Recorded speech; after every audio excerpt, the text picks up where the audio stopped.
For lunch, we were debating the Control of Disposable Plastics Bill 2019. To that, we revert. Honourable Member for City Bridgetown. Mr. Speaker, in accordance with Standing Order 5.5 and in the absence of the chairman of committees, I beg to move that we do appoint a temporary chairman of committees. Name. The member for St. Michael West Central. The question is that the Honourable Member for St. Michael West Central be elected to be the temporary chairman of committees. All those in favor, please say aye. Those against, please say no. Meeting the ayes have it. The Honourable Member for St. Michael West Central is so selected. Honourable Member for St. Peter. Thank you very much, Mr. Speaker.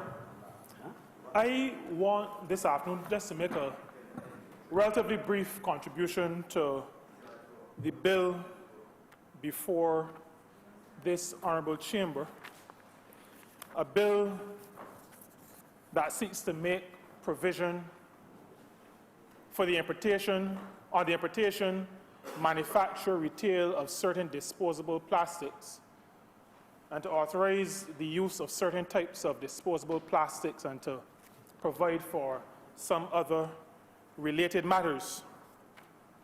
And I want at the outset to indicate to this honourable chamber that I fully support this bill. I am speaking today from a biblical perspective, a common sense perspective. And I say it in that tone, and deliberately so, because I am not ashamed of the principles upon which I stand. And whilst I have not come here to this honourable chamber as a clergyman, I come representing a constituency, Mr. Speaker, where there are 45 places of worship. 45 places of worship in the constituency of St. Peter. And so I stand on absolutely solid ground when I seek to bring what I consider to be a biblical common sense perspective to this debate. Now, the Honourable Member for St. Michael South is also schooled theologically, and he indicated that in the beginning, the creation that I believe in, man was created to take care of the earth. Genesis 2 verse 15, and I'm not preaching a sermon, I'm just making references to biblical text. Genesis 2 verse 15 speaks to the fact that man was created to take care of the earth, to look after the environment in which he was placed. The creation that I believe in has man coming on the scene after the birds, after the trees, after the animals, but placed in a stewardship responsibility to look after the environment into which he was placed. And so there is absolutely no conflict between the Christianity that I practice and a bill such as this one that seeks to put into legislation the fact that man meaning human beings, has a responsibility to the environment into which he has been placed. And so all of us in this country, in Barbados, because we speak to leadership in this country, we have a responsibility to the environment into which we were born, into which we were placed, the environment into which our offspring are growing up or will grow up, and to succeeding generations. We have that responsibility, and as members of this honourable chamber, we have a duty to execute that responsibility. But I want to add another biblical text. In Revelation 11 and verse 18, my understanding is that it says, God will destroy those who destroy the earth. And I suspect that based on that, he will look on the honourable member for St. Michael's South favorably. Now, Mr. Speaker, a few years ago, I went to the Mangrove Pond landfill, and I was told that 1,000 tons of garbage, 1,000 tons of garbage is disposed there every day. And I really could not understand it. At that time, I was, I think, president of the Barbados Hotel and Tourism Association, and we were seeking, I'm happy that the honourable member, my neighbour here, was able to indicate that the BHTA and other organizations have been in the forefront of seeking an environmentally sustainable operation for their businesses and the other organizations that they have. But we were told that 1,000 tons of garbage, and we could not get our minds around how a country of 431 square kilometers could be disposing of 1,000 tons of garbage every day. And that said very simply to me, it is unsustainable. There will come a point in time when there is no place left to put the garbage. So as governments over time have grappled with the idea of agriculture versus housing, but at this rate of garbage disposal, then garbage comes into the equation, because 1,000 tons a day means that there must be some place to dispose of it. And so my perspective and the perspective of persons who live down by me in St. Peter and in the constituency I represent, our perspective is that something significant has to be done to deal with the matter of garbage disposal in this country. They are very clear, and they've voiced this repeatedly, they are very clear that the solutions cannot include the appearance of corruption, and I'm just thinking like a lawyer, Mr. Speaker, so I don't want to make any absolute statements. But the solution or the solutions cannot involve what appears to be corruption and the stealing there, as some of the previous ideas that have been floated over the last decade would have suggested. Something significant has to be done. But I also want to say, Mr. Speaker, that the position I take is also a very personal position for me. Because as a hotelier, I would have worked with 3 hotels and been part of a process to take these hotels to what we call Green Globe certification. And Green Globe speaks to environmental management, sound, sustainable environmental management. Things like bleaches and plastics and water use. The things that make for creating business and business processes while recognizing that the business has a responsibility to the environment within which it operates. I've also been involved, well, many years ago, with the Barbados Marine Trust. In those days, placing reef balls and trying to create structures that spoke to the prevention of erosion, but also for creating habitats for fish. And so after having been involved in that kind of activity, it pains me when fish that we depend on for food, fish that are part of an interconnected ecology. Because, Mr. Speaker, we are not self-sufficient as human beings. We depend on an ecology, on an environment, on a system that is very interrelated. And so when we are negligent in our approach to dealing with various aspects of that ecology, then we are almost in a situation where we are saying we do not care for our own lives. We do not care about our own existence. Plastics, polystyrenes impact all manner of creature. It also impacts soil, it impacts water.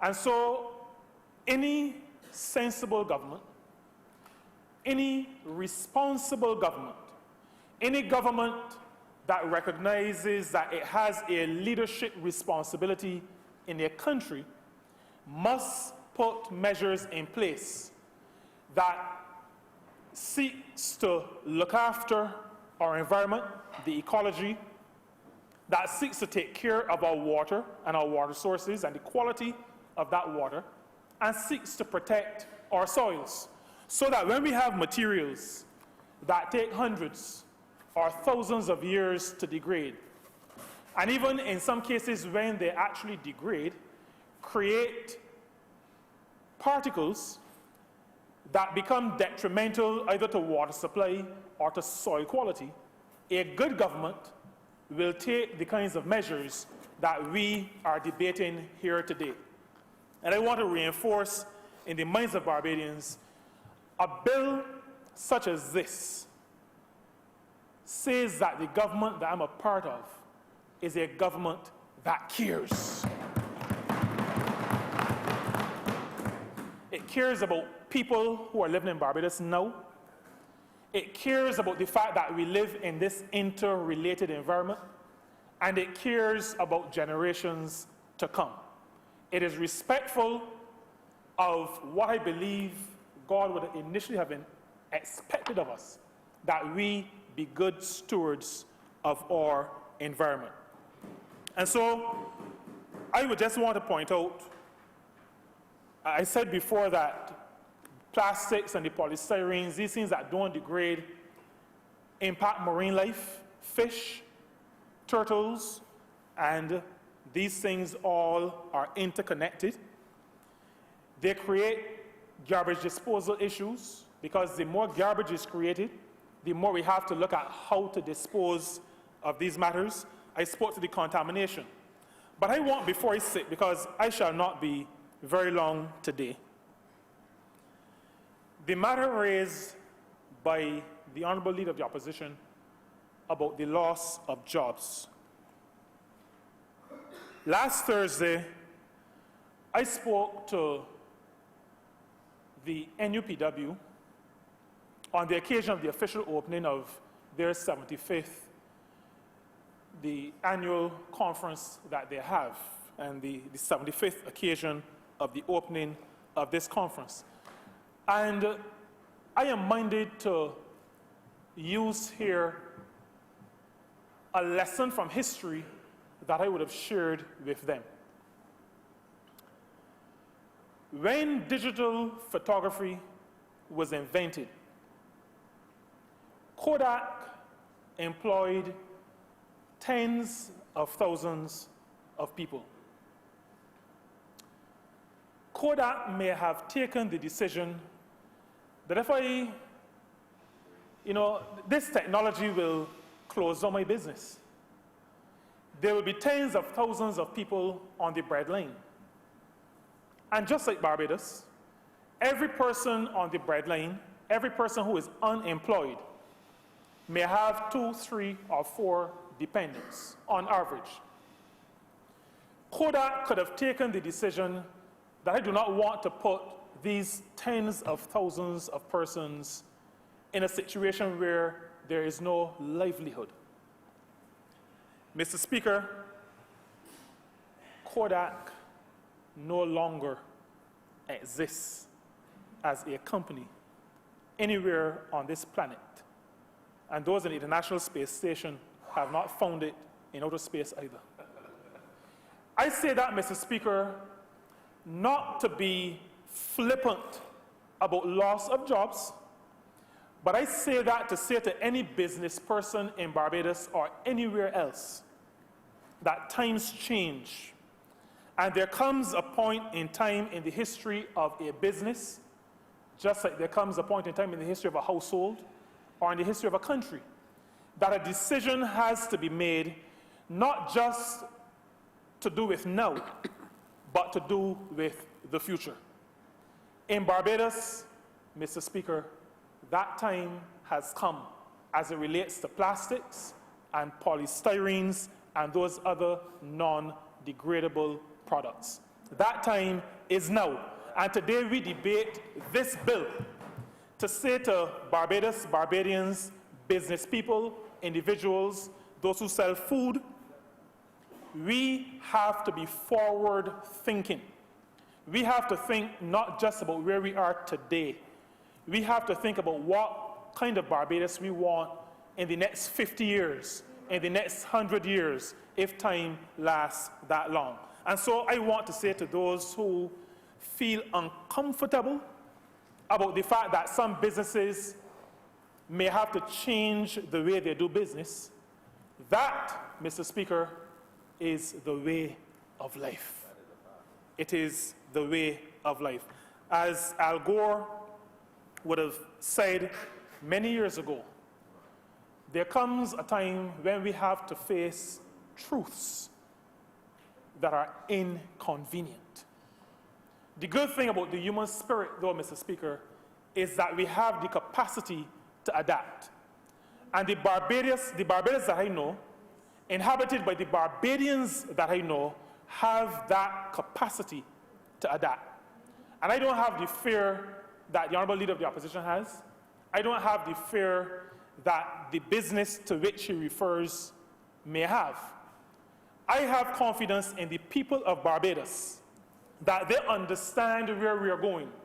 They understand the need to preserve the environment, not just for us, but for those who come after us. And Mr. Speaker, I am confident that they are fully supportive of this bill. There will be adjustments to be made, but my people, and when I say my people, most people think I talk about St. Peter people, but I mean my Barbadian people will adapt. They will understand. I think they already do. And so I want to commend this bill to this Honourable House. I want to encourage the Honourable Member for St. Michael's South to continue on his journey to creating the circular economy that he so passionately speaks about almost every time he speaks in this chamber. Because Barbados must lead the way. Barbados must lead in the Caribbean. Barbados has the capacity, even as a small island developing state, to lead the world, and lead we will. Mr. Speaker, I commend this bill to this Honourable House, and I indicate at this point that it fits well with me personally, it fits well with me in my religious orientation, it fits well with the Barbados that I know. And with those few words, Mr. Speaker, I'm obliged to you. Honourable Member for St. Michael South. Thank you very much, Mr. Speaker, sir. I just rise to thank those who spoke on this bill and those who didn't have the opportunity to do so, who have spoken to me privately and given me support, and those members of the public, sir, who've supported this move, and that they recognize that it is indeed a good thing for Barbados now and into the future. There are just about two things that I wish to say very quickly, Mr. Speaker, sir. I listened to the Honourable Leader of the Opposition, and there were some things that he said with which I agree. I noticed, sir, the issue as it pertains to employment. The Honourable Member for St. Peter spoke to that. The reality is, sir, the story that the opposition leader spoke of the person who had invested a significant amount of money to acquire machinery to make more plastic and plastics from a petroleum base or petro base, sir. I am quite familiar with the story because I spoke to the gentleman, sir. And it hurts my heart because anybody who made such a significant investment obviously would affect you. I mean, when they tell this story, it bothered me too. But I asked him, and I said to him, but why would you at this stage invest so much money in reinforcing an equipment, a kind of equipment that can only make plastics? Weren't you aware that this was the way of the world? Like, you must have known that there was going to be a ban eventually in Barbados because it was happening everywhere. And during the gist of the conversation, the response that I got was, yes, he understood it was coming, but that he probably didn't think it was going to happen so soon. And of course, sir, I felt his pain, I feel his pain.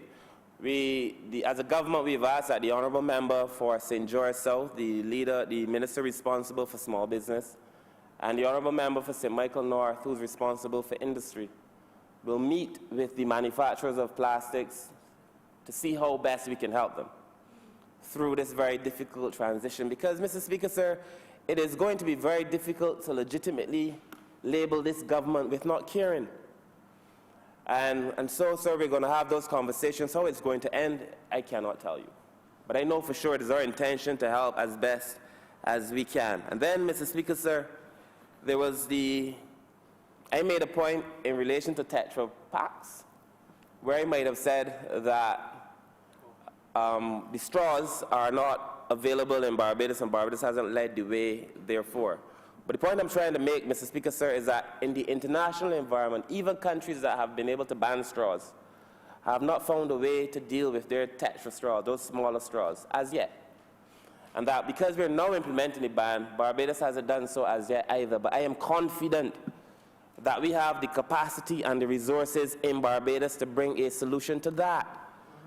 I am confident that if we give the developing sector, the small entrepreneurs, support, if we continue to foster entrepreneurship, creativity, and innovation in Barbados, Mr. Speaker, sir, that Barbados could lead the way in developing alternatives to things that the larger countries haven't yet been able to develop. I believe that, sir, in my heart. And that is why, Mr. Speaker, sir, you would see when we brought the estimates here, we had allocated some funds to help the NGO sector to do just that, to help small businesses, sir, to do just that. And that is the ethos, really, of the government. And, sir, I feel as if we commit all of our resources to doing it, we'll be able to achieve this. And then lastly, Mr. Speaker, sir, there was a point that was made in relation to the fines that are being placed on people.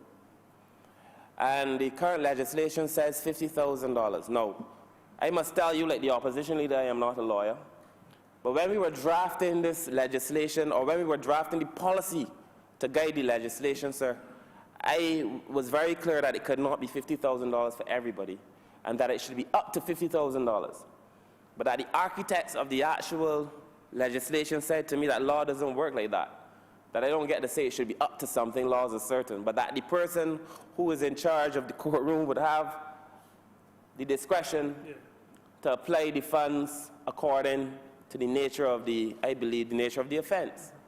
So that while the opposition leader is making the point that we will be blinding vendors with this ridiculous charge, forgive my language, sir, using significant charges for small people.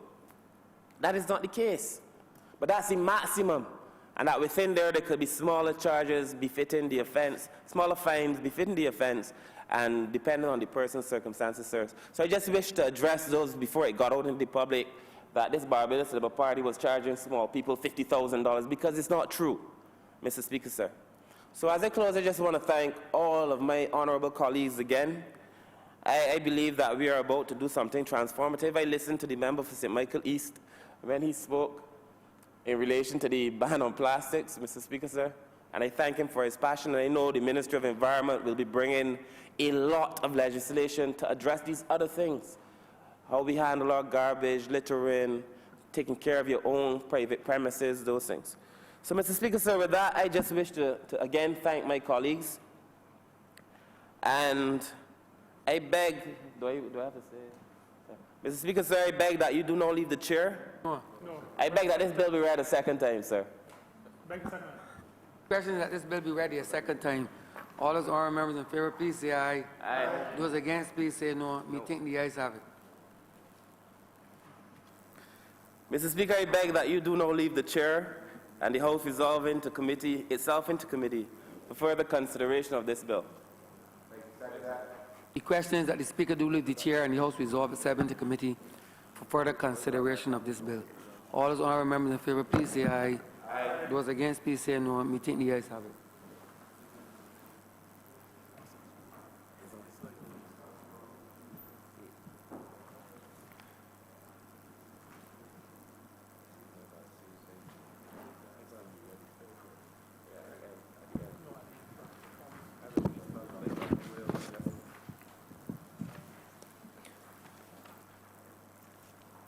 This House is in committee.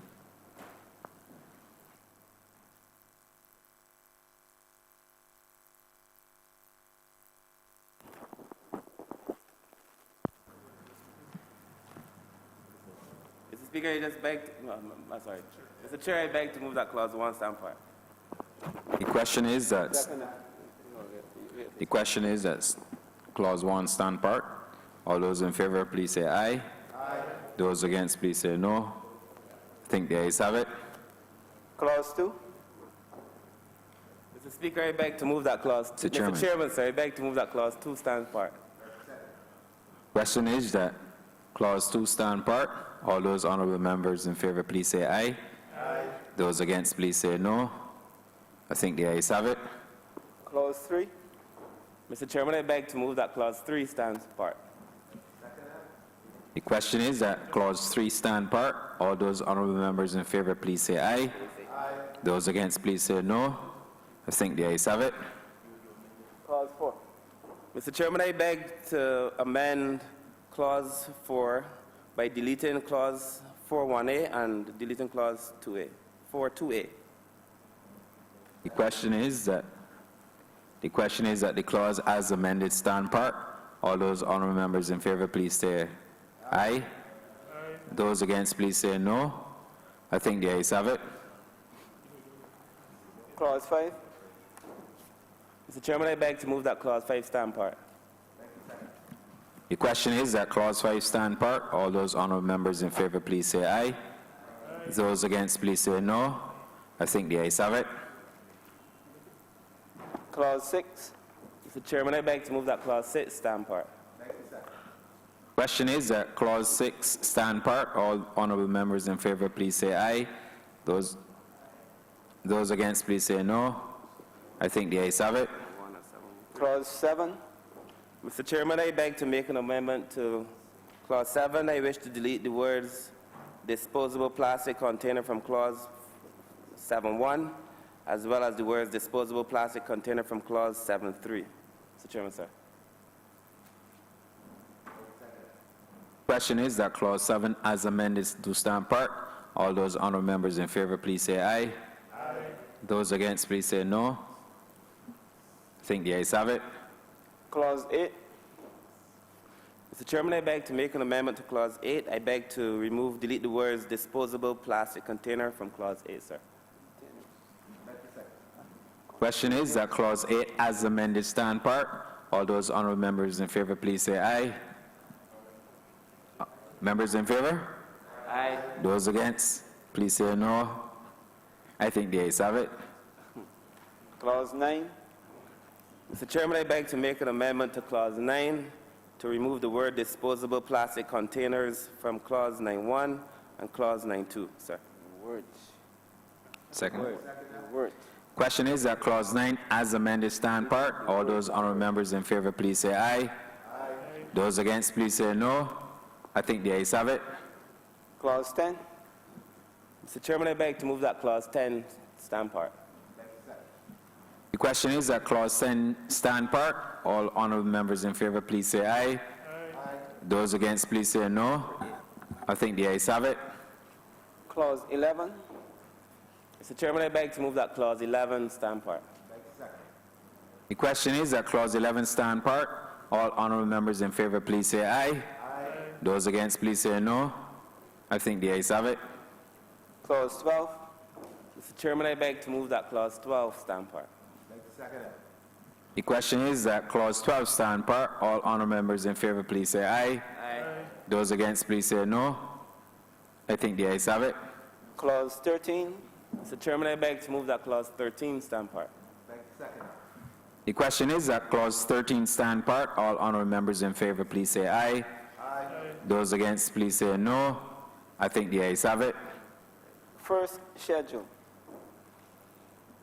Mr. Chairman, I beg to move that the first schedule stand part be the schedule to the bill. Yeah. Sorry. The question is that the schedule be the schedule to the bill.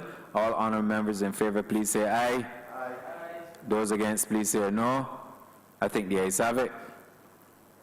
Second schedule. Mr. Chairman, I beg to move that the schedule be the second schedule to the bill. The question is that the second schedule be the schedule to the bill. All honourable members in favour, please say aye. Aye. Those against, please say no. I think the ayes have it. Third schedule. Mr. Chairman, I beg to move that the third schedule be the schedule to the bill. The third schedule. The third schedule to the bill. The question is that the third schedule be the schedule to the bill. Third schedule to the Sorry? The third schedule be the third schedule to the The third schedule be the third schedule. All honourable members in favour, please say aye. Aye. Those against, please say no. I think the ayes have it. fourth schedule. Mr. Chairman, I beg to move that the fourth schedule be the fourth schedule to the bill. Question is that the fourth schedule be the fourth schedule to the bill. All honourable members in favour, please say aye. Aye. Those against, please say no. I think the ayes have it. Fifth schedule. Mr. Chairman, I beg to move that the fifth schedule be the fifth schedule to the bill. Question is that the fifth schedule be the schedule to the bill. All honourable the fifth schedule be the fifth schedule. All honourable members in favour, please say aye. Aye. Those against, please say no. I think the ayes have it.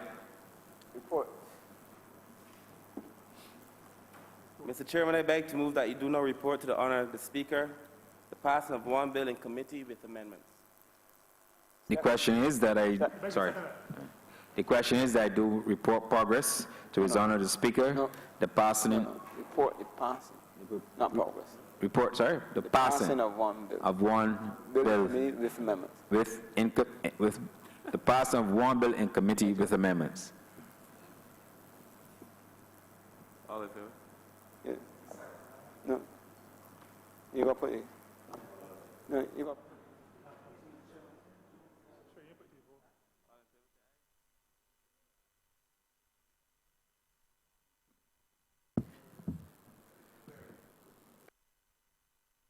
All honourable members in favour, please say aye. Aye.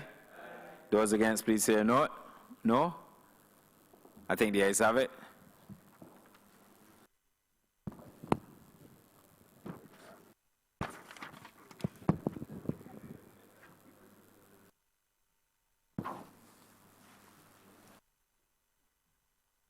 Chairman of committee has reported the passing of one bill with amendments in committee.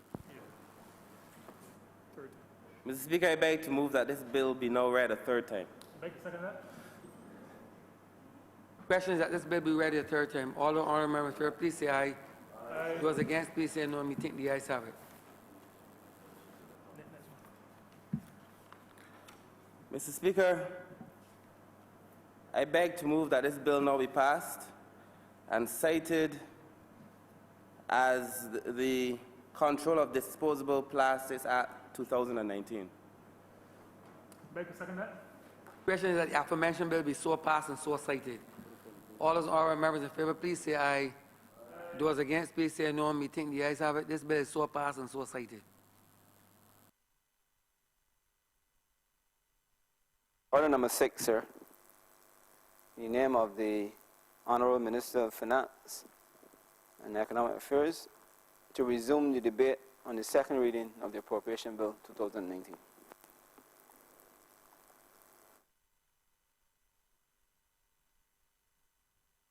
Honourable member for St. James South. Thank you, Mr. Speaker. It is a pleasure, Mr. Speaker, to be able to rise and to be able to share in this debate on the budget for Barbados. We, the people of Barbados, have a road ahead of us that is calling for us to arise and work. It is calling for us to arise and fight.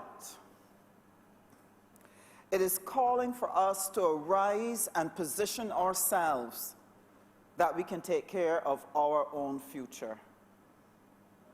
So today, in the hearing of my colleagues in this hallowed chamber, in the hearing of Barbadians everywhere, I wish to declare that Barbados and Barbadians are going to arise to fight for their families, to fight for the prosperity of the nation, to fight for the peace and security of our people. And this budget that has been presented before this honorable chamber, that has been positioned before our citizens, represents our map for prosperity, and it represents our fight for our future. And every single Barbadian must be involved and engaged in this fight. But before they can fight, they must understand that which we are facing. They must understand how we are going to position ourselves to achieve our objectives. They must understand the vision for the growth and the prosperity of this nation. And they must understand the role that each of us must play in making this a reality. Sir, Barbados as a nation had a very rude awakening, because as a people we've come to recognize in the past 10 years that our nation had fallen into a den of thieves, that we were robbed, stripped, left by the wayside, bleeding, bloodied, and poor. And in cabinet,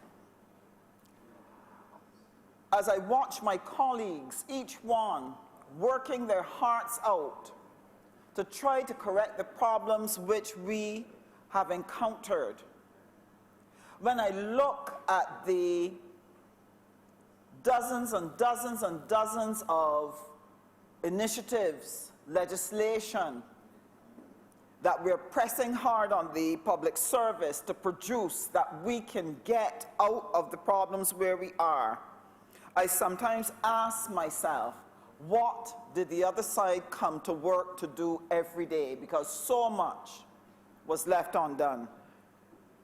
Every single sector was in problems. Tourism, financial services, agriculture, our institutions had become impotent, had reached a level where they were not operating at their fullest capacity because of the lack of leadership that took place under the last administration, and the lack of resources for people to do the job they know so well to do. So customs, the judicial system, the police, education, transport, civil service, sanitation services authority, all with major needs for resources to be able to do the job that we have asked of them to do. Our infrastructure, the roads, sewage, schools, our buildings. And sir, because of this breakdown within the economy, the institutions, and our infrastructure, it had a tremendous impact on the families and communities of this nation. And so there was joblessness, there was want and lack in our homes. Mr. Speaker, everything was in need of repair. So here we were, no money, our dollar in danger of devaluation. We have been graduated internationally from receiving certain types of international assistance. Our credit rating below junk, and our sectors underperforming. And this is where the Barbados Labour Party found itself as a government with this situation in hand And our task was, how are we going to rescue the nation?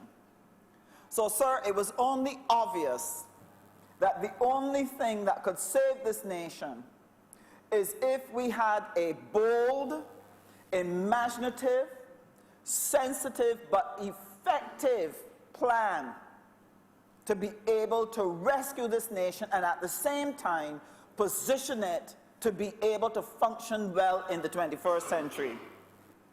It had to be stabilized. And so our first efforts were along that line. And now we have to focus on our growth and transformation that will take Barbados into the 21st century as a global player, capable of sitting at the table of nations, capable of holding its own, and capable of providing for its people. And so what was presented here by the Honourable Prime Minister meets the criteria. That budget was bold, it was imaginative, it was sensitive, but extremely effective. And what were some of the bold things that this budget was presented to us? What you would have noticed between the last two budgets, this present one here and the one before, is that there has been a reorganization of taxation so that there's a better sharing of the burden. We had to seek to gather, preserve, and protect our tax revenues. And that is seen in what we've done in relation to, one, the reduction of the corporation tax, so that the corporation tax would allow us to be competitive internationally and still retain our financial business sector. This was very important, otherwise we could lose that sector altogether. It was bold because we're taking a chance as to whether or not we would be able to attract more business on that basis and make sure that that tax revenue is able to grow, while we may be losing some of our corporation tax from our domestic enterprises. And the role of the Ministry of Foreign Affairs and Foreign Trade is intimately bound up in every single aspect of the civil service in terms of the various ministries. Our job is to be able to advance Barbados' interests outside of our borders, help to protect those interests, and be able to help the government to find the necessary resources, opportunities, and conditions that are needed in order to make the domestic policy work in every single ministry. So as we speak, there was a meeting in the ministry this very day, started around 10, where our missions were being briefed, being coached, having the opportunity to have explanations on our new tax regime and how Barbados is going to be able to promote it, to be able to attract more business in our financial services sector, that we can get the foreign exchange, and that we can get new jobs for our graduates coming out from school. And so the Ministry of Foreign Affairs and Foreign Trade will work hand in hand with the international business sector in the promotion of our new tax regime. That way, we will be able to generate the necessary growth. So that's just one of the bold moves that you would find within the budget. Along with that, this budget has been imaginative. We've spoken about the private islands and what was the need to be done in relation to preparing Barbados for this type of investment. And this was ably dealt with by the minister with responsibility for the blue economy. But we also have within the blue economy, and Mr. Speaker, I want to congratulate the MP for St. Michael South, or Minister of the Blue Economy, because Barbados' approach has caught the attention internationally. Everyone is looking to see exactly how we are going to get it done. And the Ministry of Foreign Affairs and Foreign Trade, we have a responsibility to support this ministry in its efforts to build out the particular blue economy that we're thinking of. And one of the areas in which we give support is in the area of our maritime resources in relation to our jurisdiction that goes beyond our economic zone. This area, which is the international area of the sea, now is looking at how is this area going to be governed. So the world is now sitting down, looking at this zone, seeking to determine what laws should govern it. How should nations interact with the materials that are found in this zone? How should they be shared? And because it is early days, it means that we have to be present at that discussion, because a new economic sector is going to build out from this particular area. And therefore, we have to be at the table making our own interventions as to how we see it should be working so that Barbados can benefit from its maritime space. And the two areas that are of concern there, Mr. Speaker, would be the genetic material and the mineral resources that are there. And at Mission, we have staff who are right now spending their time researching and seeking to understand this area, seeking out best practices, seeking out the trends in relation to the development of the maritime resources or genetic materials and mineral resources that can be found in that seabed. So our budget reflects the fact that Barbados wants to actively participate in this discussion. We want to be in the forefront of the development of this marine sector. And so part of what we have to do in the Ministry of Foreign Affairs and Foreign Trade is to, one, complete, for example, our maritime boundaries negotiations. One such discussion is coming up with Suriname, and we're going to be putting a lot of effort into securing this. The second area in which we are assisting with Barbados being able to develop its maritime resources is in the area of the unitization agreement with Trinidad. Now, Mr. Speaker, we know that recently Guyana discovered a block that will generate millions upon millions of barrels a year in oil. And that find in that block happens to be on the boundary with one of the blocks owned by Barbados. And sir, as you know, flying fish and oil don't understand or appreciate national boundaries. They don't understand belonging to one place or the other. Flying fish will go where they are. It depends on who catches them. And oil is similar to that too, Mr. Speaker, because that oil could be in a large pool of maybe 100 square miles or 20 square miles, crossing every boundary between Trinidad, Guyana, and Barbados. It is who taps into that pool and draws off the oil that will get it. So Barbados has to move swiftly to be able to get itself in position and have an agreement with Trinidad that allows us to share that particular block. Otherwise, all could be gone by the time we get there. So these are the things that we have to do. These are things that we never had to do before. So when I say that our budget is imaginative, it is. It is looking at the trends in the future. It is looking at what it is we have to do, what are the opportunities we need to seize, and how can we creatively go after those. And our private islands, our genetic materials, our mineral resources in our seabed, or oil, all of these are things that we have to be able to convert into the growth which we need to take Barbados forward. Our budget was also sensitive. It was sensitive, Mr. Speaker. I know sometimes when people experience pain, they can often forget the other things that you've done to be responsive to needs. And sir, I can only tell you how much I appreciate the fact that pensioners are going to get another $20,000 coming out from ease from the debt restructuring program, which would have caught them up in the net. And why is this important?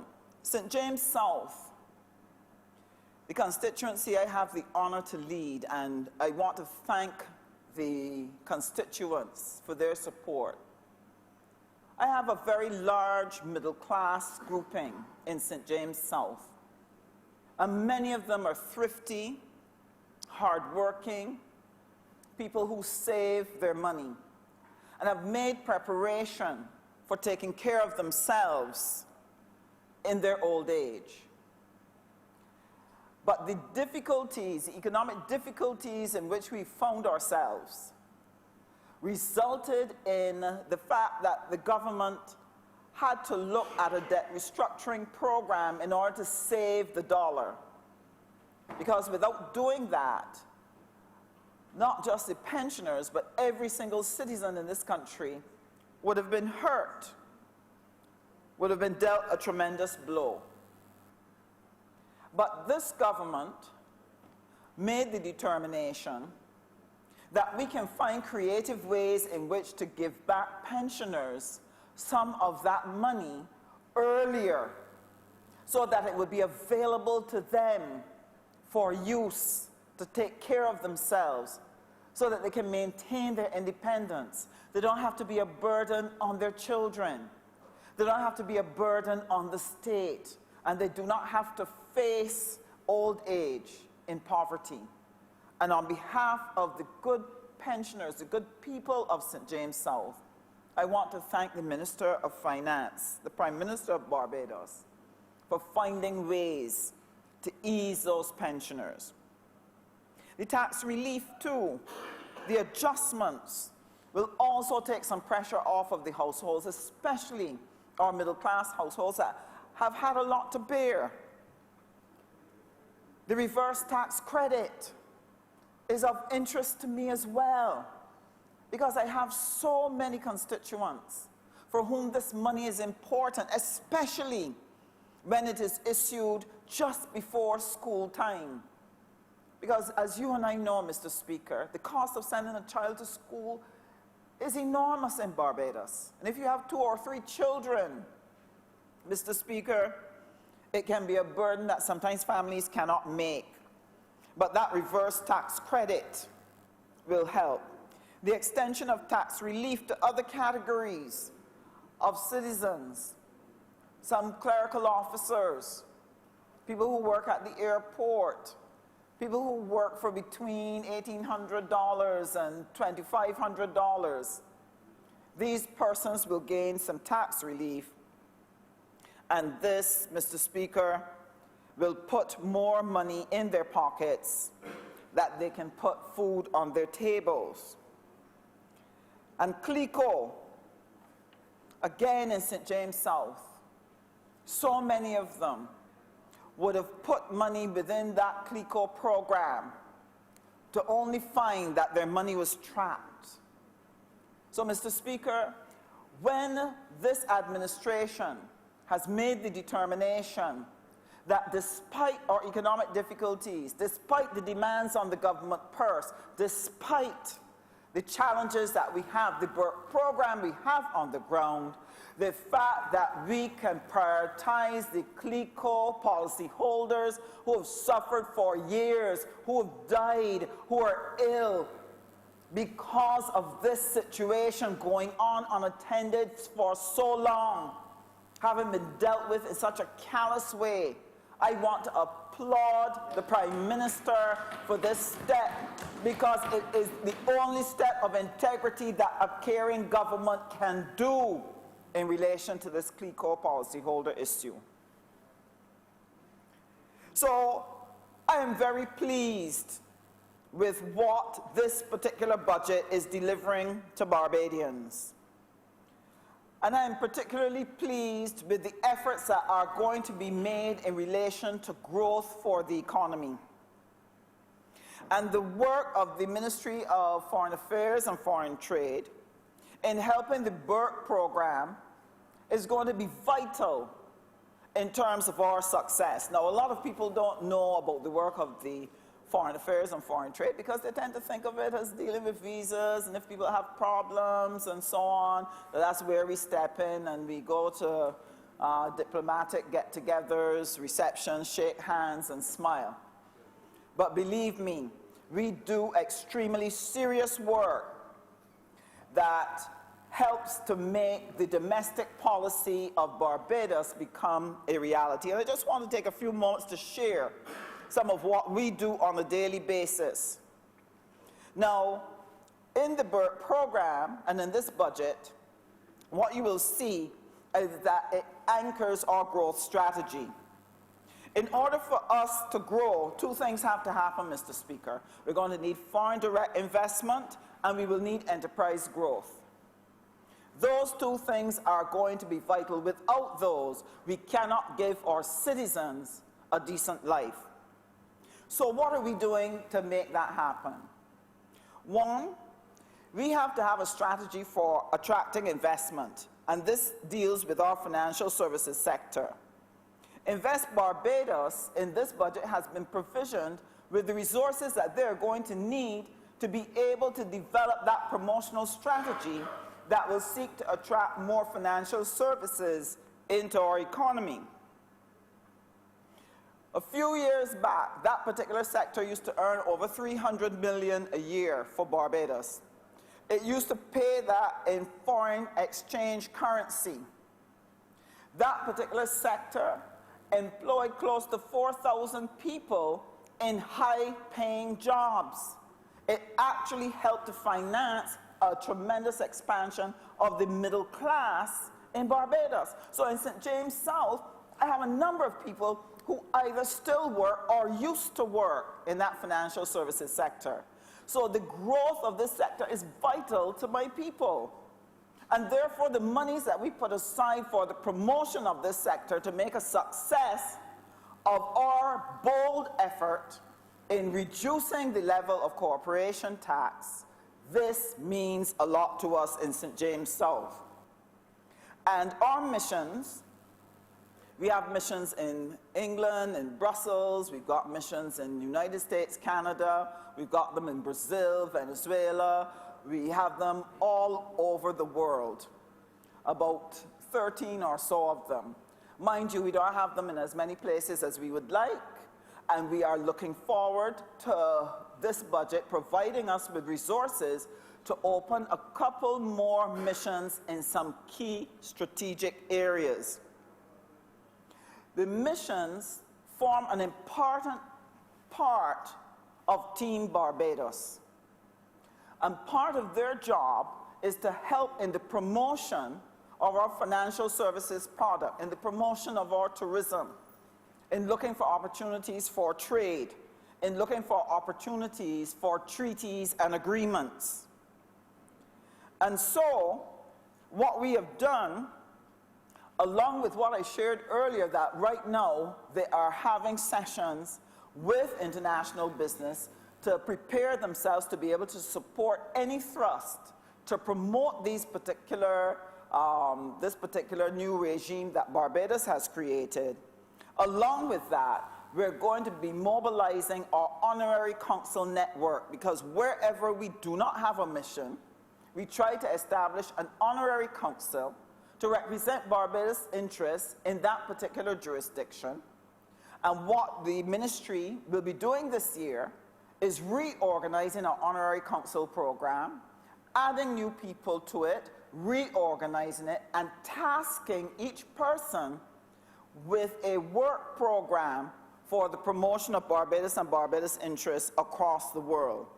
And this is why it's important for us to keep relationship building, that we are able to find those opportunities that can help us with our growth program.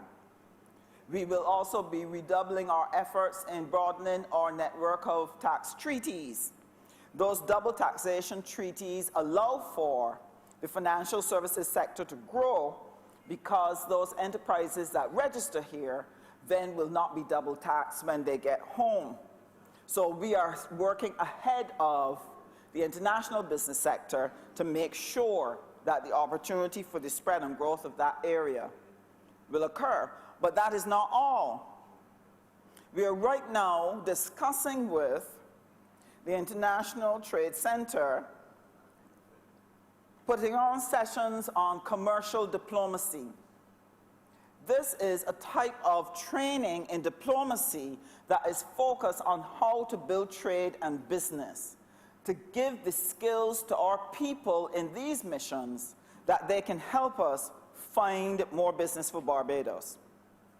So we are doing our work in foreign affairs and foreign trade to help Barbados attract the investment and attract the people who would want to establish their businesses here in our financial businesses sector. The second thing that we need, I said one was foreign direct investment, the second is enterprise growth. For our enterprises to grow, they have to have markets. The Barbados market is too small, and I will say again and again and again, you cannot keep growing your enterprises in a market that has 280,000 people. If all of our businesses stay at home and they seek to generate more and more profit every year on 280,000 people, the only way to achieve it is to charge the consumer more and more for the same good or service. And sir, what that does, it makes living for the average Barbadian more and more expensive, and therefore diminishes their quality of life. That is why we have to have an export thrust. We have to get our enterprises to go beyond our borders. But where are they going to be able to go?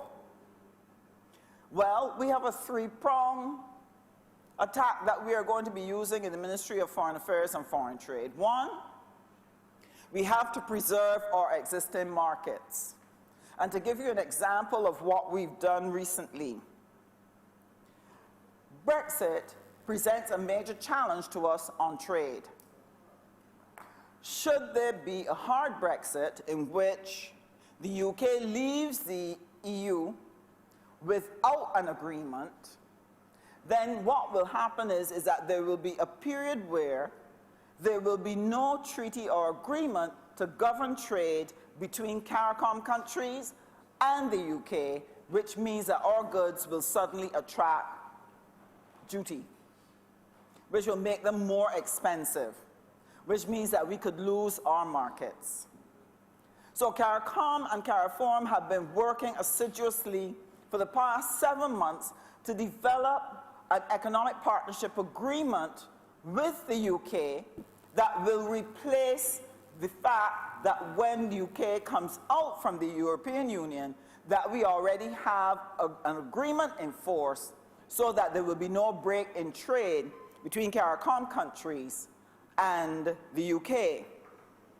And so last week, Friday, was when we were able to sign both the EPA and the MOU to ensure that whatever the outcome of the Brexit negotiations in the UK, that Barbados and the rest of CARICOM and CARIFORM countries will have an agreement that protects our trade.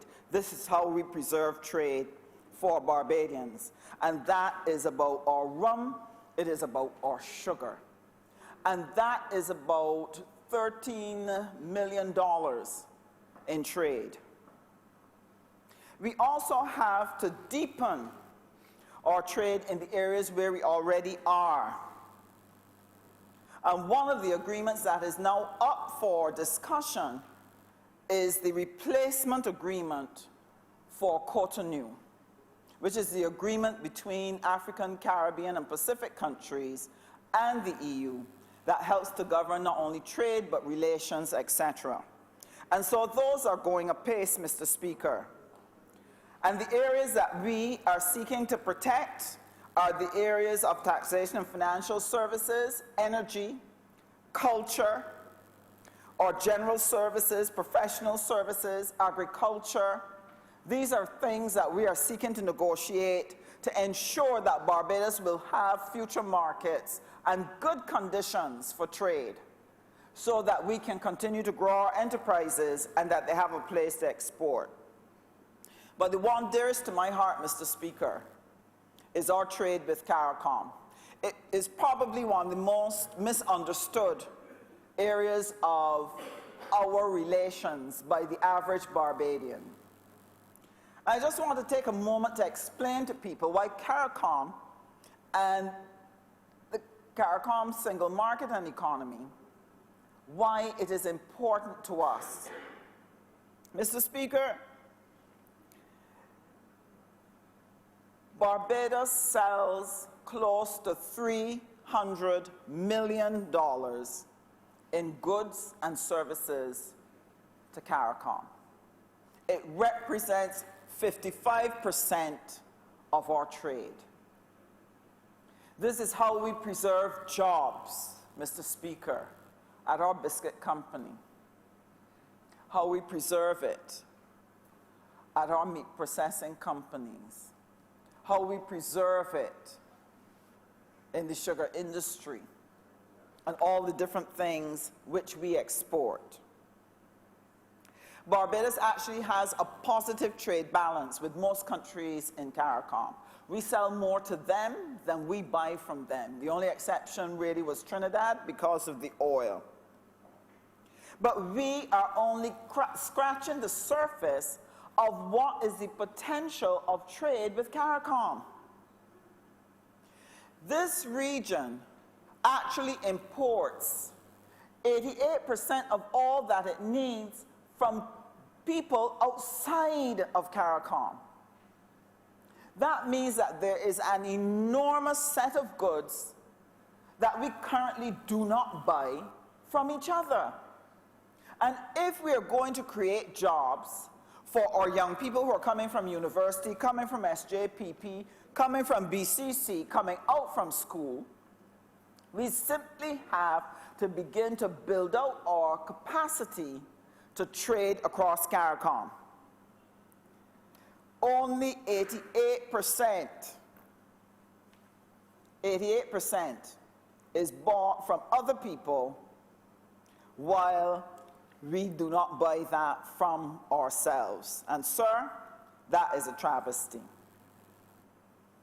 So what goes on within CARICOM that we should be paying attention to?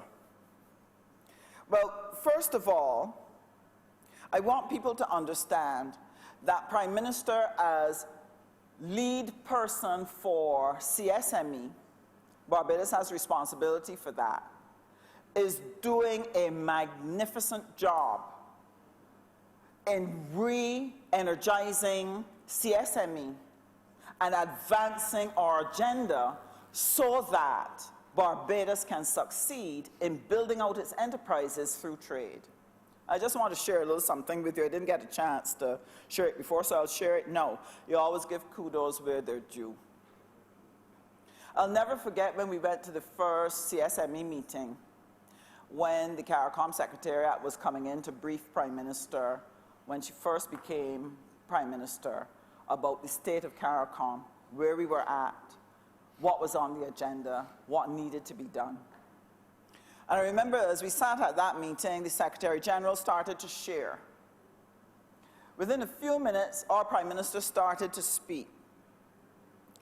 And as she spoke with knowledge, with insight, and with passion about what needed to happen at CSME in order to be able to help all of these small CARICOM territories to be able to survive, you could see around the room that people recognized here was a person who deeply understands the CSME process, who recognizes its importance and is prepared to do what is necessary to make it work, because it's important to all of us.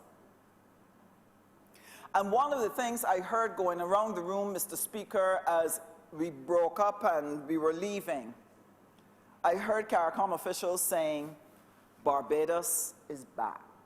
Barbados is back. And it was with a sigh of relief. And you feel it right through the region. Let me explain what are some of the things that are being done that are vital not just to the other CARICOM countries, but to us. Sir, if we are going to make sense of CSME, if we're going to maximize the opportunities from it, there are certain things that have to be in place. For example, the heads of government agreed on the government procurement protocol. Sir, there are over $12 billion in value per year being purchased in goods and services by governments around the region. Some of those things are bought from their domestic people, but some are bought outside of their borders, and sometimes it is bought outside of the region. So here's $12 billion worth of business that these CARICOM citizens and enterprises should be able to use to help build up their own domestic enterprises and to grow prosperity and wealth. But we could not do that unless we had some means of allowing the enterprise to know what projects and contracts are out there for tender. And sir, it took a little pushing, it took a little massaging, it took some work. But the heads of government were able to sit down and under the leadership of our Prime Minister to be able to agree that we would start the government procurement portal, and so we were able to effect that and make it available for people. And Barbados has started putting its tenders up on that government procurement portal. And our businesses will have access to it, our domestic businesses, and we'll have access to the regional opportunities as well. Sir, in Suriname, we're doing a thrust out to Suriname to be able to start cooperation with them, not just technical cooperation, but to be able to promote trade opportunities. We've established a joint commission, but the Ministry of Foreign Affairs with the Prime Minister took it a step further. We have the Brokopondo Agreement that was signed off on last year. And this agreement is going to allow us to look at places where we can collaborate: education, tourism, agriculture. Honourable member, Yes. please pay close attention to the time. Yes, thank you. How much more time do I have, Mr. Speaker? You really wouldn't want to hear that from me. Oh, Trust me dear. on that part. All right. Continue. you. I give you 5 more minutes, ma'am. Thank you very much. And thank you. We've established a special envoy who will represent us in Suriname. And why is this important? I spoke with the Suriname Foreign Minister and I asked her, what was the greatest need you have down there that Barbados could look to meet? She said, we need technical people. I said, what kind of technical people? She says, we need everything. We need plumbers, electricians, mechanics, and so on and so forth. And the moment she said that, I said to myself, but this is what people all across Barbados can do. I thought of people in St. James South, people who live in West Terrace, people who live in Haynesville, people who live in Husband's Gardens, people with sound technical skills that can find opportunities there. Guyana is another place too, Mr. Speaker. And there, $24 billion is likely to be added to the Guyanese economy because of oil. What will that mean?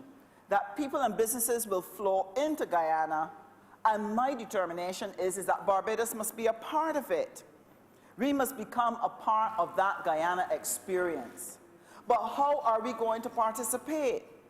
We can only participate if the conditions of trade are there. Therefore, when Prime Minister is negotiating for a ferry service, where the Ministry of Foreign Affairs is liaising with China to see if we can get some support for transport, that is necessary because you cannot trade and move your goods unless you have vehicles in which to take them. When we negotiated, Mr. Speaker, the free movement of people, most people here begin to get anxious, or people are going to come to Barbados and take away our jobs and so on and so forth.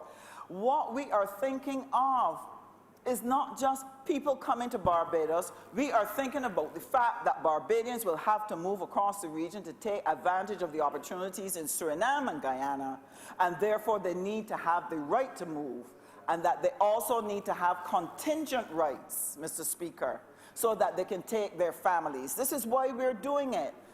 We're not doing this to harm Barbados. We're actually creating opportunity. So when Prime Minister says that we must stay the course, What she's saying to us is this: look, all of these things that are available to us to grow the economy is going to take time. In the meantime, how are we going to get money, and how are we going to help people during this period? I know that people will say aye when you have to raise bus fare or you have to pay for water, but all of this helps us to be able to keep the economy stable while we're trying to grow the economic sectors so that we can earn the additional revenues that will be able to create the jobs. So when Prime Minister says stay the course, it means yes, we will have pain, but don't let us stop now, don't let us fail. But it means more than that.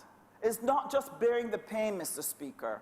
Staying the course also means that if we're going to take advantage of the opportunities that are available to us in CARICOM and across the wider world, we have to prepare our enterprises and prepare our people for it.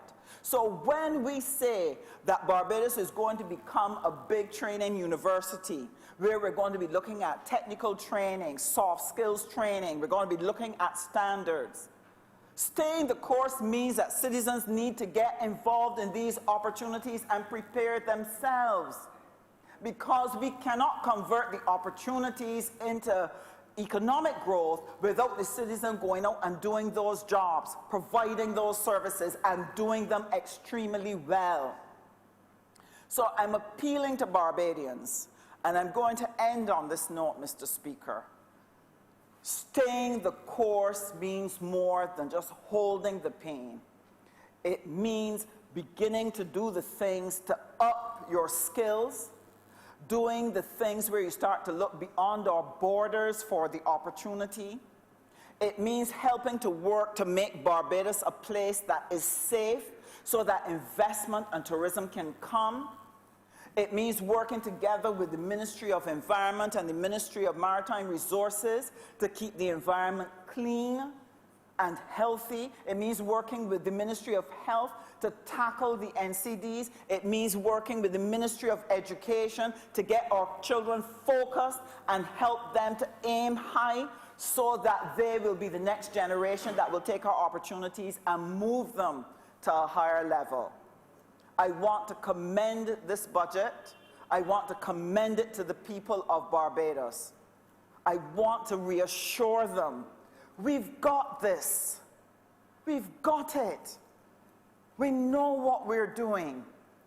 And we're working our hearts out every single day as ministers and as ministries. And I want to commend the civil servants that have done a tremendous job in helping us to get as far as we have in these 10 months. I want to congratulate them. And I want to say to the citizens of Barbados, stay the course, get on board, get to the new level with us, because this is how we're going to build a Barbados that we can be proud of, and a Barbados in which we can prosper, and a Barbados in which we can be safe. I'm obliged to you, Mr. Speaker. Honourable Member for St. Philip South. Thank you, Mr. Speaker.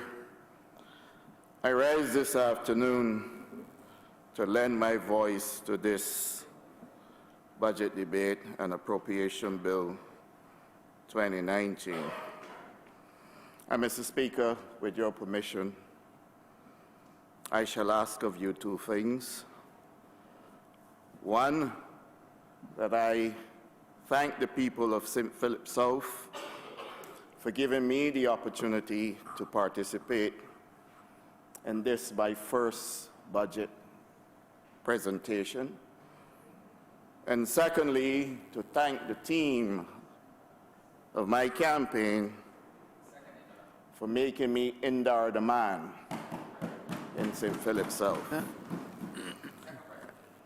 My second, yes, because we did a mini budget in June. Thank you, Honourable Member for St. Michael West Central. Mr. Speaker, sir,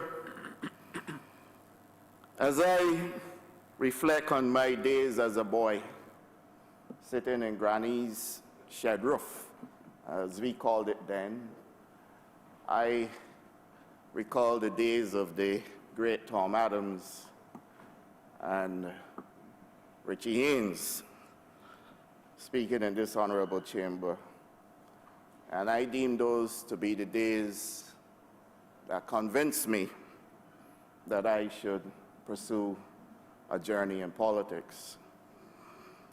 I am saying that, sir, because when I listened to last Wednesday's presentation, if I thought that I'd heard good presentations in the past, I wish to say to you, Mr. Speaker, sir, that Wednesday is about the best I have ever heard.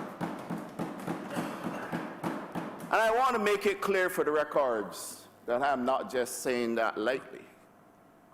Equally, I'm not saying it just because I'm here.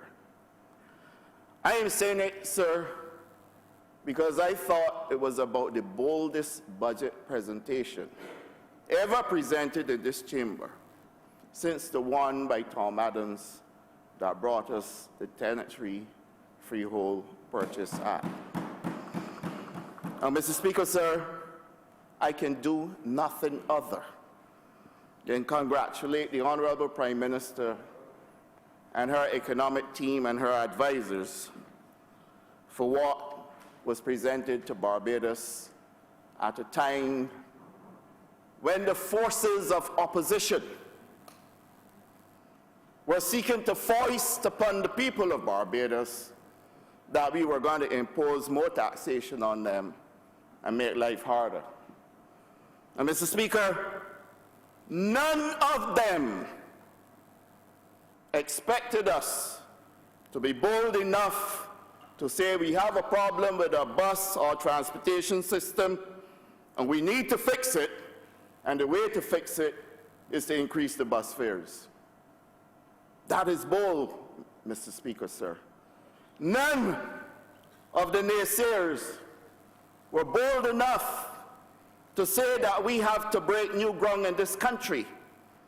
And if we are going to do so and be serious, then we have to be bold enough to pursue an industry that is going to be US $100 billion in 6 years' time, and that's medicinal cannabis, Mr. Speaker, sir. Mr. Speaker, sir, none were bold enough to say to you that this conversation about casino gambling has taken place, and we've had a lot of hypocrites who feel that it was their mission to hide and go in the arcades and play, but at the same time will not want us to have a conversation about casino gambling. I say to you that I fully support the Honourable Member for St. Michael North for coming in here and observing the boldness of the Prime Minister's presentation.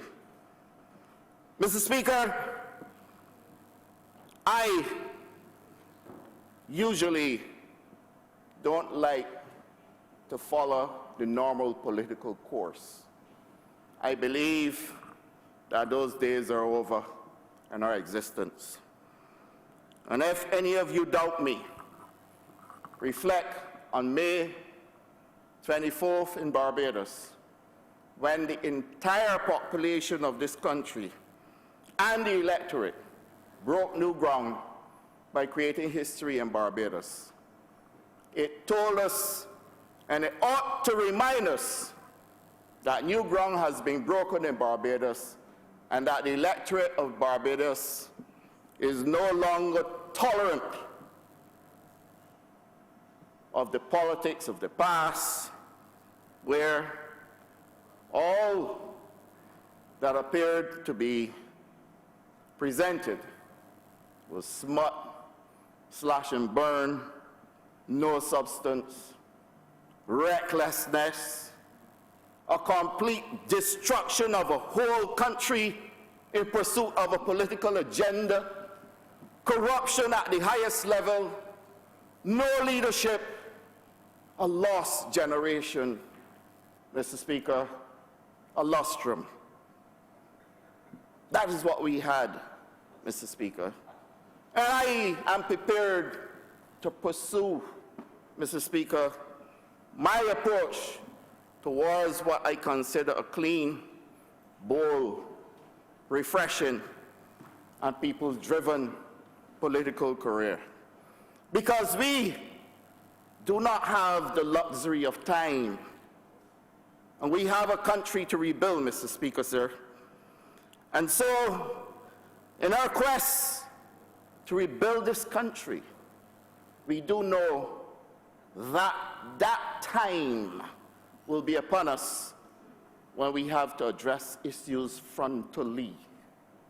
Now, I stood in a barber shop, and I spoke to this on Saturday, where the people in the barber shop were telling me that we have to increase the bus fares.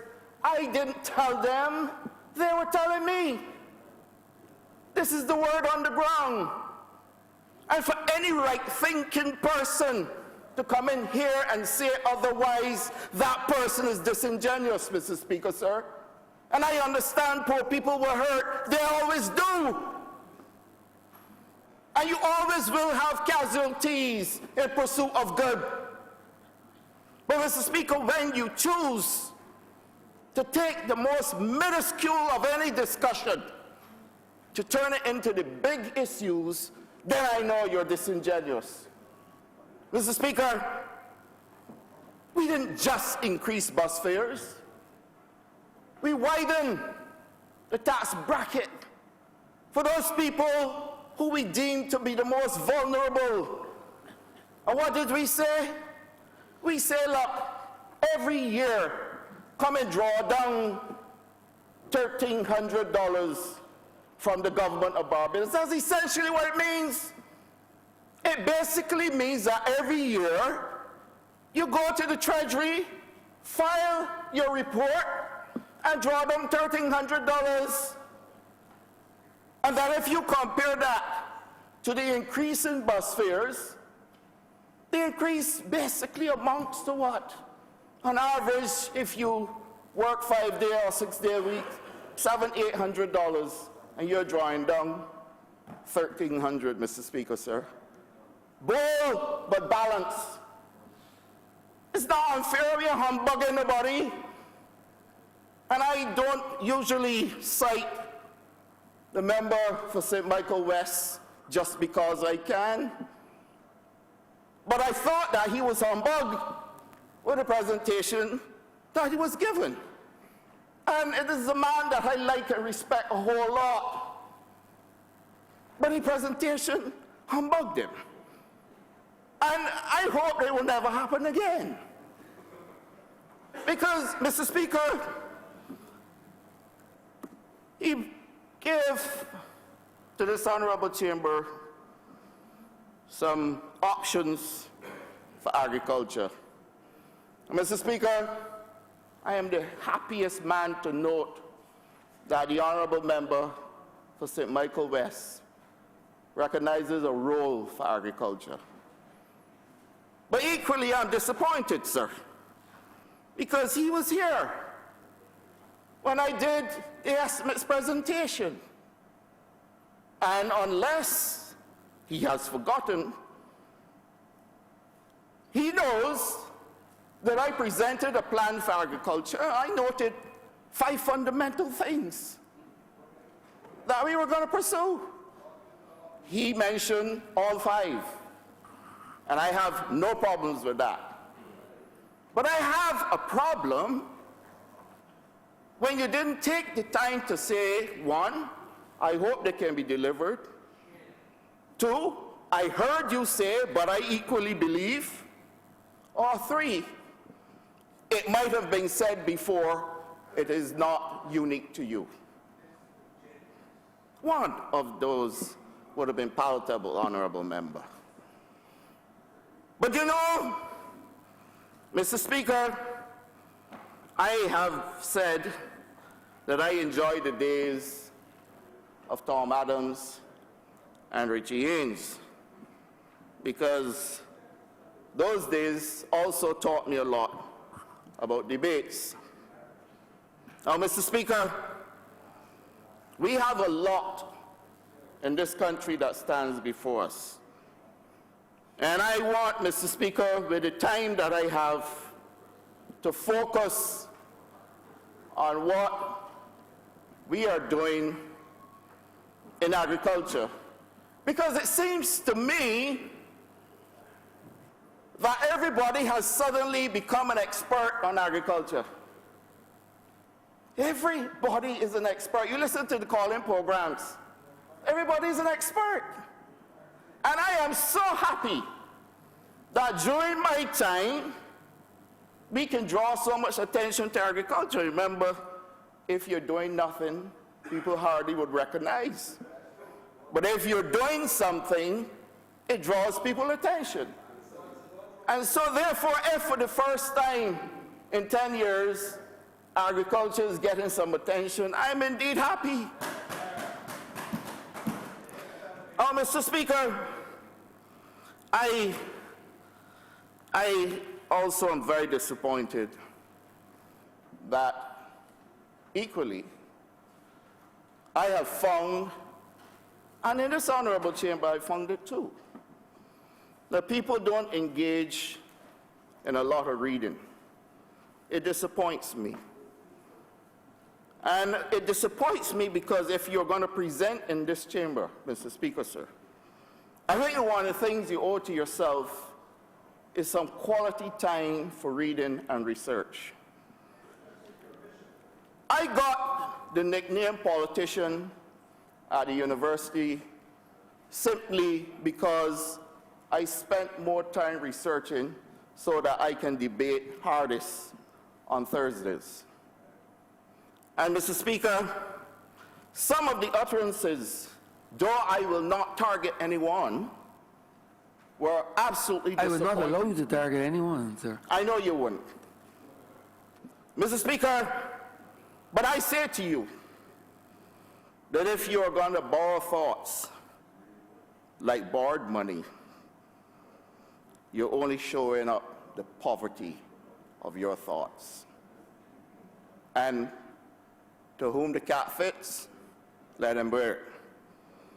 Mr. Speaker, I want to say that this is not targeted at the honorable member for St. Michael West, but this is targeted generally because I believe there's a need to say it. And I'm saying it simply because I want to implore presenters in this honorable chamber to take the time to check the facts before jumping on a bandwagon.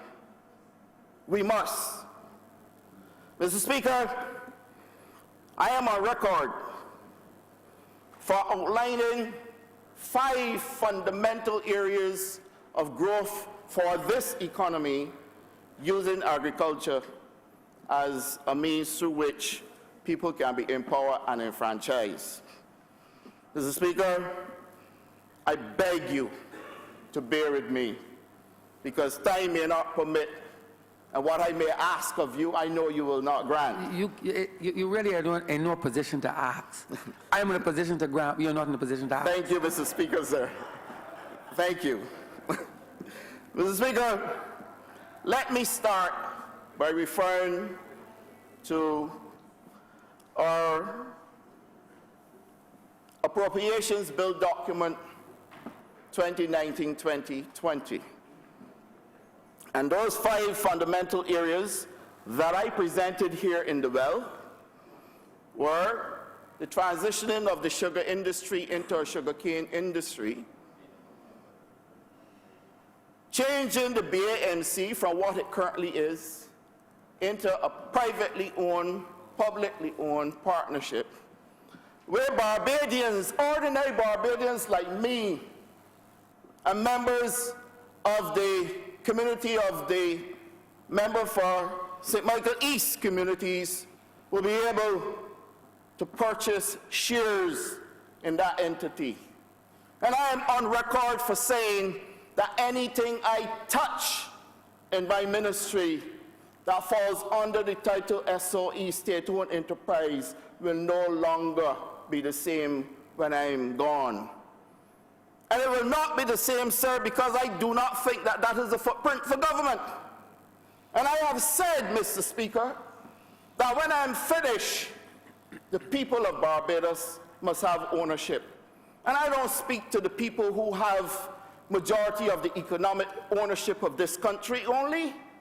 I speak, sir, to ordinary people, like those in the villages and the territories, who will otherwise spend their money on brand name shoes and pants and shirts.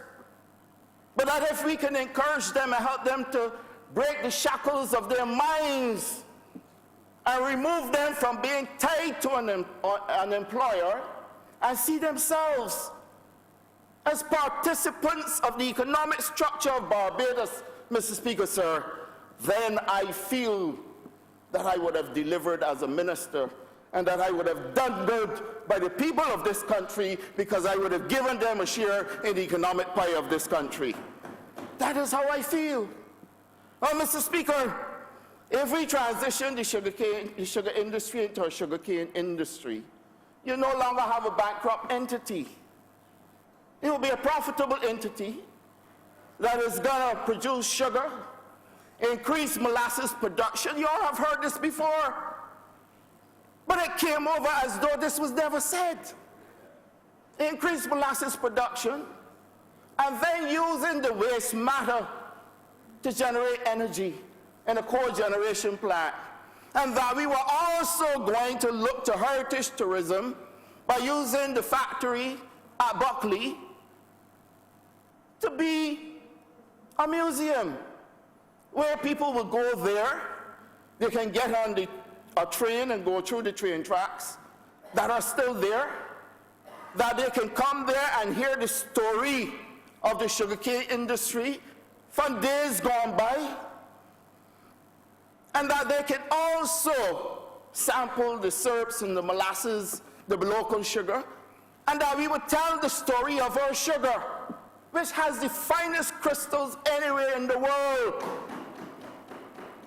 and that we will let the world know that we stand #1 in terms of sugar crystals, Mr. Speaker, sir. And Mr. Speaker, we have an ARVTU in Barbados, an Agri Research Variety Testing Unit for sugarcane production and non-sugar crops.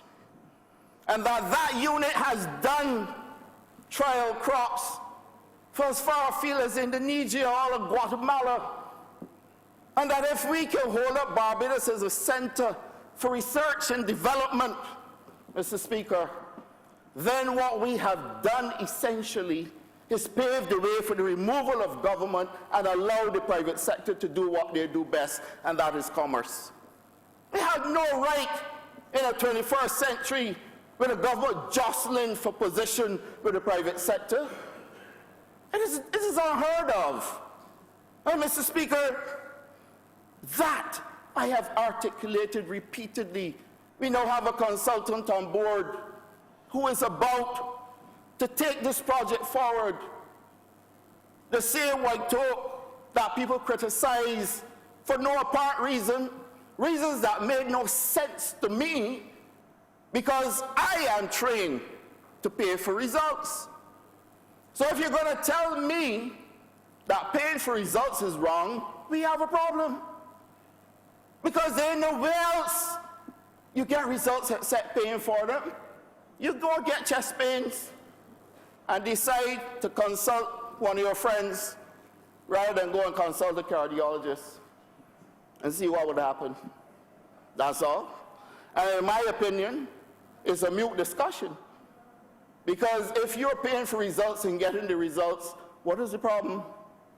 But they are also helping with the transition of the sugar industry into a sugarcane industry where we're going to generate energy and feed into the national grid. Mr. Speaker, we've also said that what has happened to cotton is vulgar.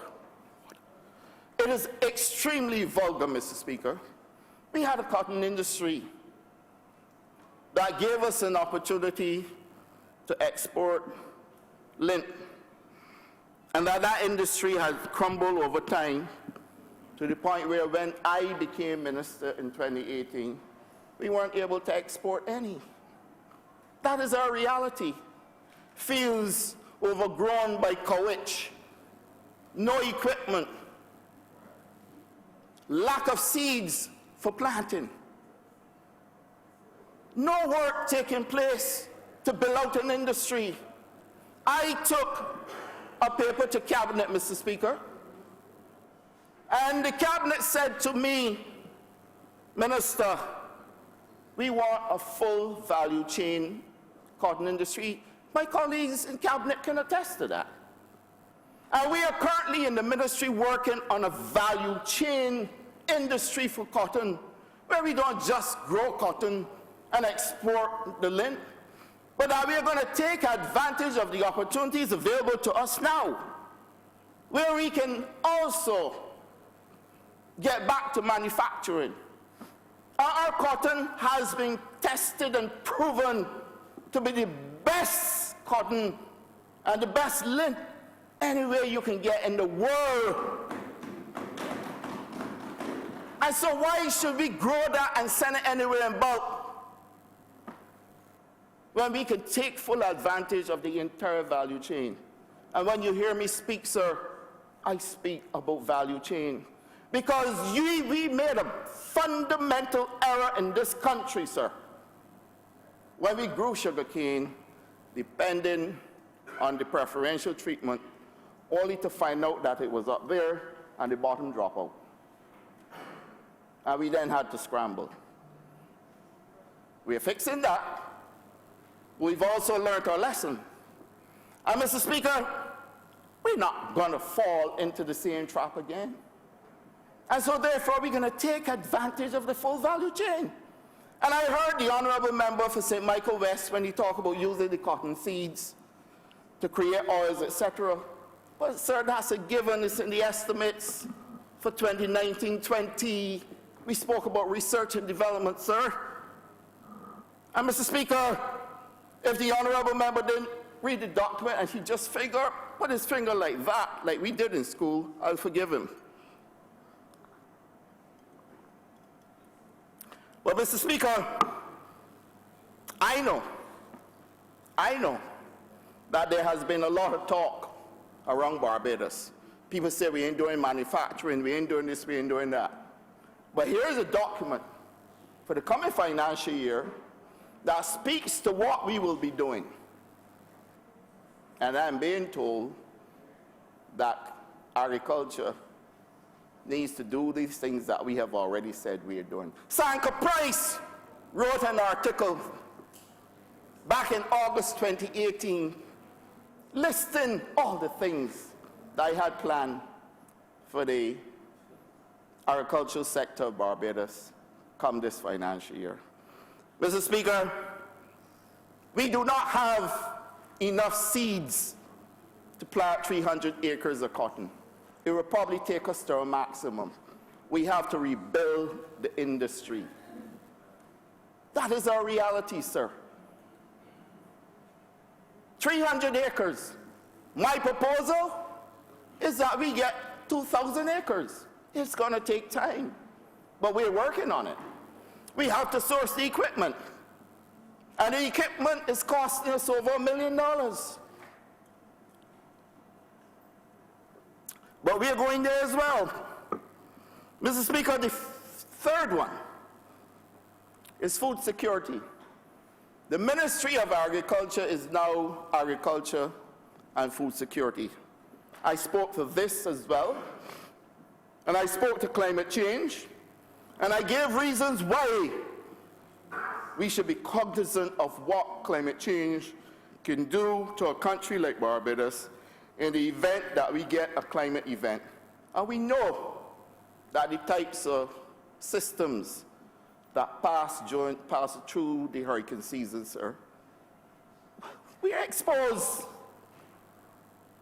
And what I'm seeking to do, Mr. Speaker, when I address the issue of food security, is not to get engaged in a wild and loose conversation like I'm accustomed to hearing. I am on a different trajectory, sir.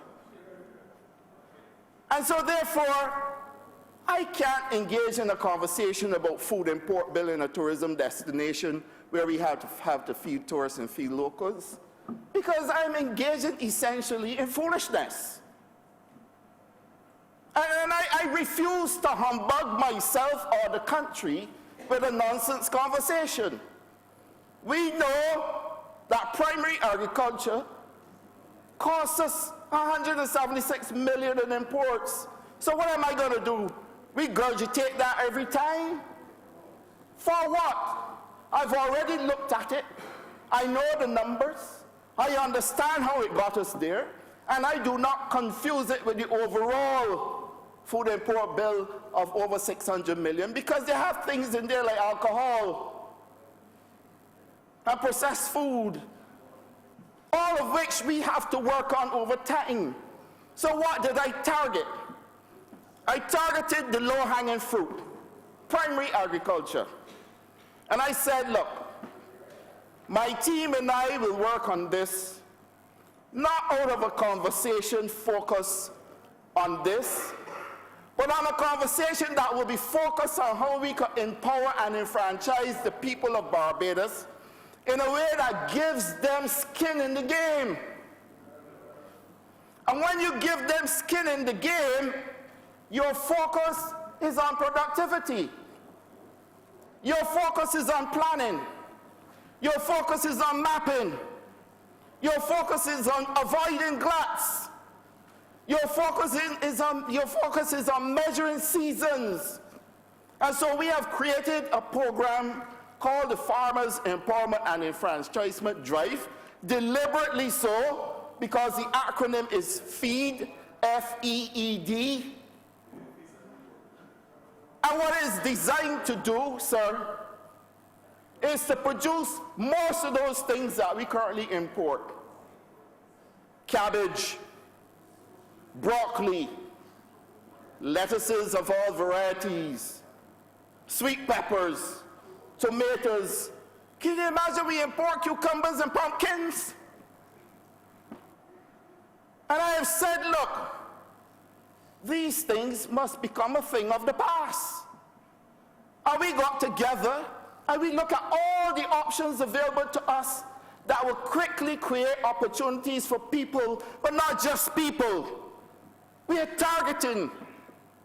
And so I have said, look, technology is available in agriculture now, where we can look at addressing two things: quickly increasing food production and address the scourge of predial larceny. And the quick way to do that is through controlled environments.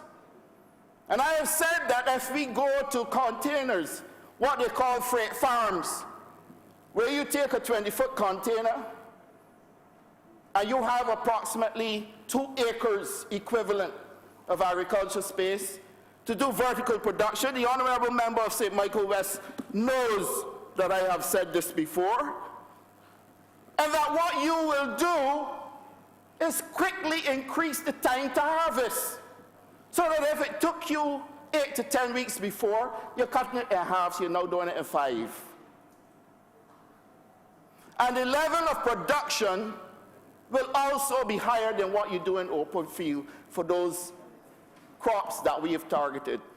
And Mr. Speaker, I've gone as far as saying we do well at producing sweet potatoes and eddos and cassava, and that there are farmers who will never go near technology. And so those farmers will focus on open field agriculture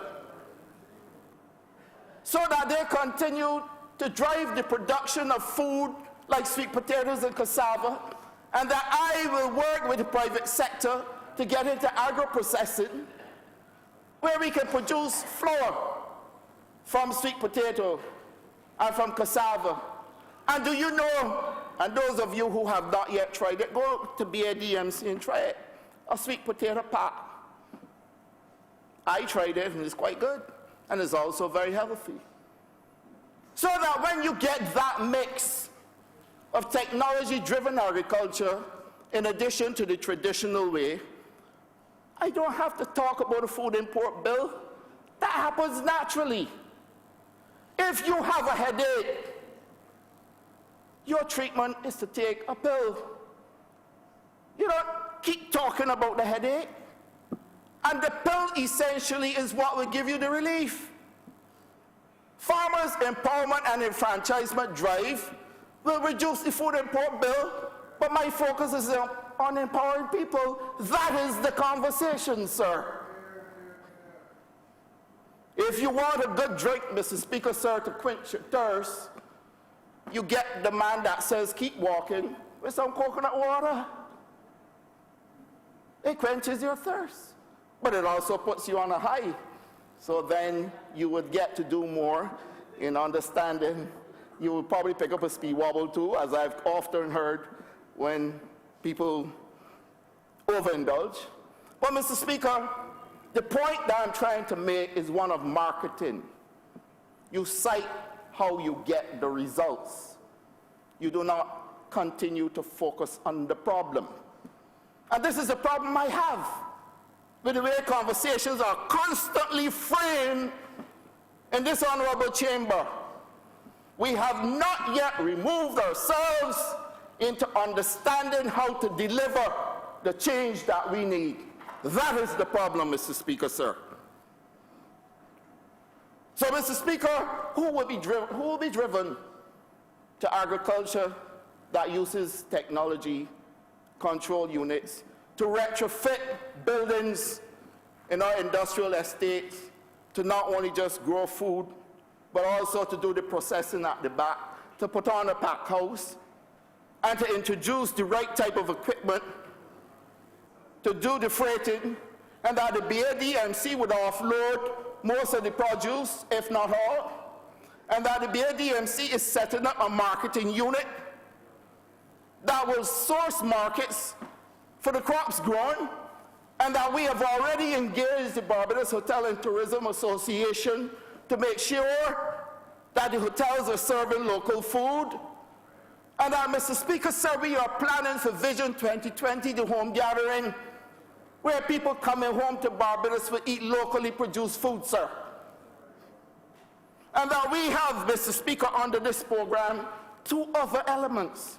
Livestock farming, where we've already engaged a consultant at the ministry, and that consultant is working to build out our black belly sheep population in a way that we have never seen in this country, and that the approach to black belly sheep farming, you will not be affected by predatory larceny either, because the type of preparation that is going into it, sir, your farm will be easily protected and monitored. So you're putting mechanisms in control environments, mechanisms in livestock farming, but equally, Mr. Speaker, sir, every farmer owes it to his or herself to put in security. The Ministry of Agriculture gives financial support for security systems as well. And that we have said we are prepared then to move to a drone base where drones can be employed and radio frequency devices and GPS so that you can do a continuous monitoring. But as far as we can go, farmers also have to be part of it. And Mr. Speaker, if anybody asks me again about my plans for predatory larceny, I am convinced that the person has a hearing disorder, because I've said it too many times. Well, Mr. Speaker, the legislation that was rushed through this Parliament prior to elections last year is currently in the hands of the farmers for review, so that when I bring it back here, Mr. Speaker, it will be comprehensive, but it will not be my own doing, sir. It will be also the doing of those who would have had input into what they are asking us to do to help us to get rid or fight to the ground predatory larceny. Mr. Speaker, cannabis. I've said that the industry is about to explode in 6 years. Honourable member, you had posed a question prior in relation to asking a question, which I answered that you were unable to so do, and that I am the grantor. Take that into due consideration, sir. I am obliged to you, Mr. Speaker. All I'm saying is that you have already been granted, even having not asked. So Thank you you, are Mr. Speaker. thereby so limited to 5 minutes. Thank you. Having been granted more than that, having not asked. Thank you. You're a good guard of discourse. I appreciate the opportunity, sir. Mr. Speaker, cannabis. First of all, I want to start by saying this was not easy. It continues to be difficult. And it is simply because there's a lot of confusion over medicinal cannabis and what is recreational cannabis. We have to make sure we follow very, very stringent legislative processes, but at the same time, keep the public well informed. Mr. Speaker, when I looked at all the jurisdictions that have introduced medicinal cannabis, every last one started off with confusion over recreational and medicinal. To the extent that, sir, that they then eventually had to go the route of recreational because challenges came along the way. But we have said, Mr. Speaker, that as a responsible Barbados Labour Party government, we will only consider recreational if the people of Barbados say so through a referendum. And if I say that, Mr. Speaker, it means any conversation from here on should only mean medicinal cannabis. That's what it means. And so we need not confuse ourselves. And we got people groping in the dark, pretending that they know everything. Sit down with me and try to pick my brains about what it is. And I'm telling you, Mr. Speaker, sir, that we are about now to launch a unit that is going to roll out this project. But not only just roll out this project, we have a director who's going to make sure that we keep the public totally informed. And who are we engaging? The churches, the schools, the teachers, Royal Barbados Police Force, the Defense Force, all interest groups, sir. Bringing town hall meetings to the public. And we've got on board doctors who've come forward and said, look, we want to help you with this conversation because we believe that the conversation is important for us to lift this thing off the tarmac seamlessly, sir. And that when we start in a few weeks with that unit, we're going to then look at the legislative process that will come to this honourable chamber, Mr. Speaker. Parallel, sir, with our PR campaign, and, sir, again, looking at the full value chain and making sure that Barbadians are given a chance to participate in the ownership structure of a value chain industry that is about to put Barbados on the edge in terms of jostling for market space.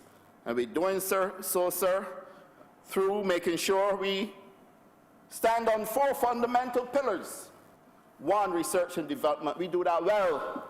We are a country of highly educated people. And the Prime Minister spoke about it. Up to Saturday, she spoke about it. We hold our own globally. We have some of the best minds anywhere in the world. That's a given. And that if we become a center of excellence for research and development, then we'll be able to develop and carry a conversation on a local cultivar that no one else in the world can claim, because anything that is ours can't be claimed by anyone else, like the black belly sheep, or like our sugar cane, or like our cotton. But we made mistakes with those, and we're not going to make mistakes with this one, sir. Honourable member, you are on the landing site. You are on the landing site. How much time you giving me? You are on the landing site. Let it touch down. You are being ushered in. All right, You are Mr. being Speaker, ushered sir. in. So now, Mr. Speaker, we will also take advantage of a certification program using the University of the West Indies, TVET Council, and Guelph University, so that we can train people. And that we will also make sure that we have local growers who can be trained. And that, Mr. Speaker, expansion of our tourism industry through rehabilitative services, where people now come for a new type of tourism, getting treatments, etc., and managing pain and managing chronic non-communicable diseases and other things that you can use medicinal cannabis for, including things like Alzheimer's and all the rest of it. Pain management, sir, rehabilitation from injuries and accidents, a whole suite of opportunities. Well, Mr. Speaker, those visitors don't stay for a week or two. These are long-term visitors. And Mr. Speaker, we have just changed our tax legislation so that suddenly we can have a conversation with Canada in terms of businesses domiciling here. And Mr. Speaker, I recognize that I have to land, so I would land by saying this. Good recognition. Thank you, Mr. Speaker, sir. The agroforestry, we planted more for Honourable member, you say you recognize that this is how I'm landing. you have to land. This is how I'm landing, sir. So that we can have our own local fruit. And if we can get everything local, sir, Mr. Speaker, I say to you that we got this. Mr. Speaker, we got this. Stand the course. I'm obliged to you. Honourable member for St. Michael East. Mr. Speaker, thanks very much. I am on the tail end. After me, there'll be a very distinguished and erudite person. And I told him that I don't want to be in a position to speak after him, because I know he has a perspective that can be very effective and is likely to overshadow anything that I have in mind. So he has given me the opportunity as a junior, not in age, but in capability, at least, to speak before him. But I have to put the caveat in again, sir. I don't like to, and it's not a criticism, but it is an awareness that is necessary. I probably hold this perspective because I see myself as a man from obscurity. The truth is, nobody that I grew up with, none of the men that or women that I went to school with ever believed that I would be here. They never believed that I had the capacity to reason. They never believed that I understand the distinction between logic and illogic. But I am here, sir. I am here. And I sat in these chambers the last few days. I heard the rational, I heard the colorful, I heard the innovative, I heard the bizarre, and I heard the erudite. And certainly the erudite is at the head of the hierarchy of this political dispensation. And I'm going to speak about that shortly. But I cannot understand how we can talk about engage in a serious debate and exclude the most important constituency in this country, when it comes to the discussion or conversation on marijuana.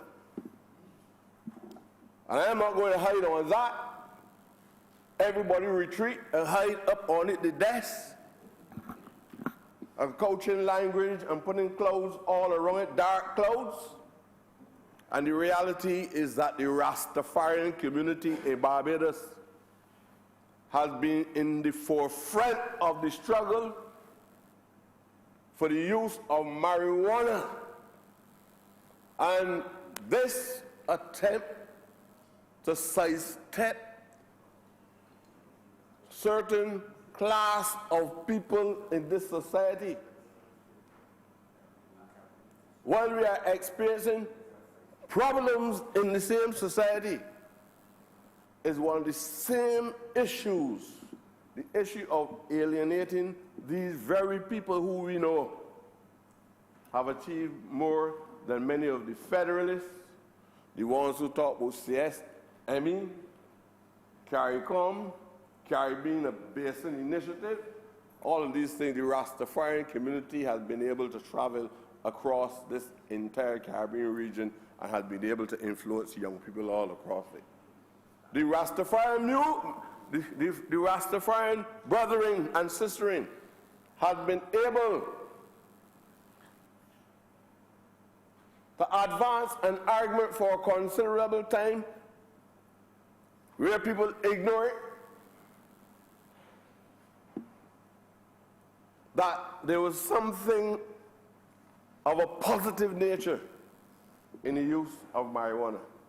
And while I can understand that there will be a debate and different approaches to what is recreational or what is medicinal, the reality is that whether it is medicinal or whether it is recreational, a serious, genuine discussion must occur in this country. Because though that marijuana across the world appears to have some economic value, lots of people got an interest in it, not because it's medicinal, but they believe that you can amass great wealth from it. Because we are talking about producing it through agriculture, because obviously you're talking about the growth of the plant itself, and the landless must be included in the exercise. The landless must be included in the exercise. I would not retreat from that view. And we have to have a mechanism in place if you're going to have medicinal recreation. Some kind of cooperative or consortium must come together in order to gain from the benefits of even medicinal marijuana. The law is not something that is supposed to be superimposed on individuals. The law is supposed to be a response to the dynamics of the period in contemporary history. And that is why you constantly amend laws, because it's what is happening in the economic and social environment that cause governments to put laws in place. And if you have to put a legal instrument in order to ensure that the plant is not abused, then you do that. But I am not going to support anything that wipes this thing out as an evil, but then you put it in the hands of the old plantocracy to grow it, all the different strands and types, compress it and stuff it in a container and ship it off to scientists somewhere and let it come back for medicinal purposes. If it is to be done that way, up front, the Rastafarian community must benefit from it, sir. I know everybody can duck. I want an applause for that. I want you to understand that is my reality. And, and that is also part of the budget too. Because you talk about revenue, I hear everybody talk how much foreign exchange going to be acquired. Look, this, if you're going to be debating on moral grounds, fair. If all the interest is in vulgar neo-capitalism. Say that. Don't hide it from anybody. You got no values. You don't care if something, if you don't care if plastic buys worth it. You don't care if this thing work because it can make big money. We can well start opening up around having churches, having houses all over the country for prostitutes. Huh? Get real. So what is this debate all about? So you put the principle of morality, you put the principle of the politics of it, or something about coaching up language and trying to hide behind only, and you are not even going to be a beneficiary of the exercise. And you're putting money in the same people's hands. Now, if you feel that is racism too, you can feel so. But I know I'm serious about that. I would be one of the most ardent and most determined persons that will make sure you put all the levels of militancy into this exercise in defending the interests of the Rastafarian communities across Barbados. They're not here. They haven't reached that level where they've penetrated the quarters of Parliament yet. You haven't, Honourable Member? Sir? You haven't, Honourable Member? Mr. Sir, They haven't, Honourable Member? They haven't, Honourable Member? Sir, That's just an aside, they haven't. well, of course, sir, I didn't want to include you I didn't hear, sir. in the discussion Oh, I see. because I don't know if you're a supporter of the ceremonial aspect I see. to which I speak. I see. I didn't want to include you in that, sir. I see. Well, what I want to say, sir, is that I think that we have to be pragmatic. There are lots of journalists in here, people who speak every day about people. And I know when they talk about people, they don't see certain people, don't even see themselves. Right? So I don't like talk to people. I talking to you straight. Poor people, middle class people, some Afro-Saxons in the system, and all different types of people in this society. When people do certain things in Barbados, it is about who you are. And it happens in a small country. It's who's your mother. It might sound monotonous, but it's a reality. That is what it's just like when people talk about Nebuchadnezzar. When I hear people tell me don't talk about history, I laugh because the man that talking this will be talking about BC. But whenever I have to tell them something about self-government or the Bush experience, or I tell them about the Industrial Revolution, he always talking things that it make no sense. You see people you can't keep out of the church. All the priests talk about BC, Old Testament, New Testament, all that. But we are not to talk about these things, even when we know at what stage of life we have had an opportunity to give full expression to who we are and to look after our own interests. Sir, I didn't want to go there, but my honourable friend who spoke before me, to some extent, he titillated the calm that was within me, and I didn't want to make it as a criticism. It is really a clarification. Mr. Chairman, Speaker, sir, my mistake. The budget, in reality for me, is a prophecy. I know religious people might say that word is only reserved for men of cloth. But all I'm saying is it requires an individual with some level of foreseeability. The Prime Minister has to be credited as an extraordinary personality. I don't give praise that easy. I don't give praise because the Prime Minister is a woman. I don't give praise because the Prime Minister is my inseparable friend. There are times when we don't agree at all. But I strongly believe that she is endowed with special qualities which many men and women here don't possess. And I did what I had to do in the way I had to do it, with no contempt in my heart for anyone, but because I think that she's the best. I am not disappointed in any way by the manner in which she has conducted herself, and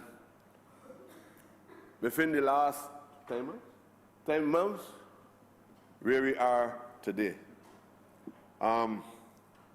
Some people would like to dismiss the challenges that we have had, which many of us were not expecting. I think we had about $4 million in foreign reserves. Huh? 400 million, sorry, man, not 4 million, that is petty cheek. Sir, you will get that from the Honourable Minister of the City Representative, sir. $4 million is nothing. And we have others here that I am sure they have at least close to 80 million US from Christchurch area. The city may don't have that kind of money. But sir, $400 million in foreign reserves. And I've been told if you use the economic indicators that we're now over $1 billion in foreign reserves. If that indicator is to be respected, then I don't know how someone can say that is not a major achievement. I might not like, because I have views about what ought to be sacrificed or what ought not to be sacrificed. And if I had to do certain things, none of these ministers here would not be flying first class. I don't care how long their legs are. I don't care how long the distance are. I'll be trimming here, there, and everywhere. I've seen a lot of men flying about and women flying about sometimes, and I don't know what it is that they wait for.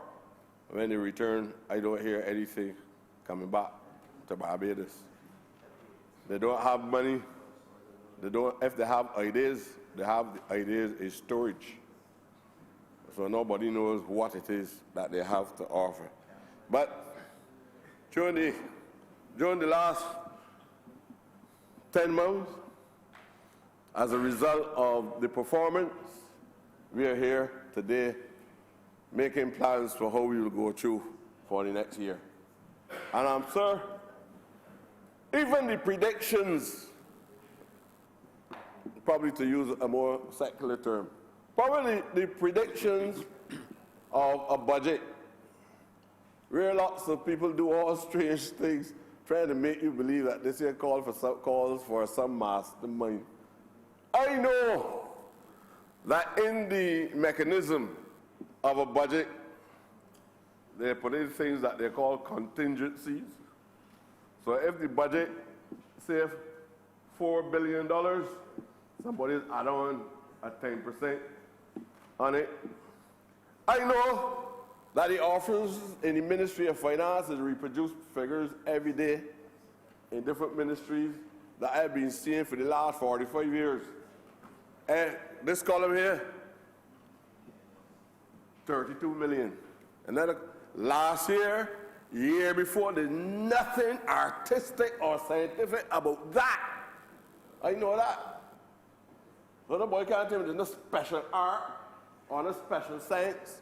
As an economist, every year you got a complex looking document with a lot of columns, and last year you spent $69,572.25 in this ministry, but this year you can make a cutback and a man just in an ad hoc way, take up a pen and chop it down by a 10 million until this is scientific.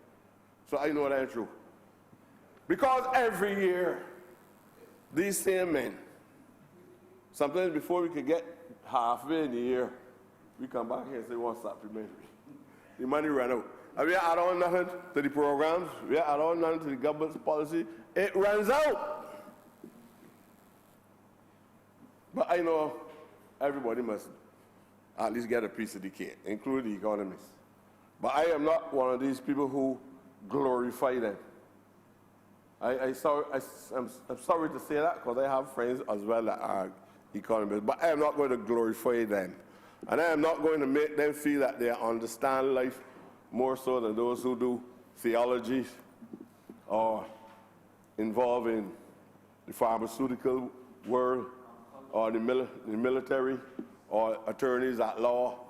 But this country is a strange one. One of them was arguing about who ought to lead Barbados. Everybody want to be a lawyer because they feel that if he's a lawyer, they get a pick. They get a pick. Then the next time we come along, we see some people, everybody want to be an economist because this is the time for the economists. And economists talk so much foolishness. So much foolishness sometimes. Run so many countries. Put the man there from Greenspan. All these kind of stupid people. Collapse the American economy. He didn't even understand what was responsible for the collapse of the economy. I saw it all the time it happens. Before it is Franklin Roosevelt, or Theodore Roosevelt in the Great Depression came to office, all kind of bogus economists, the banks collapsed, the automobile industry collapsed. These people. Knowledge is not restricted to any discipline. Knowledge is knowledge. You don't compartmentalize knowledge.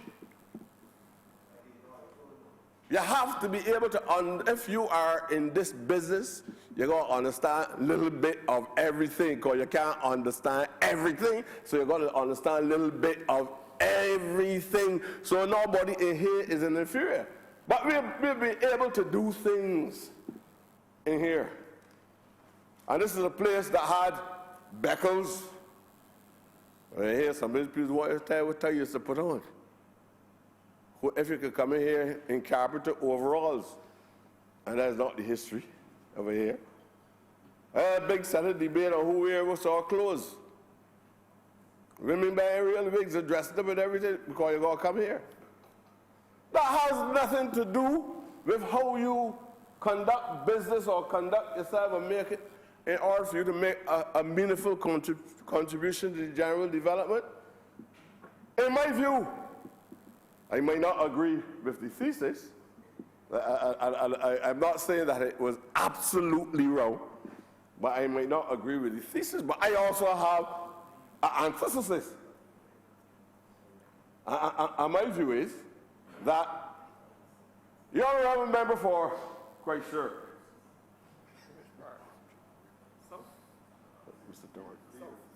South, a great orator, charismatic, but when he excludes Marxist theory, he is falling victim to what the so-called administrators that are responsible for academics across the world is trying to do. For instance, to knock down all the statues, all in Eastern Europe, they want to strip Marxism from the curriculum of the university, and there's no theory, in my view, that is consummate like the theory of Marxism. A lot of right-wingers teaching in universities.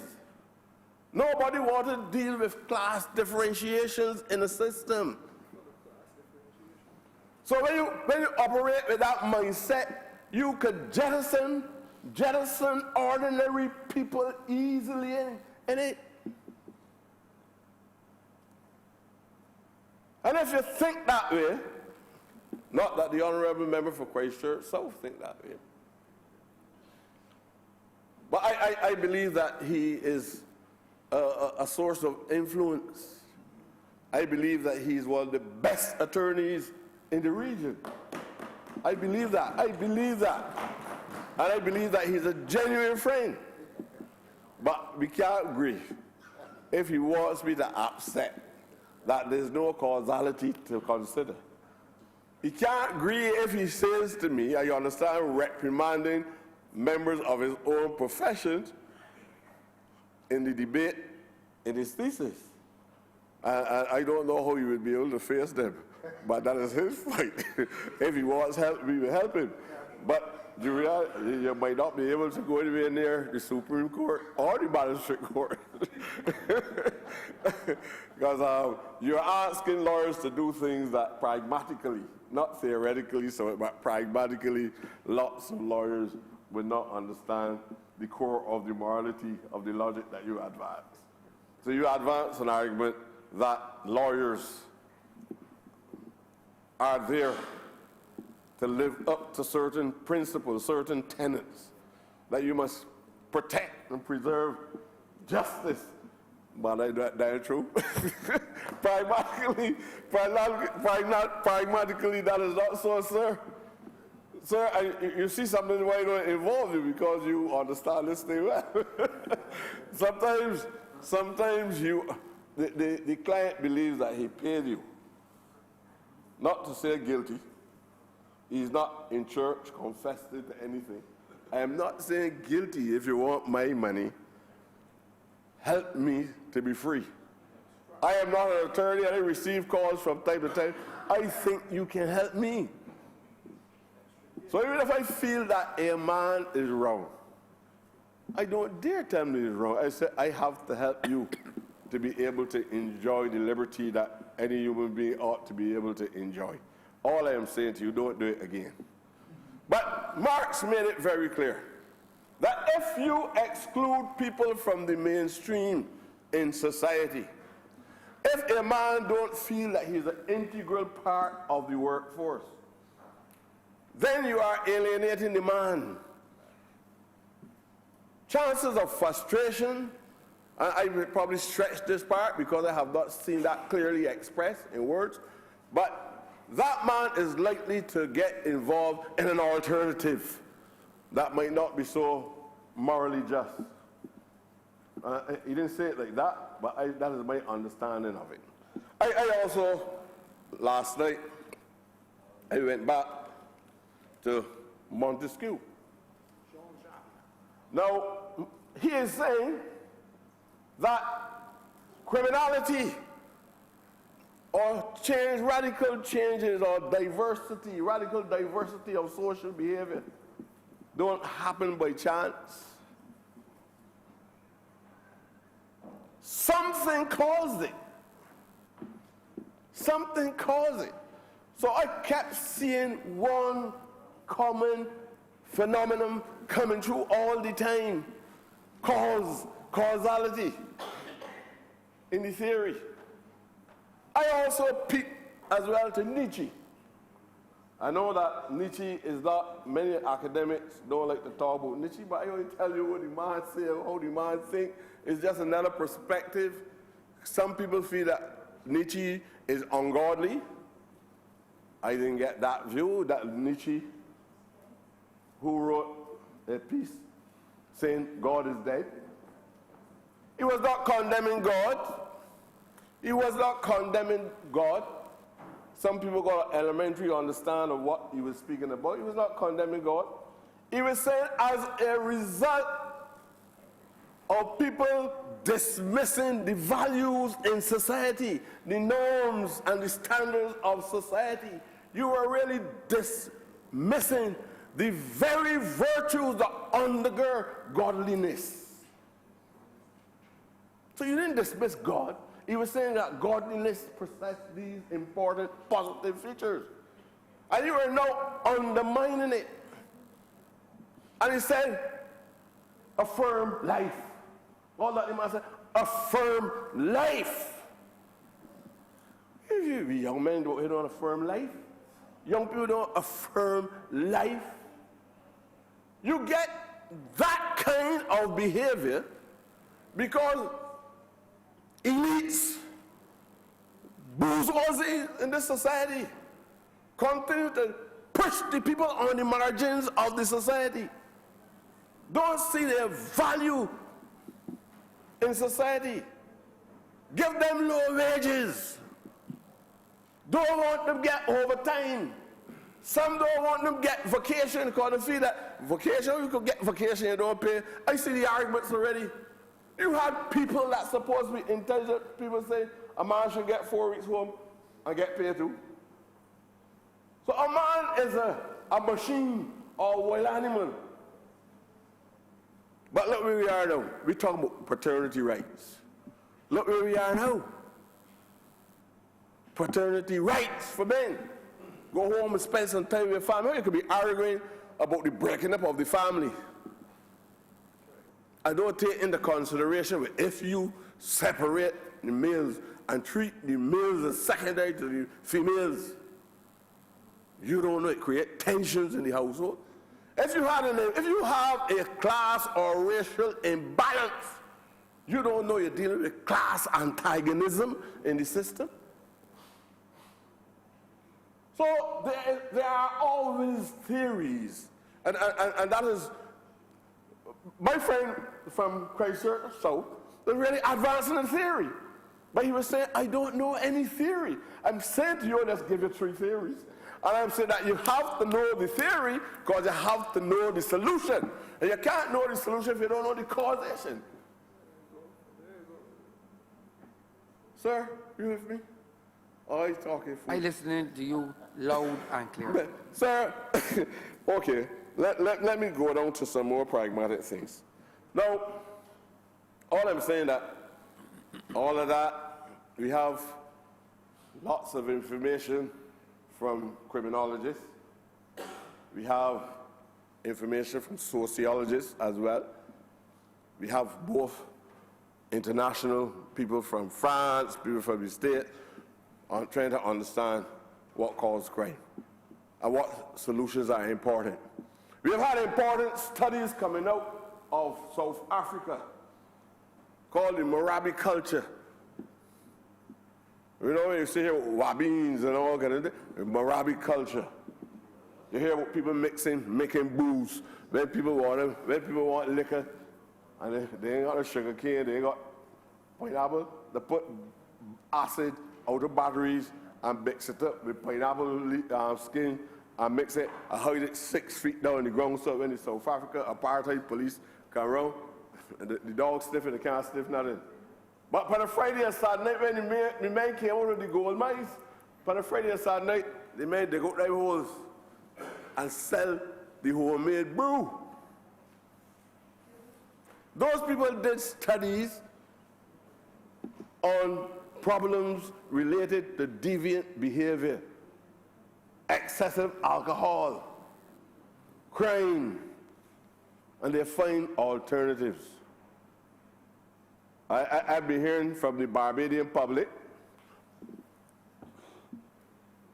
their solution is let the crime get committed and pop the man neck.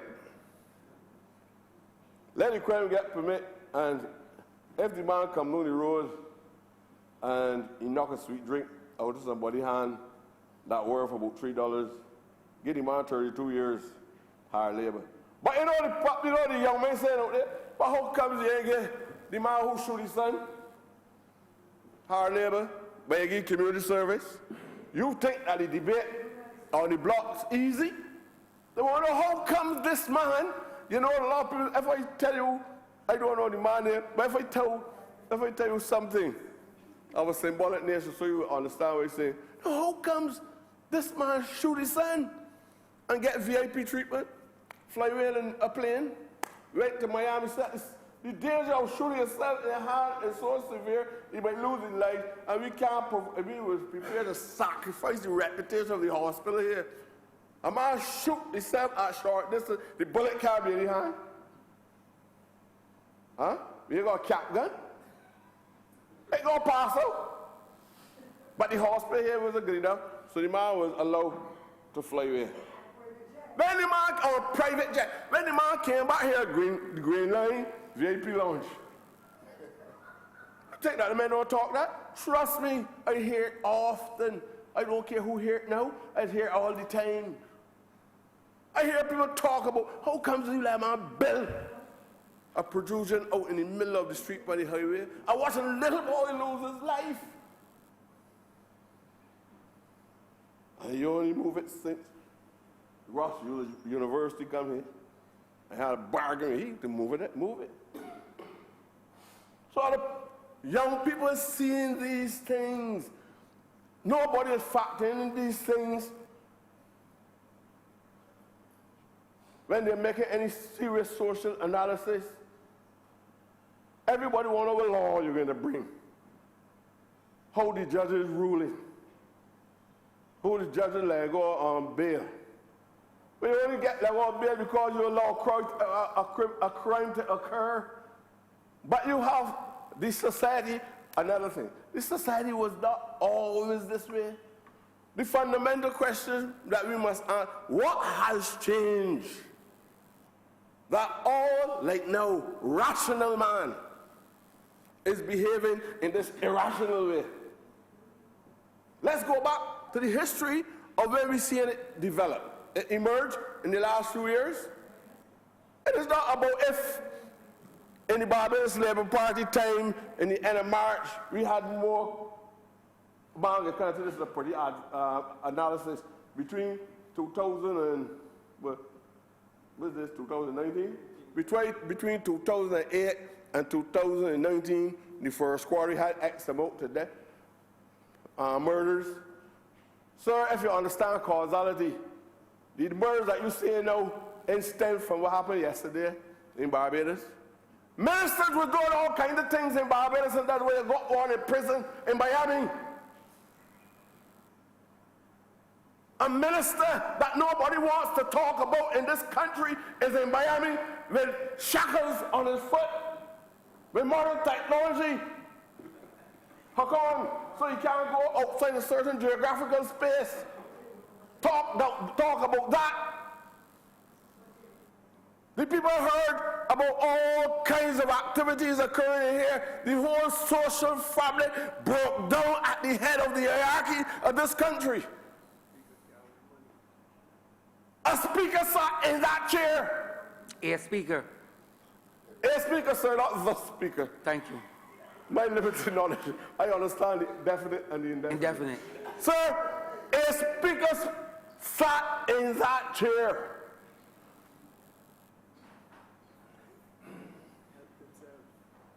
Helped himself with what was not his. From a disabled individual. All the senior citizens. The man said, I don't want to take him before the criminal court. So that is why all I want back is my money. Over $250,000. So the man brought a civil charge. He went down to all kind of committees, called everybody talk structures and everything, unless you got the courage. I almost call another word start with a B. But unless you have the courage, you're not going to do it. We went down there in a committee, 3 sessions. The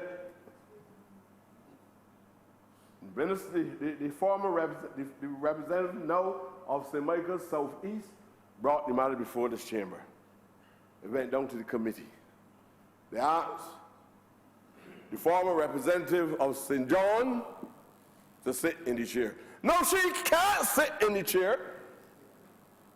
In a society that understands how she came by a guest house in Martins Bay, or how she could take a $3.5 million from Clico and transform it to the institution to which she managed with a paralegal certificate over lawyers. Put her in the chair. He who comes to equity must come with clean hands. It's a maxim. The lawyers should know it better than me, because I'm a lawless man. Right? She did not come with clean hands. And the 2 people who defended, the man who we already left these chambers as Attorney General, we used to call him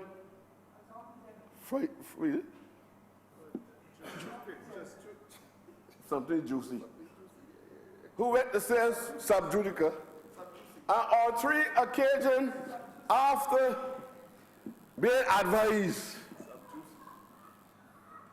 that the word is sub judica, he said sub juicy 3 times. Now you had that quality of persons in here. You had another minister down there, I just found a house a house, two-story house, on the mouth of Waterford Boulevard. Yes, sir. You know, it was a lot of debate around here about urban and houses being missing. The same man that was trying to accuse of the houses ended up being a member of that party. I found a house at the gateway of the city, at the mouth of Waterford Boulevard. I found a house. That man was the same minister. That man also had cars. Look, this is a sordid history. Sir, that man also had cars, BMWs, two of them, by strange means. And the person who sold the cars took back the cars because he wouldn't pay. Because when he thought that he was bargaining and that they were smart, some strange, duplicitous individuals thought they were smart enough that they could say, I can use some work. I got a BMW for that. And man said, boy. After a certain amount of months, his expectations was not the same as theirs, so he might as well bring some money. I couldn't bring him. My man tapped me 2 cars. So the former minister who had a Suzuki more, but not a Suzuki, but Vitara, now driving the Vitara again, the BMW going back. I hear a lot of talk about this minister is the body who bring in the seventh right in Parliament for 10 years. 10 years! All the defense of his stewardship is that he ordered. And we don't pay for the trucks. Sir, I am pleased to tell you that the SSA, the Sanitation Services Authority, is now in possession of 7 new brand trucks.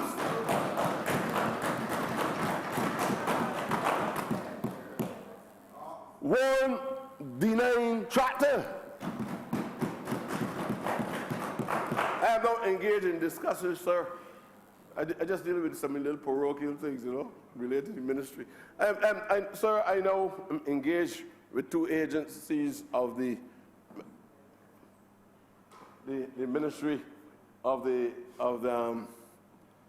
Tourism, and they are working. We have a little difference, but I will work with them because I am pleased that at least Barbadians are at least receiving some assistance, and that Barbadians and the thinkers in tourism understand that there's no tourism unless they can understand the culture of the indigenous people.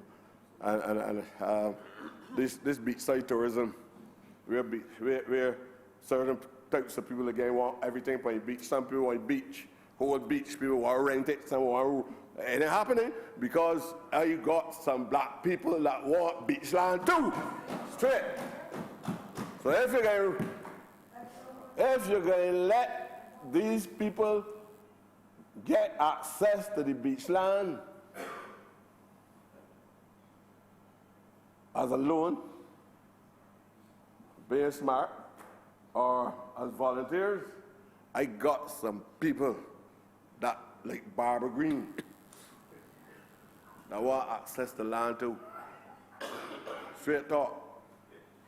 I am not going to support any. If it comes before me, I would prefer I would go to lunch for the whole day. But I am not going to add my voice to that, sir. I came in this Parliament after preaching about economic enfranchisement.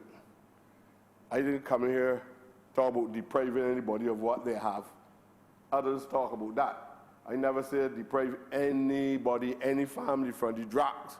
Family to who? Never said deprive them. I said expand the economy. And this is time for my people to get a share in it. Get a share in it.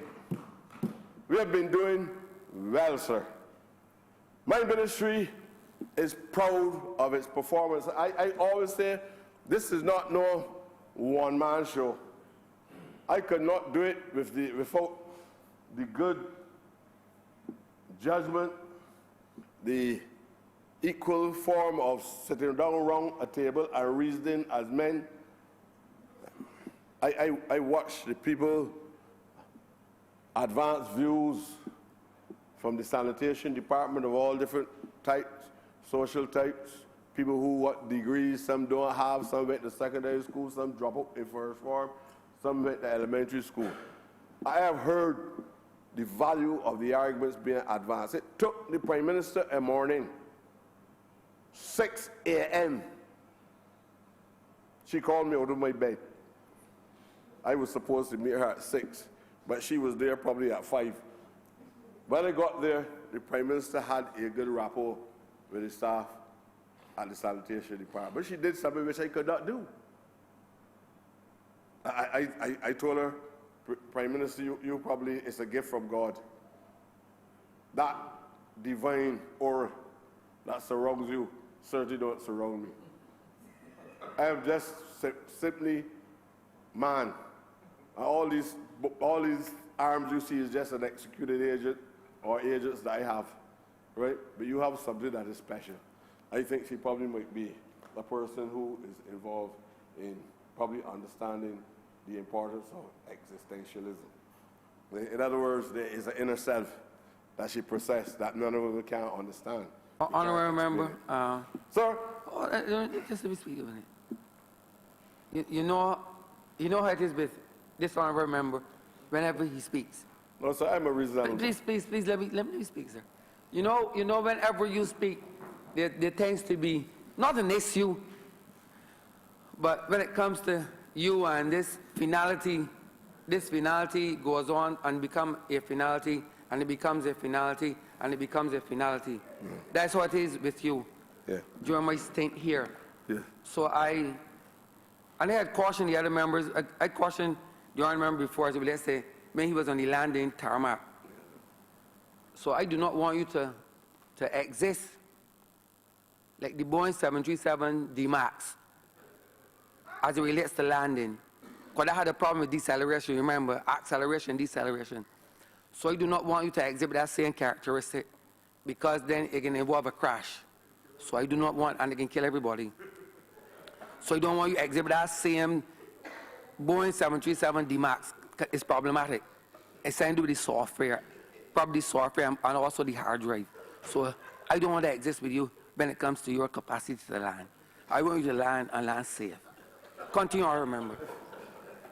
Sir, you must understand that depends on how the wind blows.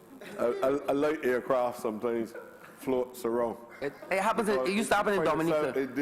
I remember it used to happen in Dominica before they moved to the new airport. I'm very familiar with the wind down in Roseau. How it used to occur. I'm very familiar with it. Well, sir, I obviously want to do a smooth landing. So I want to speak about the final aspect of it. I wish I could have expanded some more on what is happening at the sanitation department, but I don't believe I could. No, you don't have the time. Trust me. Right. You don't have the time. So I'm saying, sir, I want you to understand what I'm doing, and this is the final issue. I want you to understand what I'm doing at Waterford. It is not just the expansion of roads. I slept on it for a long time, and I said the Prime Minister gave me the responsibility for Ministry of the Environment and Beautification. And therefore, she was asked me to put some aesthetics to what I was doing. So I didn't want to sell my department as a debushing or a courage institution. So I thought about it, had the discussions with the officers there, and they have given a good account of themselves. So we've opened up the space to give some level of comfort. We know that is still the preliminary stage of the exercise. What I want to tell you what we're going to be doing, we're now going to be compressing the soil. We're going to roll the soil, make it smooth, fill in certain areas of it, and then we're going to plant special grass on that side, because that is supposed to be the gateway to the city of Bridgetown. And then you run right into all the networks. I was asking the Prime Minister to give me an opportunity, sir, and I think that you wouldn't want to miss this one because it is of benefit to your constituency, sir. I told her it is incomplete, although it is 254 acres of land. It is incomplete. I would be doing a disservice to extend it through a gully project into the bell and don't take you into consideration, sir, because this last stage of it is, I am speaking because I recognize that as a consequence of your situation, sir, where you cannot say things for yourself, it is only reasonable that I should say something for you in order that your constituents can fully understand what we are doing in order to develop the community there. Sir, and I hope you're not trying to beseech me to get more time. Sir. No, sir. No, sir. But you have a historic building, and I'm sure you're familiar with it, sir. That is Glenderry Prison, and it was closed. And unfortunately, I've been hearing words that BTI likely to be the agency to take care of it. But I really believe, sir, that both you as parliamentary representative and Speaker of this House, and myself as representative of St. Michael's East, and all those in the adjoining constituencies should have some word in how this policy goes. I was talking to the member of the city recently. I said, look, in Cuba, in every institution, a member of the party is always present to know what the party's policy is. And if I can link the prison and I can link the old house of the Lascelles family, the Queen Elizabeth family in the belt to it, and bring it down through and give you down through the belt, what we call the Gully Project, so that, what is called these things that these people do, these people that live sweet, is walk through all these gullies. These heights, if we can bring heights down through the bell, and it can bring them right back into the Botanical Garden. So I will hope that I will have twice 254 acres of land for me to also ask you, sir, to be an integral part of this exercise. Help me to see how we can develop this, not just for tourism, but for the people of your constituency and of mine. Sir, I want to thank you very much for the extended time in order to bring some clarity to the ambiguity that I exercise. You have to go and see the Botanical Gardens, sir. I think you have to. It's adjoining to yours, and it'd be good if you can come. I'm going to feature the crop over events there this year. So I want to thank you very much for giving me the opportunity to just say a few words to you and to say a few words to my colleagues and the people of Barbados. And I'm hoping that along with the vision of the Prime Minister, that this entire collective in the House of Assembly will be able to play a positive role in the general development of Barbados as we go into 2020, sir. Thank you very much. Honourable for St. James Central. Mr. Speaker, sir, I welcome this opportunity to make a small contribution on behalf of that sector which I have the honor to lead. And that sector, of course, Mr. Speaker, sir, is understood to be the sector that leads the economy. I say as a point of departure, Mr. Speaker, that I feel somewhat privileged to be able to speak immediately after the Honourable Member for St. Philip North and also the Honourable Member for St. Michael East, who St. Philip South. St. Philip South. South, yes, and the member for St. Michael East, both of whom, sir, are in charge of ministries that really make mine possible. The linkages, though silent in the speech of the leader of the opposition, the linkages are fundamental to the execution of a tourism product in Barbados. We are, sir, as I will expatiate upon during the course of this delivery, we are, sir, nothing if we cannot build linkages across the Barbadian community and involve ordinary people and the average department of government in as they execute their responsibilities in our tourism environment. Mr. Speaker, sir, I will not dwell at any length whatsoever on the contribution of the Leader of the Opposition. I saw him at lunch, and he seemed to be akin to a man in nettles, urging me not to be harsh on him, etc., etc. And I told him I really have no interest in that, sir. I honestly do not. I feel no. I was taught a long time ago, Mr. Speaker, sir, indeed by the same man who now advises him, that it is foolhardy, sir, to attribute to malice those things that are best described by ignorance. And I feel, sir, that it is unnecessary to spend any time on the speech of the honourable member. I will say, sir, that I do feel it is necessary, though, to reflect very briefly on the unfortunate comment that he made with respect to the performance of the Ministry of Finance insofar as the management of the economy is concerned, and this issue of debt. Mr. Speaker, sir, we have to be mindful as a country, and we must not forget from whence we came. I know it seems as though it was 10 years, but it is 10 months. And I know a lot has happened in the space of the last 10 months, Mr. Speaker, sir. And sometimes it is easy to forget that we endured as a country 22 agonizing, painful, and disgraceful downgrades by reputable financial entities around the world. And, sir, we were told that it didn't matter, when in fact it does matter, because as a consequence of those 22 downgrades, we saw major companies leaving Barbados to go elsewhere in terms of headquartering themselves, because every single downgrade made it more difficult for private sector entities to raise capital. When the sovereign state is downgraded, the entities within the sovereign state cannot easily raise loans and so on, can't do their business efficiently, financially, in terms of forward planning, and therefore, sir, they seek life elsewhere. And with every one of those downgrades, Barbados' standards in the eyes of the international community have fallen. With this new administration, sir, that has been reversed. And for the first time in 10 years, sir, we have seen upgrades as opposed to downgrades. We, Mr. Speaker, sir, forget very quickly, and I sense the Leader of the Opposition has forgotten the era of bloated public expenditure.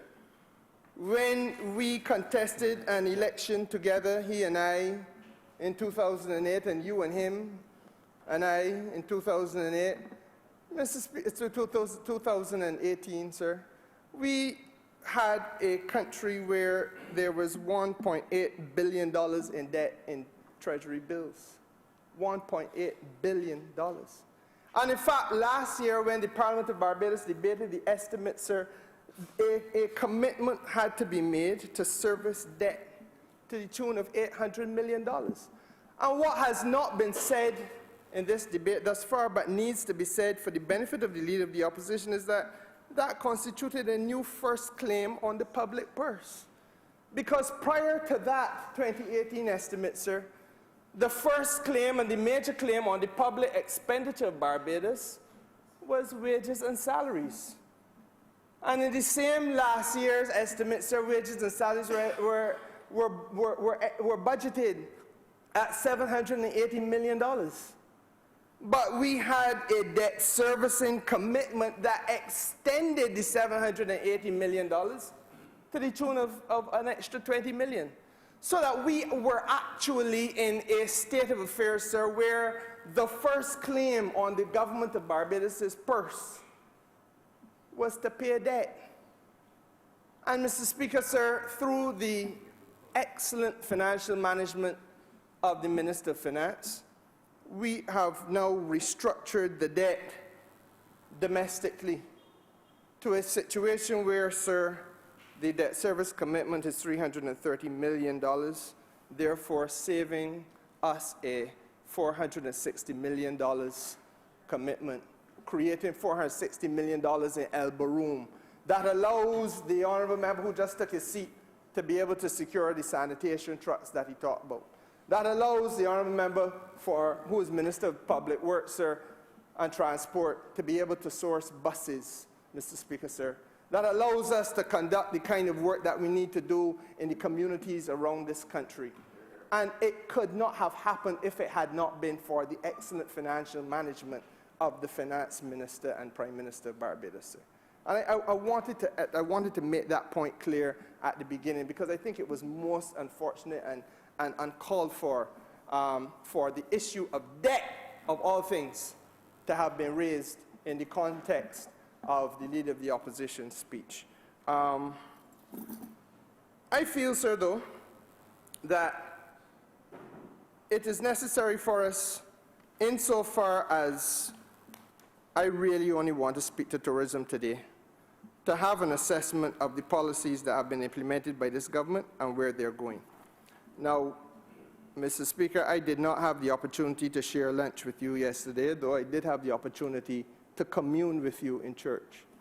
But I left church because I needed to go and have a meeting with my officials in the ministry, because the fourth quarter output from the Caribbean Tourism Organization is now available.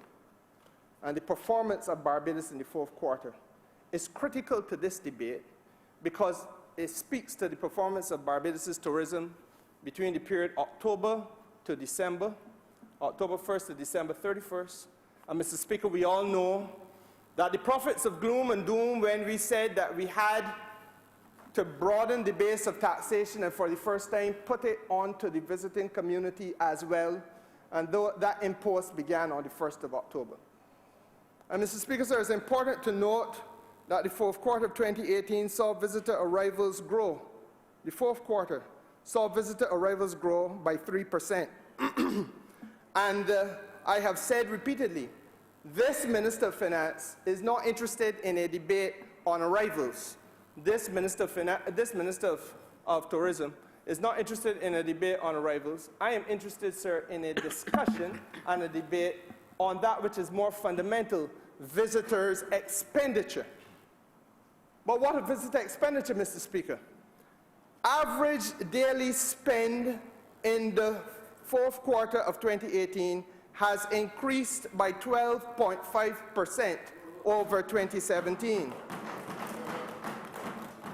United States, which saw a record year last year, for the first time surpassing 200,000 tourists arriving from the United States for the first time last year, saw visitors in the fourth quarter spend 24.6% more than during the fourth quarter of 2017.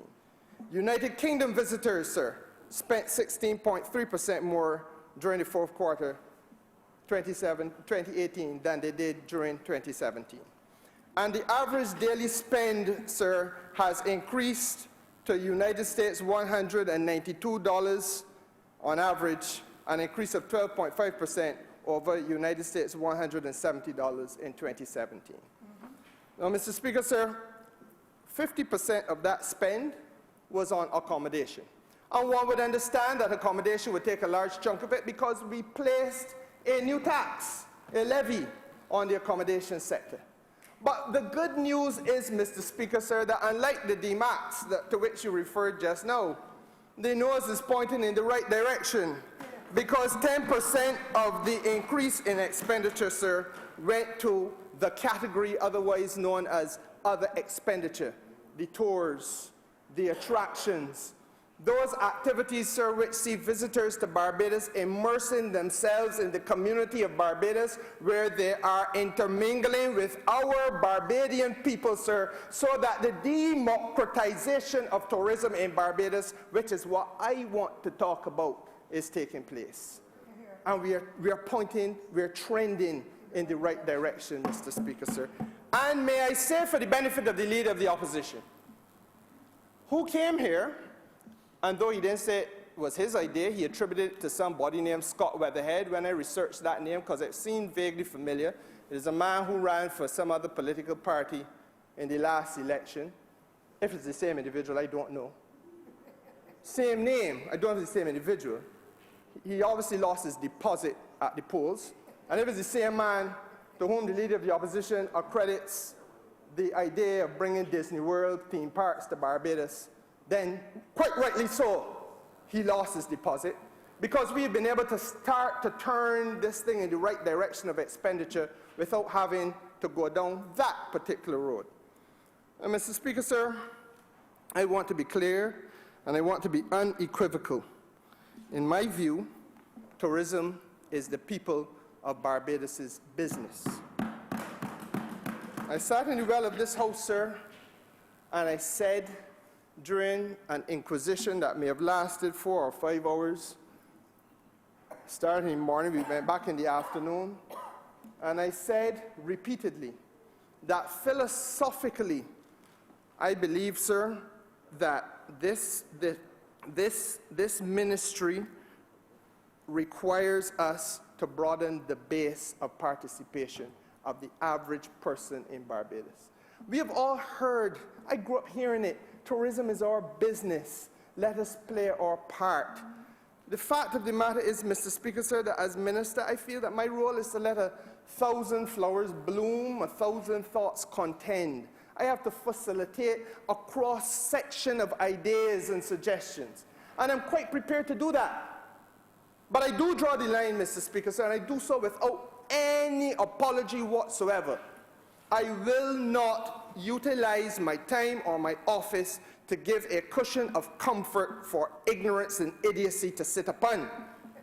And if you're going to come to the People's Parliament to make suggestions about Walt Disney World in Barbados, sir, I have drawn the line. Have no interest in that discussion. Because, Mr. Speaker, sir, it was created in 1923. If Walt Disney World was coming to Barbados, it would have come here a long time ago. But it tells me that we still have over 180 years after emancipation, 186 years after emancipation of slavery in Barbados, a political type in this country that is neo-colonialistic in thought. Quislings, Mr. Speaker, sir. Quislings, as in von Quisling, Vidunk von Quisling, you may have heard of him, sir, from Norway, the man who sold out his people to Adolf Hitler. Quislings, what the Americans will call Uncle Toms. A category of individual, Mr. Speaker, sir, who is so inferiorized in their thinking that they believe that we should be beholden to Goofy and to Donald Duck and Mickey Mouse and Minnie as well and Daisy Duck for the well-being of Barbados and its financial potential from tourism. And that the people in Oistins, an organic community and legitimately organic community experience. And the people in Paynes Bay, an organic and legitimate community experience, Mr. Speaker, and the people in Paynes, and the people in Baxter's Road, sir, and the geophysical attractions that the Honourable Member for St. Philip North spoke about in St. Philip, and the other geophysical attractions across this island are all some form of bastardized product, and that we should be cap in hand as a collective nation of Uncle Toms, because we can't offer the world anything that is unique and different. And I refuse to go there, Mr. Speaker, sir. I refuse to go there. Now, if you want to talk serious talk, I'm going to engage you in that. The Honourable Member, to his credit, did raise, without reference to the same weatherhead person, the matter of the value-added tax in Barbados as it impacts on hotels. And if I recall him correctly, sir, he expressed concern that the value-added tax would have been part of a ad hocism or what he calls ad hocism. I don't think, sir, that there's such a formulation known either to Latin or English, but that it is an ad hoc policy. I think that is what he strove to articulate and to convey. An ad hoc policy which would have been injurious, his language, not mine, to the hotel sector. Now, Mr. Speaker, sir, let me be very clear. You know, people in Barbados can't have it both ways. The detractors, not the people, the detractors, because the people spoke loudly. That's why 30 people were elected from one political party. But the detractors can't have it both ways. Before this election, last election, the detractors would have had us believe that she who now is Prime Minister of Barbados was to be described in language that previously was reserved for King Henry VIII and the House of Tudors, Mussolini, Stalin. They want to call her a despot. You remember the language, sir? And I want them to understand, sir, the lady of whom they spoke. Because when once the end of the year had come last year, and we had every reason to believe, even though we didn't have the concrete figures that I got in my hand from Caribbean Tourism Organization yesterday, we had every reason to believe from a lot of preliminary data that we would have done particularly well, especially the fourth quarter of last year, in spite of the implementation of the new tax regime. That if it was in fact correct, then we needed to be very careful that we do not now create a situation which would reverse the positive trend by over-taxation, thereby rendering the Barbados economy uncompetitive against the rest of the world with whom we compete. Because, Mr. Speaker, sir, Barbados is already one of the more expensive jurisdictions in the Caribbean, and in fact globally as well. Now, I spoke to the Prime Minister, as did some senior people in the hotel sector. And she determined that it would be a useful thing to call us in for a meeting on the matter. And she determined, after having heard us, Mr. Speaker, sir, that the budgetary presentation that she made in June of last year, when she committed to taking the sector to 17.5% VAT, was perhaps worthy of reassessment, given the way in which we were turning the ship around, given the level of performance, Mr. Speaker, sir, that you didn't want to dampen that performance now by an unnecessarily high level of taxation. And therefore, sir, the decision was made that you would place a 10% VAT as opposed to 17.5% VAT on rooms in Barbados. It is not ad hocism. It is, Mr. Speaker, sir, governance. It is a leader of a country and a finance minister responding, first of all, quickly. Secondly, decisively. Intervening, sir, to make sure that if you have a positive trend, you can sustain it, because the country needs to do well in this particular sector. And Mr. Speaker, sir, that, may I say, is what was sorely lacking in the last Democratic Labour Party administration. But we are now privileged to be in a position where we have a leader who is able to respond in the way that is expected. Now, the honourable member, sir, also spoke, and as I said, I don't want to get into the nuts and bolts of his presentation, but he did speak to a number of things which I think I have a duty to relate to, because I don't want it to be said that these things were not engaged on. The question, Mr. Speaker, sir, of the introduction of gaming tables in Barbados. Now, I want to say, sir, that as has become his wont, unfortunately, the honourable member ventures into that which is salacious. And so he poses the question, does this mean that the government is introducing gambling? And then he says, in what creates a veneer of innocence, I don't know, I am only asking. And then I hear it, and I see it for what it is. Now, Mr. Speaker, sir, my dictionary tells me that gambling is a game of chance in which a stake or a prize is won. I don't know how we can be introducing gambling. When I was a little boy, Mr. Speaker, sir, from as far back as I know myself, there was a place called the Garrison Savannah. I born and found it there, so I presume it had to be there before me. And I used to be taken there by Granny and granddad and auntie and uncle, and indeed mommy and daddy on a Saturday.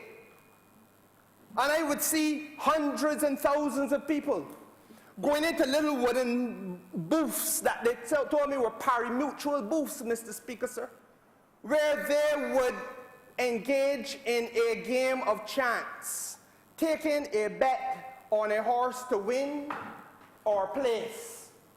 And if they were successful, they got a prize or a stake, a monetary reward.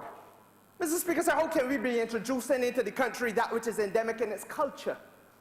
I know, Mr. Speaker, sir, that in every shop, if not every shop, every supermarket around Barbados, sir, there are people who go and in the gas stations go and buy something that is called a quick pick.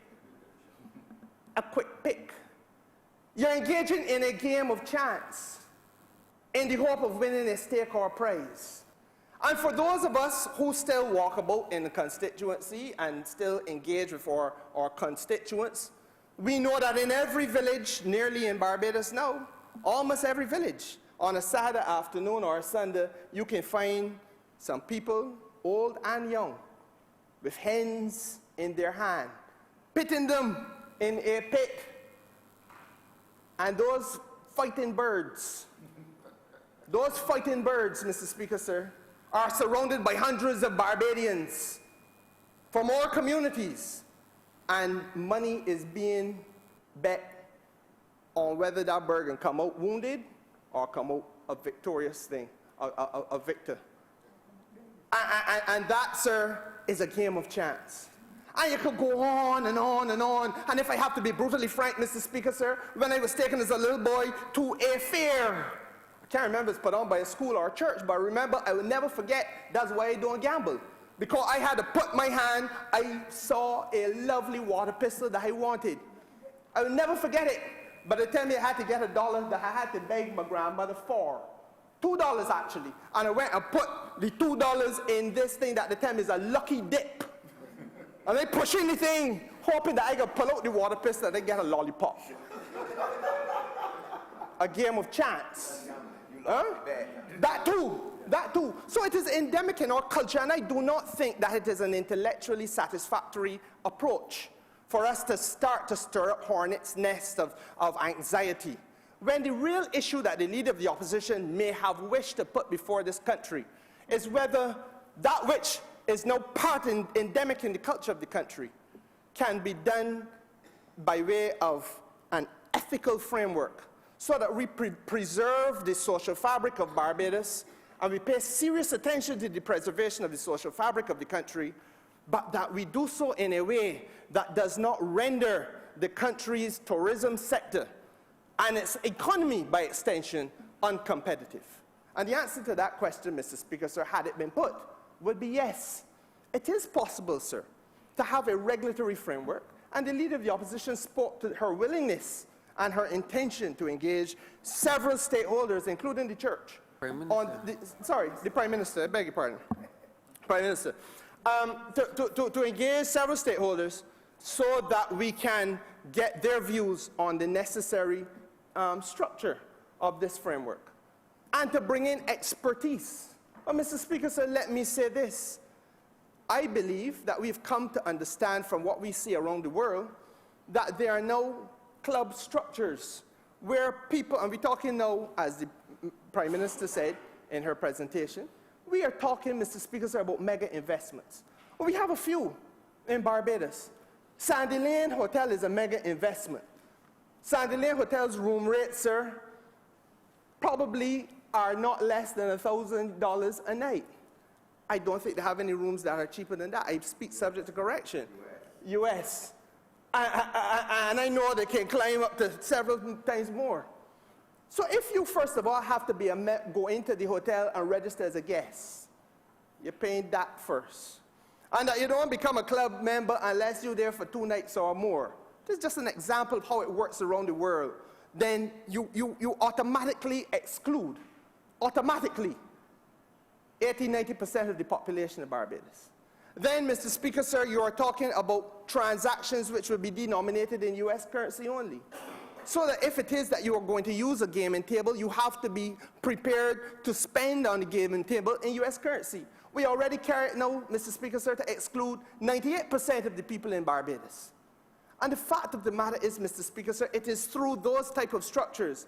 And on top of that, a regulatory environment which is rigid and robust, so as to make sure that the little old lady, who quite frankly, the old age pensioner, who quite frankly, the leader of the opposition should have raised his voice in concern about long time ago, who is now being asked to go and pull a one-arm, invited to pull a one-arm bandit at 1 o'clock in the morning at some of these places around Barbados that do not close, but are open for a one-arm bandit playing right through the day and into the night and offering a breakfast too. I ain't hearing a boy talk about that. Those are the people that we need to protect, sir. Those are the people who would place their pensions at risk. Those are the people, Mr. Speaker, sir, who would place the salaries at risk. And Mr. Speaker, sir, it is possible to create the gaming table environment in a way that is ethically favorable, so that that which is fundamental, the preservation of the social fabric of Barbados, is something that we protect. But, Mr. Speaker, I also want to say that it is important, in my view, for us to be very practical about a few fundamentals, because, like I keep saying, you know, we need to be more specific. Tourism is not just the people's business, in my view. Tourism has to be about the financial viability and the financial stability of every village, every district, and yes, every household in Barbados. If all of us are in a situation where tourism is our business and we must play our part, then every household is going to be touched, directly or indirectly. We all are potential ambassadors to the visitors of our shores. Mr. Speaker, sir, it therefore means that it must be that financial viability and stability becomes an end result, and that tourism and the sector itself becomes an economic development tool. That tourism is seen and functions as an economic development tool, not any longer to be seen as something for foreigners, created by foreigners, owned by foreigners, operated by foreigners, for the benefit of foreigners, but that it is inclusive in nature and it carries along in an uplifting way the Barbadian from every walk of life, going into our communities, sir, to our beaches, Mr. Speaker, sir, the taxi stand, the roadside vendors, etc., etc. And if we are, in fact, a lead sector, then the lead sector must be allowed to lead. And what is it that the lead sector is expected to do? The lead sector, sir, is expected to contribute, first of all, to increasing corporation taxes in Barbados, so that the government does not have to go to the individual's pocket to get taxation, but that a corporation tax structure in Barbados should now be such that we can get back to the halcyon days when $300 million in taxation used to be collected in this country by way of corporation tax, something that has fallen off dramatically. It also must be a lead sector, sir, that is globally competitive. Because tourism, more so than any other sector in this country right now, other than perhaps international business, is competing against the entire world. That's what we put in our product against. That's why I am so contemptuous of the Disney World talk. Because we cannot compete against them by offering them that which they have. We have to compete, Mr. Speaker, sir, by developing that which we have. And sir, may I say as well, that that global competitiveness and that quest for increased corporation tax contribution is on one side of the dynamic. Against that, we have to weigh the fact that at present, tourism functions in a regulatory environment that tends to hinder its capacity. It tends to hinder, Mr. Speaker, sir, the capacity for its own growth and for the country's growth. And those are the fundamentals that we have to address. So therefore, the gaming tables. Let's use that as a point of departure. Why do the gaming tables become important? For the same reason, Mr. Speaker, sir, that every large resort is seeking a few fundamentals itself. Large resorts want to have a golf course. Why? Because if you have the golf course, you attach, first of all, you can create a line of revenue that you did not have if you didn't have the golf course. Secondly, Mr. Speaker, sir, if you have the golf course, you are rendered competitive against entities of a similar type that may be offering golf. Mr. Speaker, sir, why would they want to have conference facilities? Because if you have conference facilities attached to your hotel, you can get another revenue stream that you would not otherwise have had. So there are some key things that hotels are looking for. They're looking for the golf courses, looking for the conference facilities, looking for scuba and water sports activities, because all of those things lend to revenue streams that you would not otherwise have. And we have come to understand, sir, that the amount of money that is generated by those things is very limited by comparison to what a gaming table can, or a set of gaming tables can generate. And that is why the large competitors that we face around the world have moved, long moved in that direction. And collectively, all of those streams of revenue equate to greater competitiveness for the resort, and therefore, by extension, for the destination. It relates, Mr. Speaker, sir, to further revenue opportunities, more employment opportunities, and more taxation opportunities. It is a win for the government. It is a win, Mr. Speaker, sir, for the resort that provides it. But beyond that, the lead sector must be able to attract private investment. And this is what nobody in Barbados wants to talk about, sir. But I've come to tell you, frankly, that the reason why the government of Barbados found itself in the position where it found itself in with Sam Lord's Castle, where you have a wonderful piece of real estate, but nobody was prepared to make the investment in the real estate. That Sam Lord's Castle should have had to rely on the government of Barbados to intervene so that it could be rebuilt. It's testimony to the fact that the private sector in this country and outside the country was viewing the tourism sector as not being able to give the return on investment that they feel it should be able to give. And Mr. Speaker, so it is time that we as a country understand these home truths about ourselves. I don't think that anybody in this parliament would want to see a reduction in the cost of labor in Barbados, because it means you'd be paying our people less. That's why we fought so robustly to make sure the dollar don't get devalued. And we succeeded.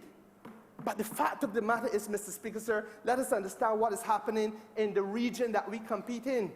In Jamaica, sir, a waitress is getting 212 United States dollars a month, which, sir, is 424 Barbados dollars equivalent.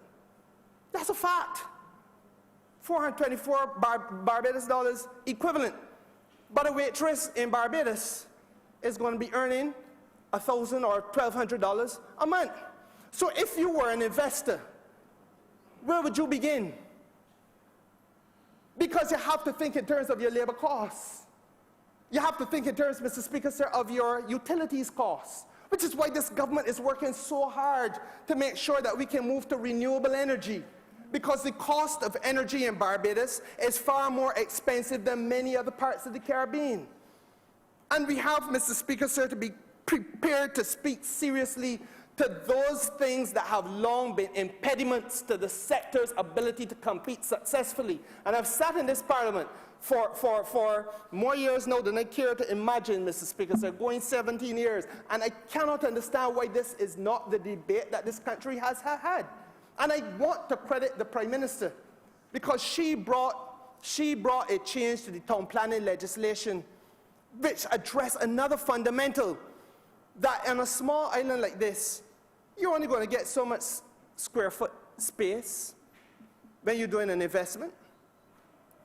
So if you now allow or you remove the restrictions in law that allow you to go up to 5 stories and 6 stories and 7 and 10 stories, then you allow, Mr. Speaker, us to come to a point where we can have more rooms per square foot.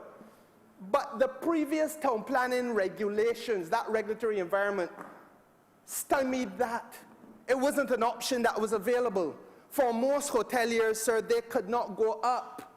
Now we have corrected that as an administration that is looking into the future. That is why I have to say to those people who are critics that they got to understand that the woman got this. We got it, sir. We not only get it intellectually, we got it.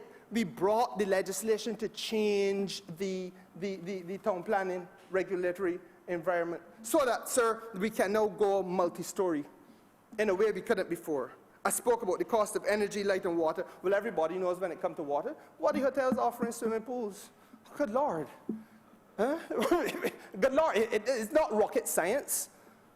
And on top of that, Mr. Speaker, sir, then we have to deal with this question of gaming tables, because it is a globally sought after aspect of the sector.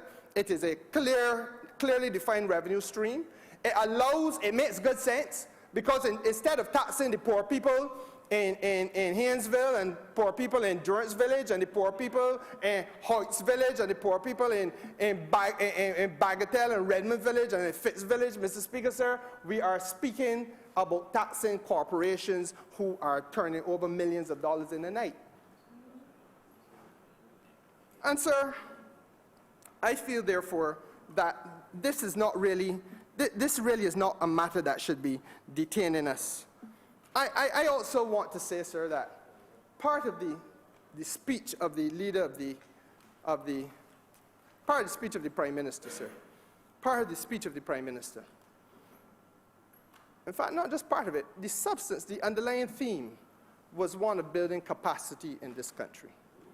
Now, what she did not speak to, but what I will say very briefly, sir, is that there is yet another aspect of this that impacts on tourism. We have, and we are about to enroll, a national tourism program as part of the Inter-American Development Bank country strategy. We have secured commitments, we don't have the funding yet, but commitments for funding of 20 million United States dollars. It is designed, Mr. Speaker, sir, to use tourism to redress economic and social vulnerabilities in this island. And I want to say that for the very first time ever, tourism has been blessed by the IADB as being a tool or a vehicle for us to make social and economic intervention. Now, Mr. Speaker, what is the type of intervention that we have in mind? We are particularly focused on the city of Bridgetown, because it is a site which is rich in potential.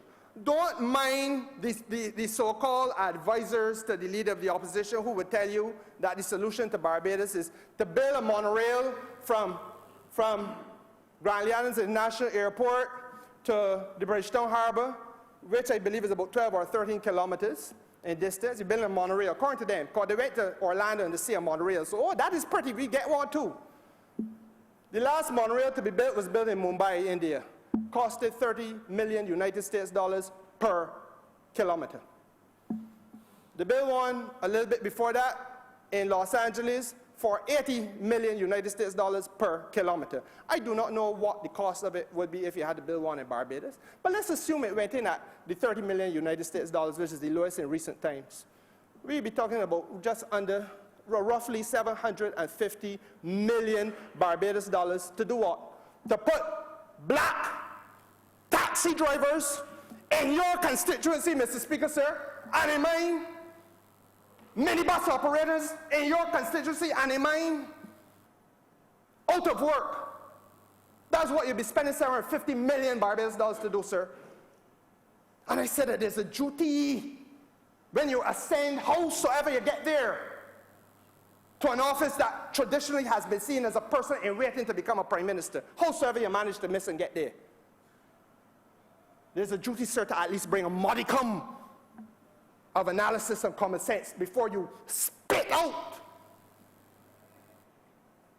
some neo-colonialistic Neanderthals thinking, some petty bourgeois nuisance that has nothing in his heart but contempt for working class people and their struggle.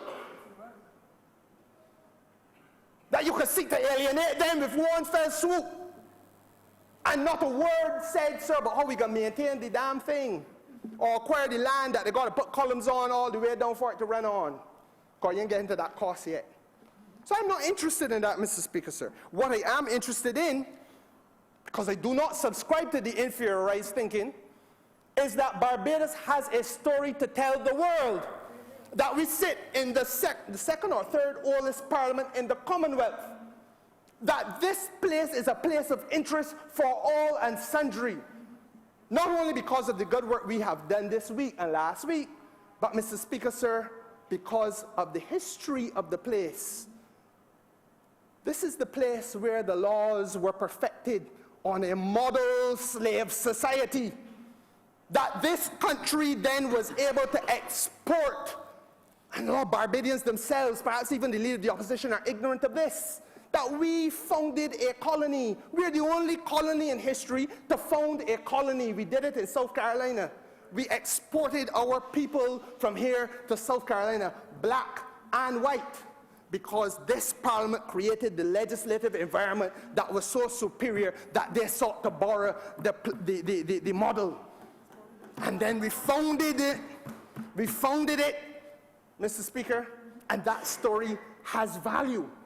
It may not be a roller coaster. It may not be a hamburger. It may not be Goofy or Donald Duck. But it is a story of worth and merit and value. This city, Mr. Speaker, sir, has to become part of a tour. Honourable member, as with all the other honourable members, I am mindful of the clock. No, you're not. Trust me, I don't think you are. Sorry, sir. You are mindful of the clock, sir. Sorry, sir. Remember, you are mindful of the clock? I'm off. No. Are you mindful of the clock? I'm mindful that there's a clock, but right. So you are not mindful of the time you saw comments either, are you? No, sir. I see. No, sir. Well, you are at the airport closed in your office, sir. Okay, sir. So you are GA, sir. Very well, sir. Very well, sir. The landing gear is already down, sir. Very well, and you are sir. on the tarmac, and you're going to the new, the expanded lounge. You're getting near there, sir. Yes, sir. You're getting very near there, sir. To the expanded lounge, sir. I want your honor to be always mindful, sir, that they usually give you about 20 minutes to depart, to disembark. Sir, it depends which aircraft you're using. But the point is, depends Mr. which Speaker, aircraft sir, you're using, the sir. point is this, Mr. Speaker, sir, that we have to be real about what we offer. The Old Town Hall, St. Mary's Church, James Street Church, the Jewish Synagogue, Mr. Speaker, sir, the Public Library, the Independence Square, Hero Square, the Screw Dock. Mr. Speaker, sir, a tour of Bridgetown is a study in history. And we want to be able to make sure that we create that by recreating the city so that there will be the necessaries, the signage, the lighting, the curbs and so on that become accessible for persons with disabilities, the bathrooms facilities, Mr. Speaker, sir, the food and beverage facilities, Mr. Speaker, sir, so that the transformation of Bridgetown is part and parcel of what this is about. And I, as you know, sir, I've already said in this House, it will include as well an enhanced experiential, an enhanced experience in Oistins. And that too, sir, has to be something that we deal with. Infrastructural upgrades and getting rid of the sewage backlogging in Oistins and so on. So, Mr. Speaker, there is a lot that we can do and a lot that we must do in order to advance tourism in Barbados as a product of the people, as a product by the people, as a product for the people, which we will then showcase to the world. And that is what I hoped, Mr. Speaker, sir, would have been part of the dialogue that we could have had with the leader of the opposition.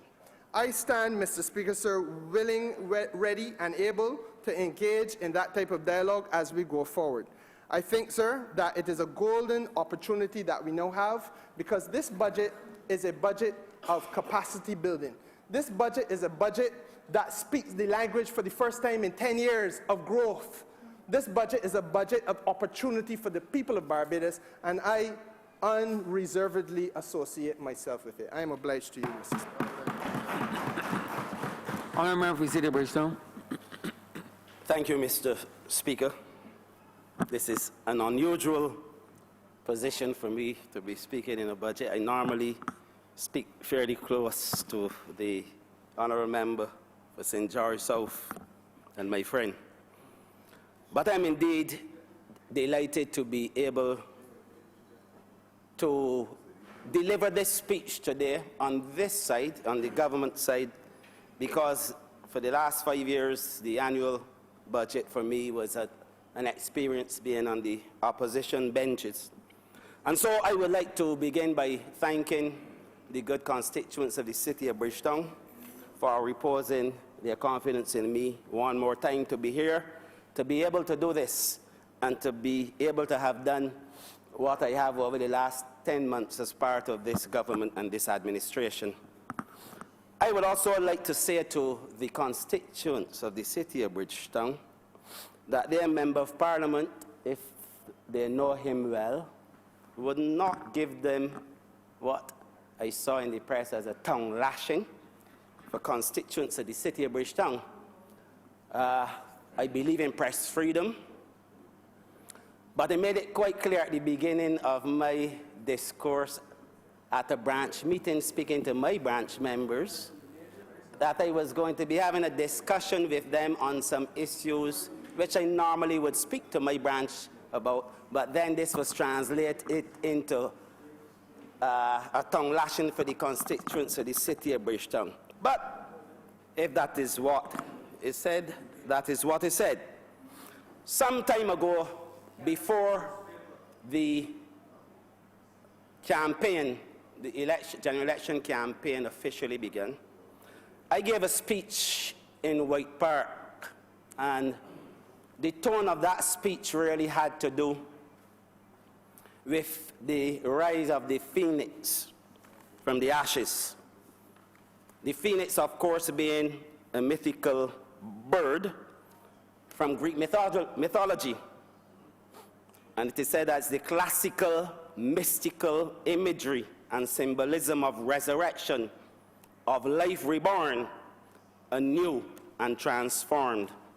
And they said on that occasion that we had some very good examples within the Barbados Labour Party of this phoenix rising from the ashes. I remember referring to the then Grantley Adams, now the Right Excellent, who for me was a phoenix that arose out of the unrest and the social problems of the 1930s. I spoke also of Tom Adams, who arose out of the ashes of the 1970s and especially the energy crisis.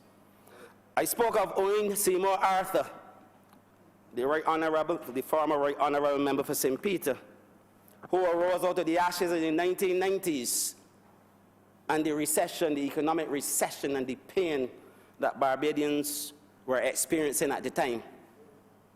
I also said on that occasion that, in my opinion, that after the general election and out of the ashes of the last 10 years, that there will be another phoenix.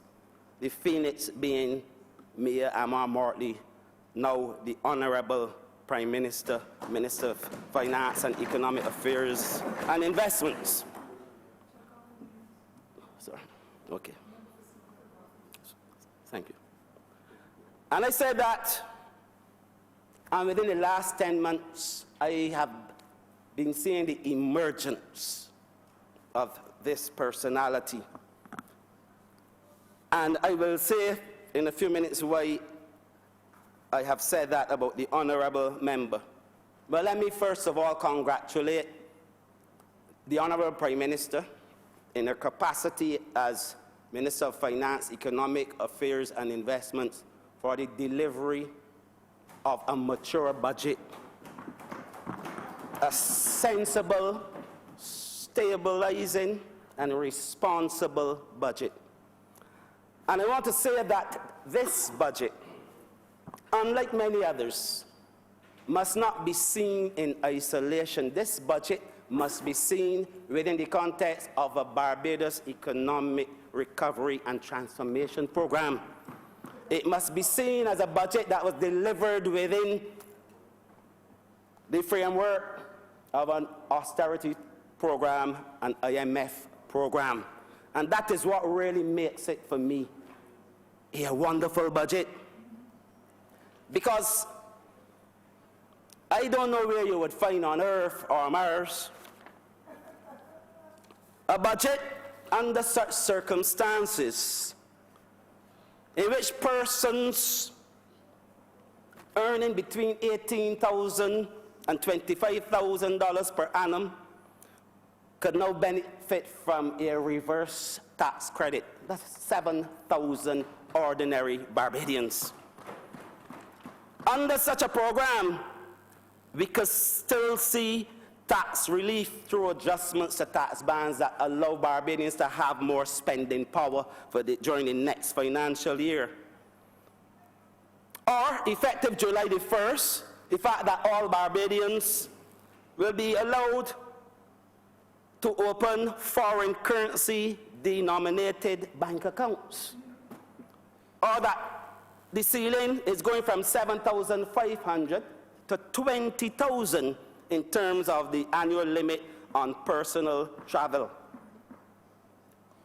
Or indeed, that several business people in Barbados would be able to get back their VAT returns. Or that Barbadians would be able to get back their income tax returns. Or the policyholders of CLICO would be able to get back their money. This is what is remarkable about this budget, even in times of difficulties. But I say, Mr. Speaker, that this is not all, because a lot has happened in the last 10 months that clearly demonstrates the fact that the Barbados Labour Party, under the Honourable Prime Minister, Minister of Finance, Economic Affairs and Investment, and her team, have really achieved in 10 months what others could not achieve in 10 years. That is a fact. There is one part of the budget which all of us really, it was a painful experience for all of us. The leader, Honourable Leader of the Opposition, I believe, said the same thing, and I'm talking about bus fares. That's not something that we wanted to do, Mr. Speaker.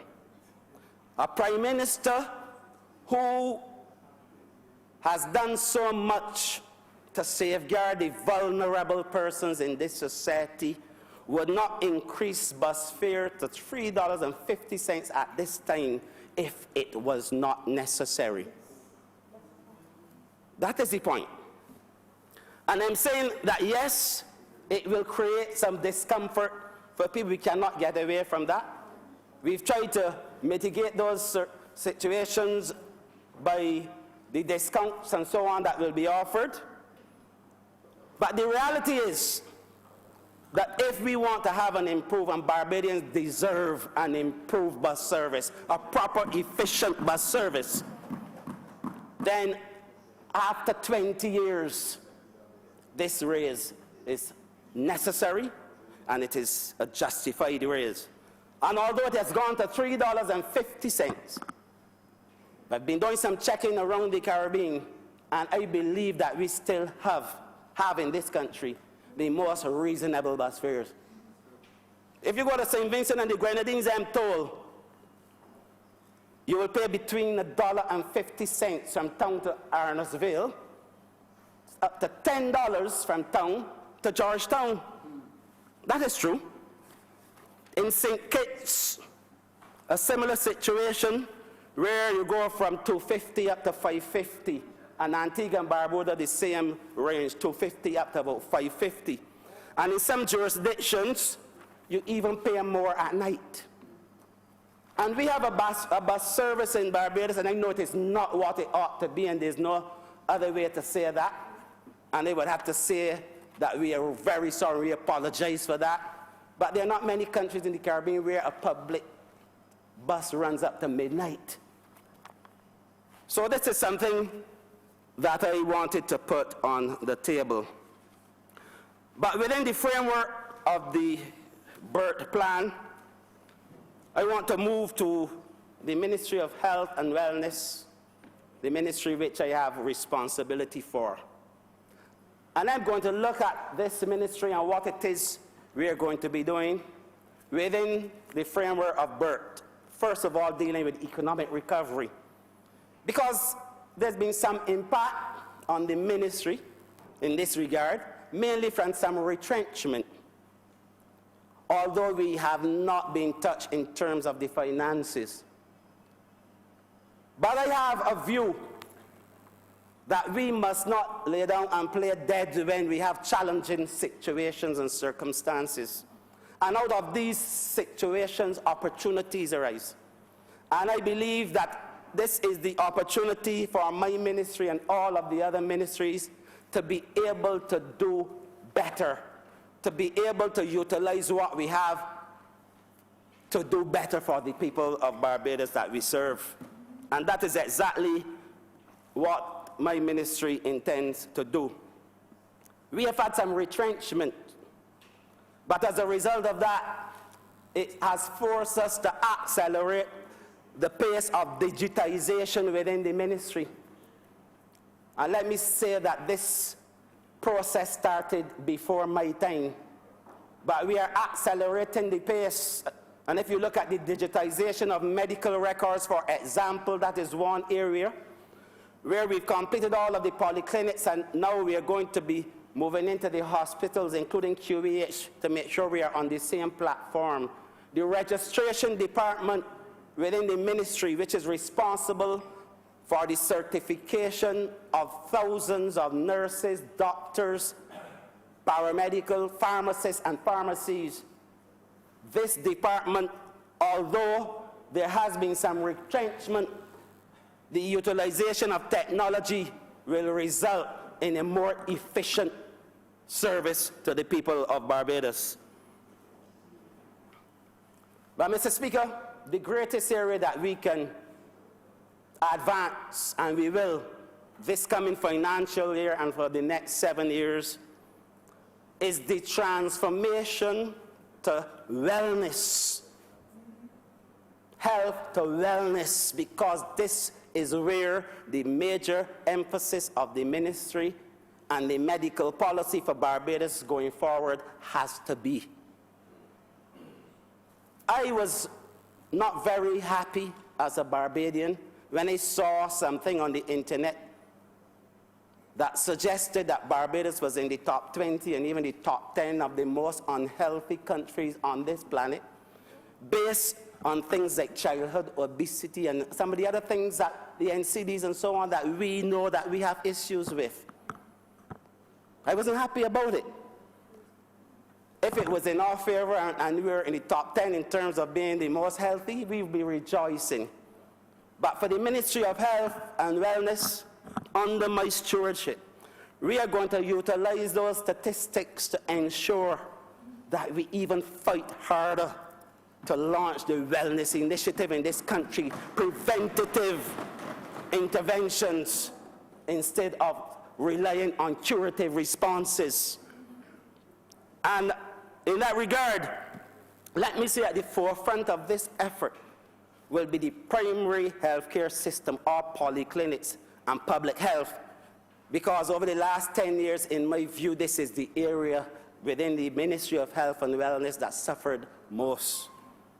The polyclinics must be at the forefront of this effort.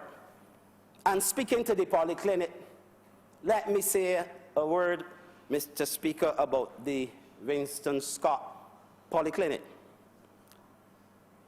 We've had some issues over the last few days at this polyclinic. Issues that have resulted in the closure of the polyclinic for a few days. And the issues were primarily safety issues, not security issues. There were issues relating to patients within the polyclinic who behave in a manner that traumatized the staff because of the violence displayed. And as a result of that, the polyclinic was closed. Out of the abundance of caution, I personally went to that polyclinic, and we have improved security at the polyclinic and also improved the system of persons entering and exiting the polyclinic so that we can satisfy the staff at the polyclinic that the environment is the kind of environment that will allow them to do or to perform their duties. Regrettably, we were to have opened today, but during the last few days, we also took the opportunity to do a deep cleaning at the polyclinic, and that was done. But today, because the need now having done the deep cleaning to sanitize, especially the clinical area of the polyclinic, that has taken longer than anticipated, and so we are now going to be opening tomorrow. But it was essential that that work be done. And I'm saying it here because I want to make an appeal, Mr. Speaker, to the public of Barbados. We cannot afford to have any lawless behavior entering the polyclinics or in the health system in terms of people delivering services. This is a no-no. It's a no-no. And I appeal to people to be responsible about this, because when you behave in the manner that was displayed over the last 2 or 3 weeks, and you traumatize the staff, and then the services cannot be delivered, you may be stopping services being delivered to your family, your friends, members of your community, and that does not make sense. And while I'm not one that is in favor of denying people access to health care, if we have repeat offenders, then we are going to have to find some mechanism to ensure that the few do not interrupt the flow of the many.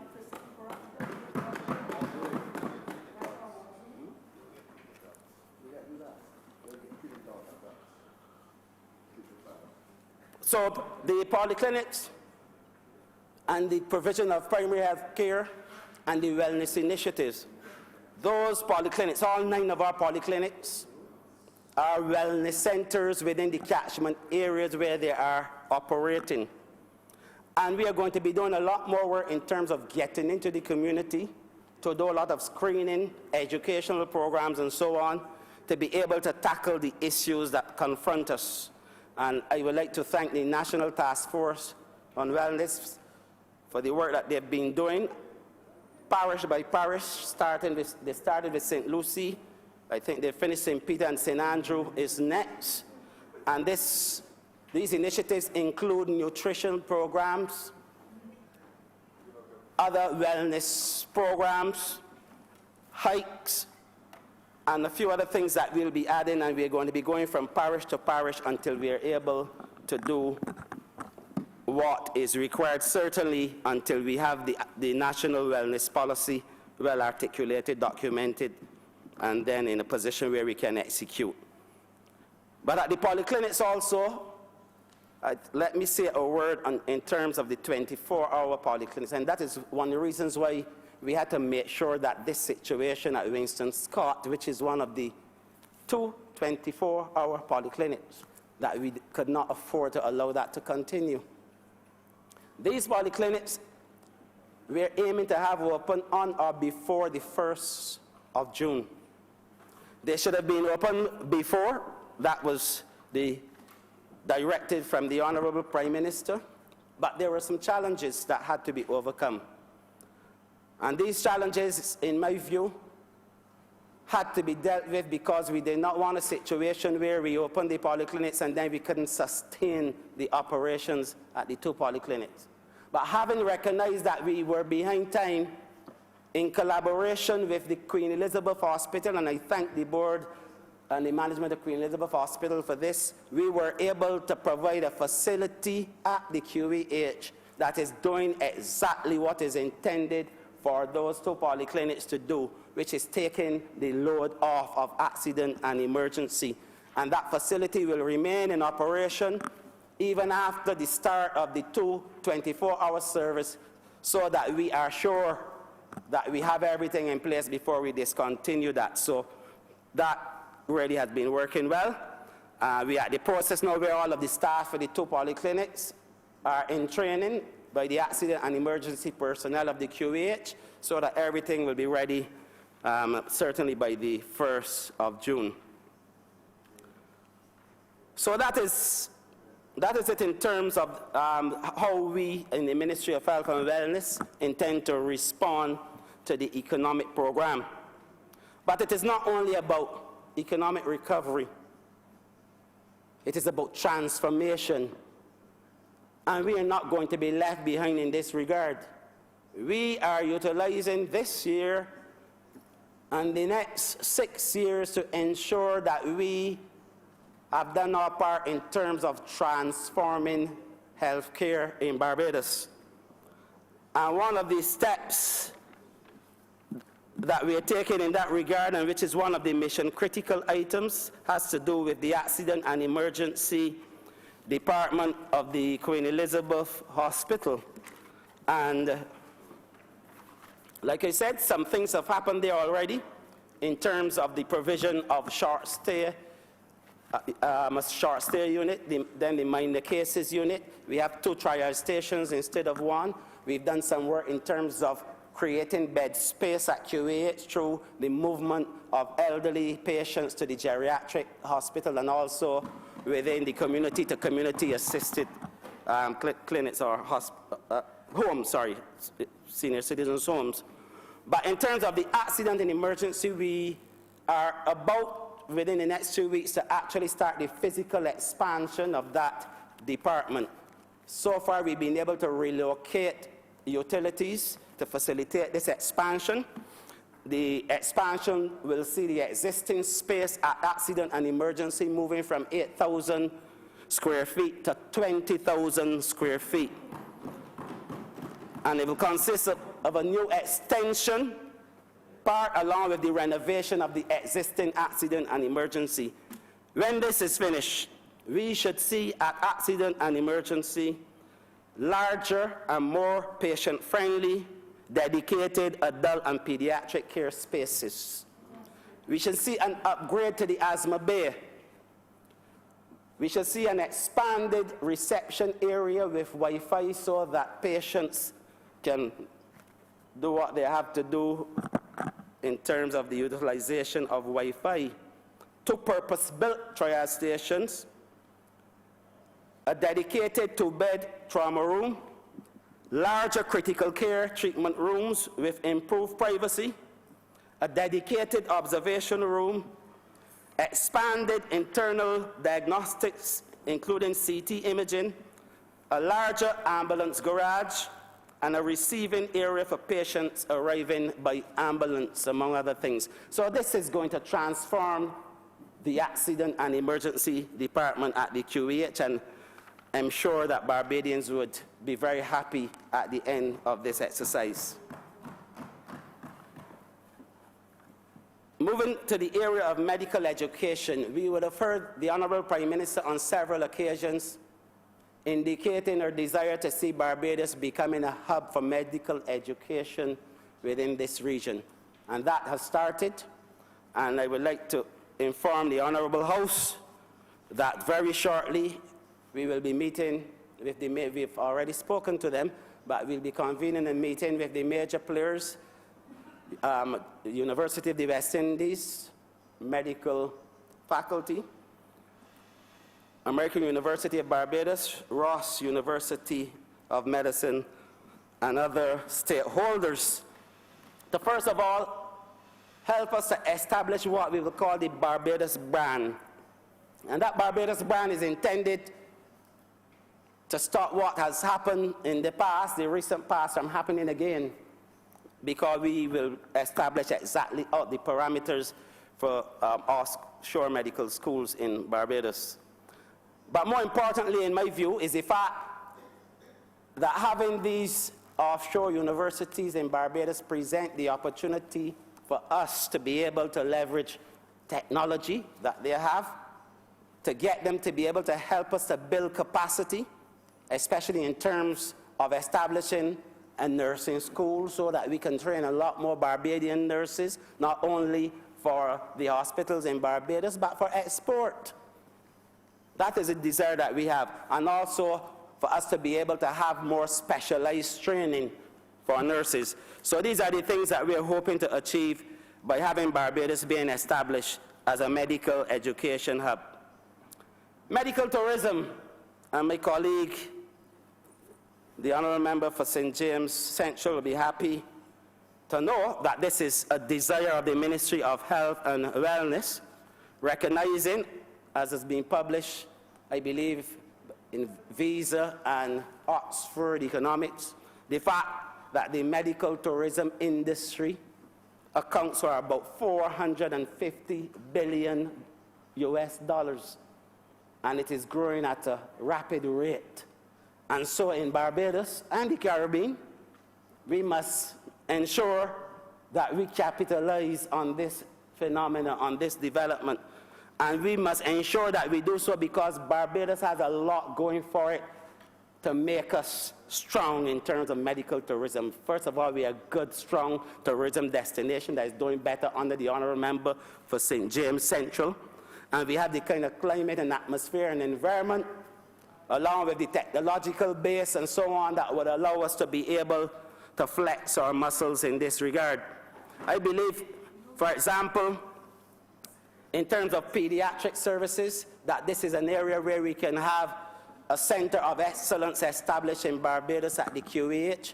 Recently, I've met with the consultant pediatrician from QEH and others from Sick Kids and so on, looking at the possibility of doing this. And this is something where we have a competitive advantage, because when you look, Mr. Speaker, at pediatric outcomes in Barbados, you would recognize that they are better than they are in Southeast Asia or Sub-Saharan Africa. So we are doing quite well and we can do better, and this is something that can generate revenue for Barbados and give Barbados the kind of reputation that Barbados deserves.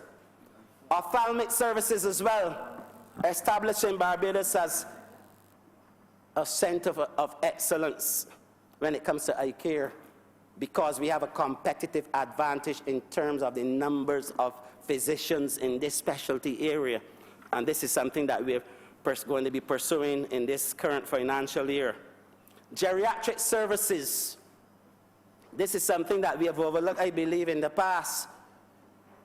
But the competitive advantage that we have in terms of geriatric services is that, first, apart from the climate in Barbados, is the fact that Barbados is one of the leading countries in the world per capita in terms of centenarians. And this has to be something that we utilize to our advantage. There are about 13 centenarians at the St. Michael District Hospital, and I met another one or two at some of the other district hospitals.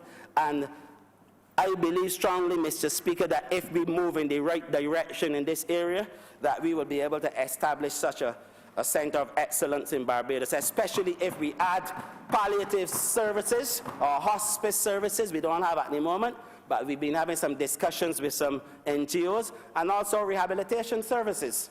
That's another area that we can establish ourselves in terms of having centers of excellence. The Best Dos Santos Public Health Lab, which is an amalgamation of 3 other labs. This is something that I see, Mr. Speaker, that we can do much better and have that as a center of excellence in the Caribbean, and certainly in the Eastern Caribbean. And this lab has a lot to offer in terms of research and in terms of the other things that they do at that lab, and certainly that's a direction that we would want to be moving in as well.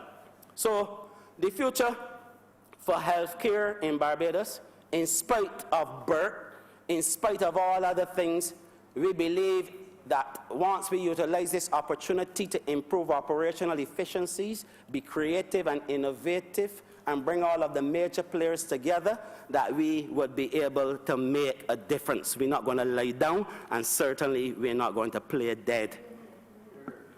As the Member of Parliament for the City of Bridgetown, I was very happy to hear what I heard from the Honourable Member for St. James Central in terms of the plans for the development of these tourism things along the Bridgetown corridor and the urban corridor.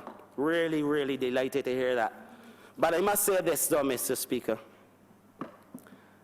I am a bit tired from my youthful days up to this point in seeing things happening within the city of Bridgetown in which the people who reside in the city of Bridgetown are not part of the action.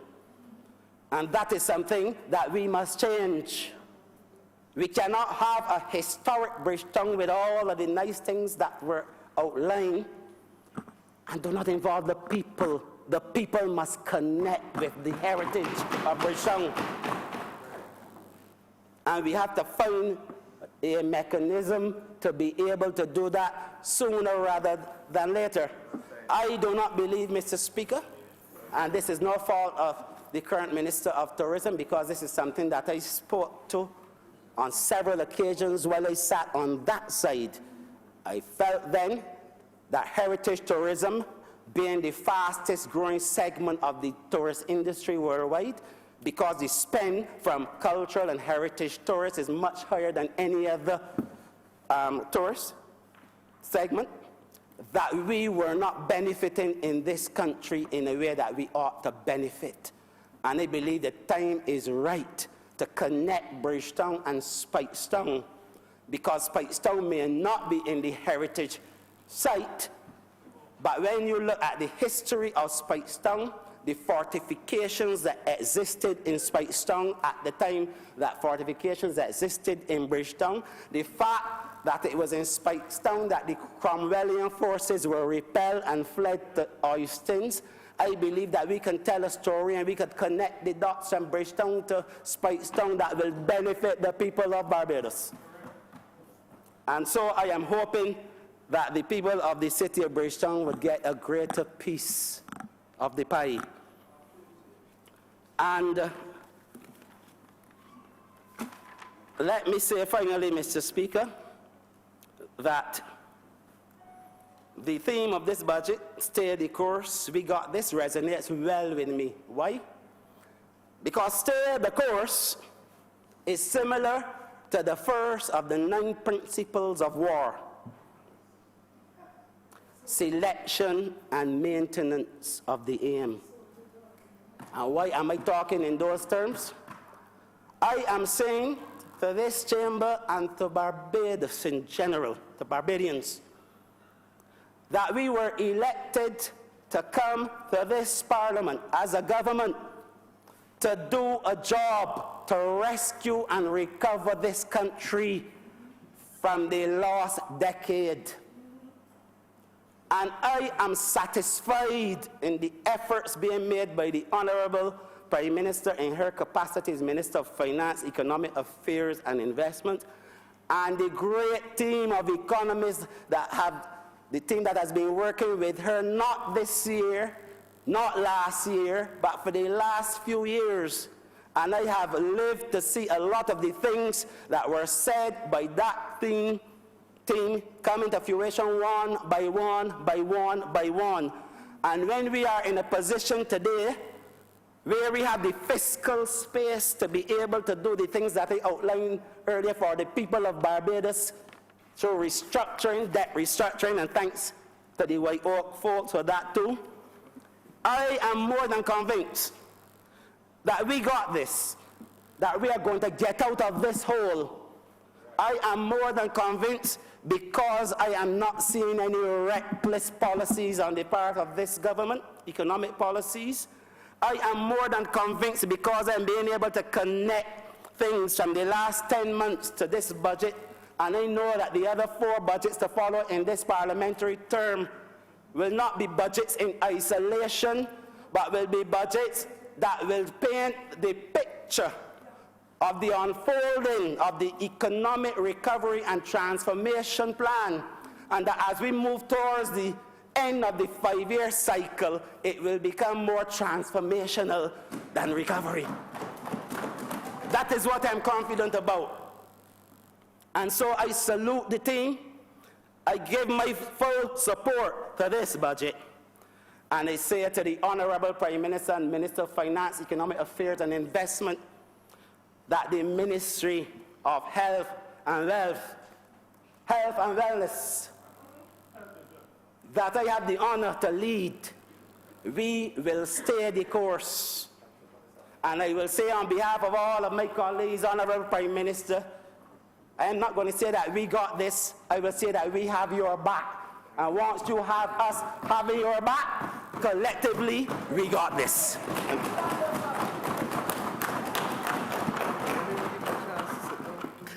Sorry. You want to take a breath?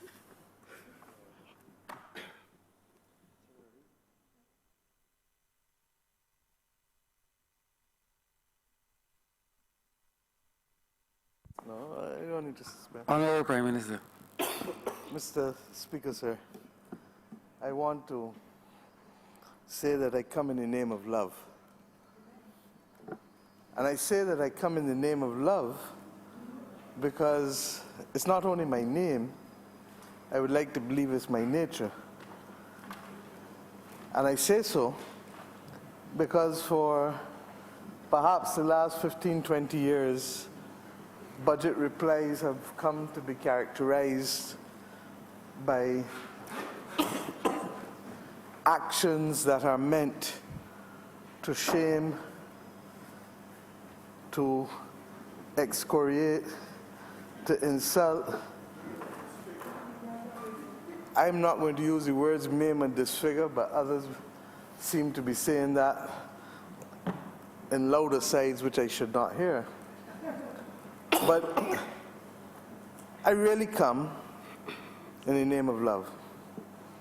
And I say so because Barbados has reached a stage in its development where it cannot be the politics of politics that drives this country, but it has to be the politics of development and the politics of people. We have enough difficulties and challenges facing in this country for me to add to them by wanting to make politics the blood sport that a previous Prime Minister described others of wanting to embrace. It may well come to be my weakness. But if this is the weakness upon which I shall fall, then it is a weakness that I've embraced with love, with commitment, and with purpose.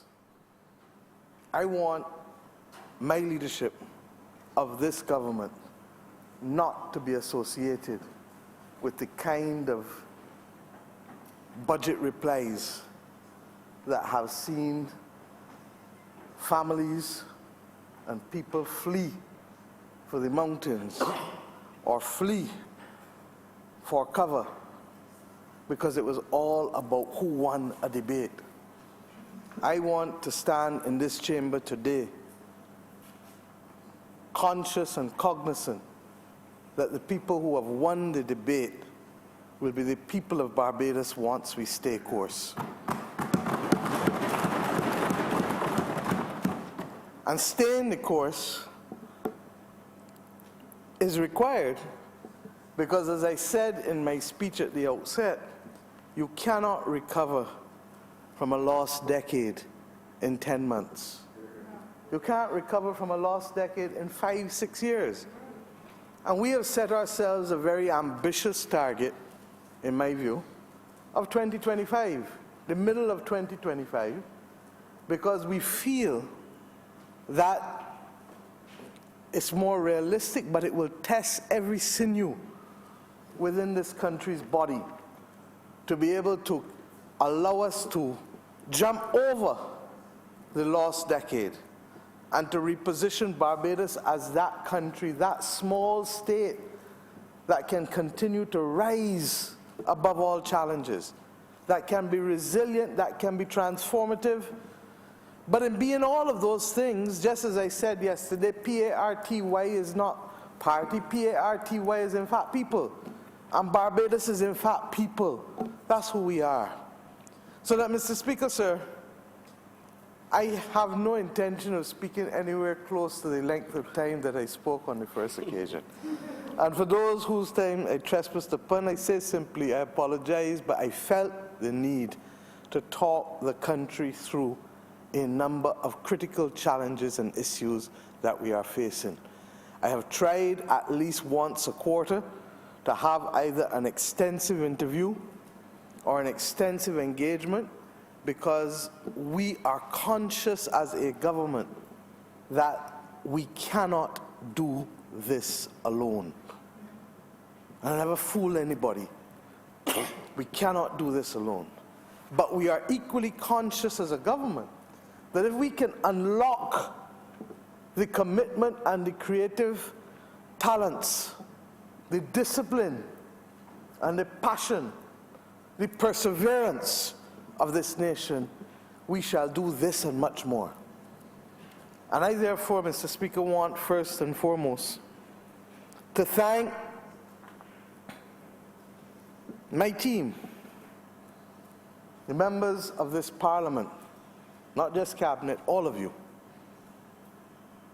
because, and even the Leader of the Opposition, because the truth is that the standard of the debate which the House was treated to in the course of the last decade, last week, with respect to where we are, ranks, in my view, as one of the most uplifting and promising debates, because it was not marked by the kind of personal animosity that would normally associate itself with these debates.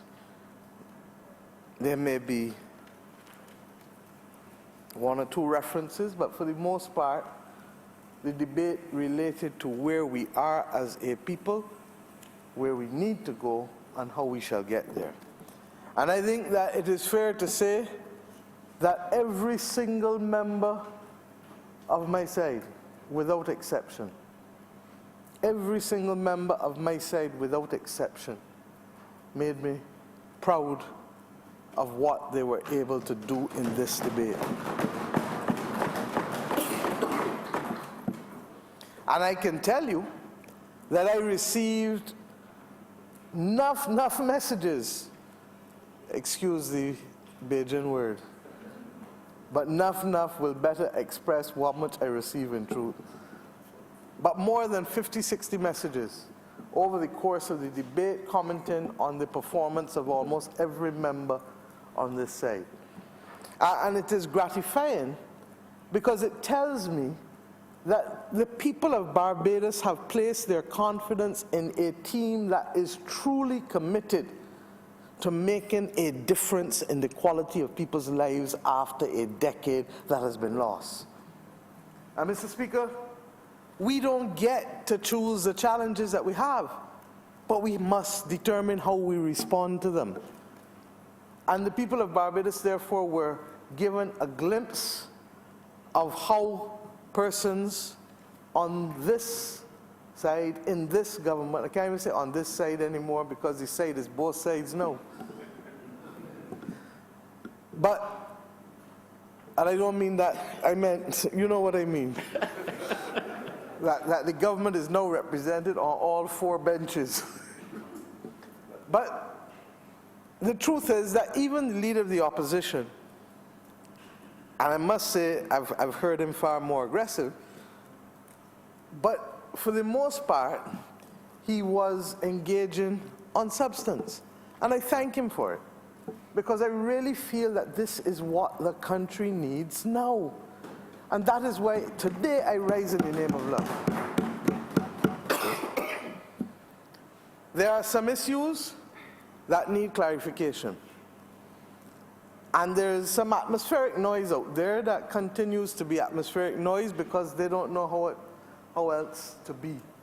Suffice it to say that those who would want to believe that this government does not care about poor people, maybe I should break it down into what people earn when the month comes. Because they would then have to tell me who the government is helping and who it is not helping. When we go for the most vulnerable of our citizens, those that don't even get a contributory pension, and we moved them last year from $145 to $225 a week. Tell me who this government is helping.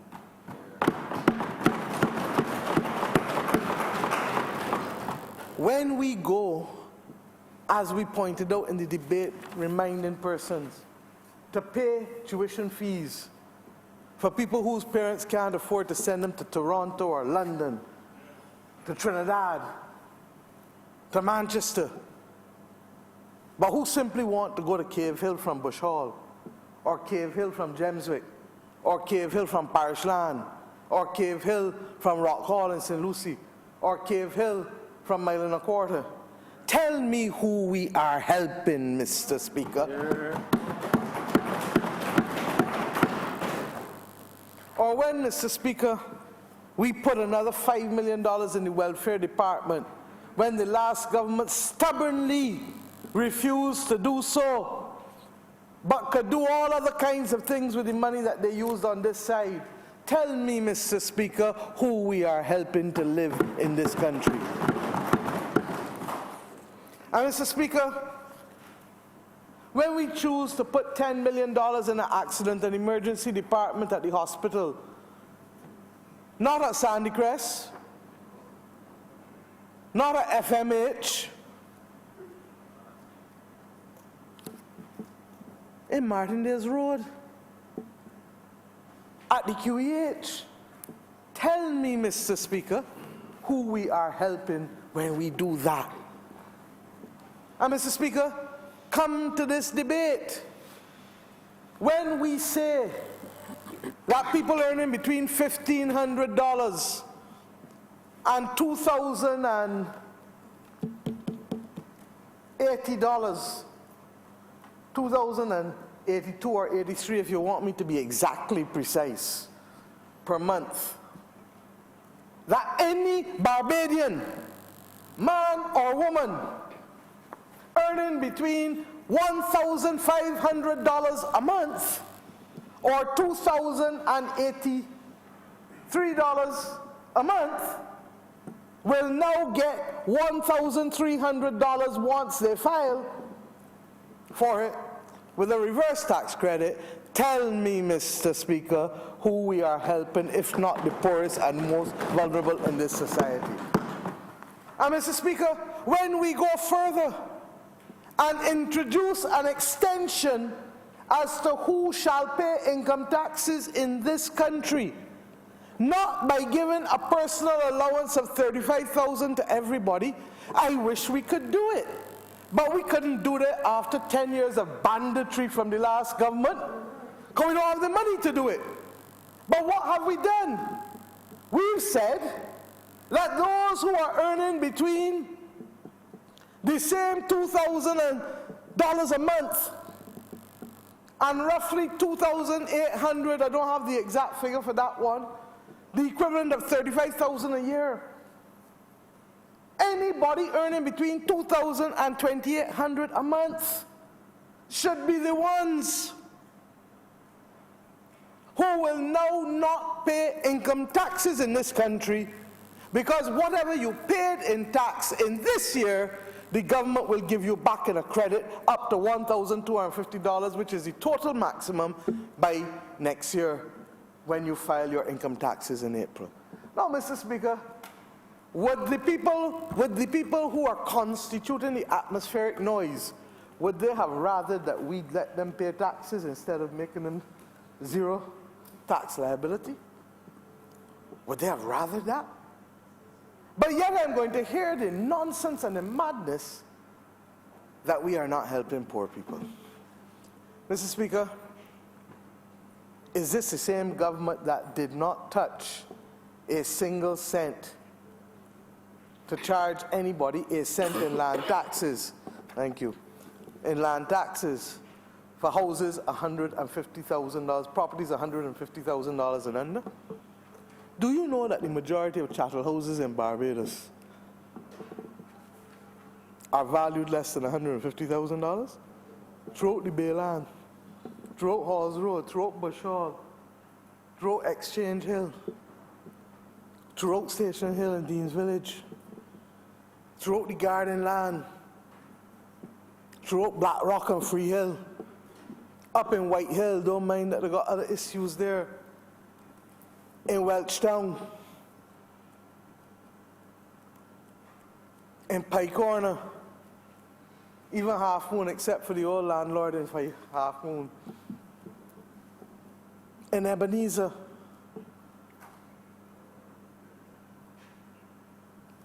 in Mile and a Quarter, in Ben Hill, Black Bess, in Brennan's Hill,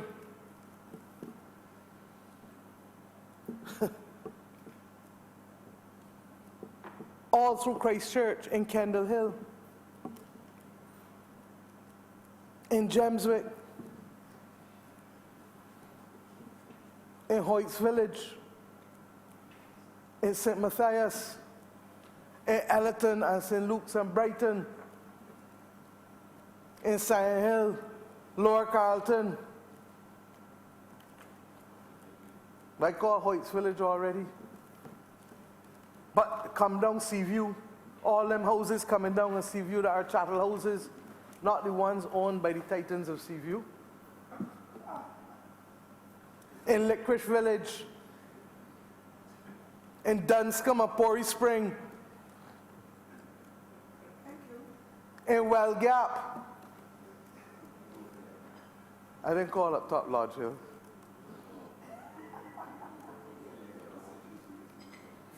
In Bathsheba, in Paris Hill, Parishland, St. Christopher's, down in Waverley, and in Fairfield. Don't let me go across the Long Gap at all.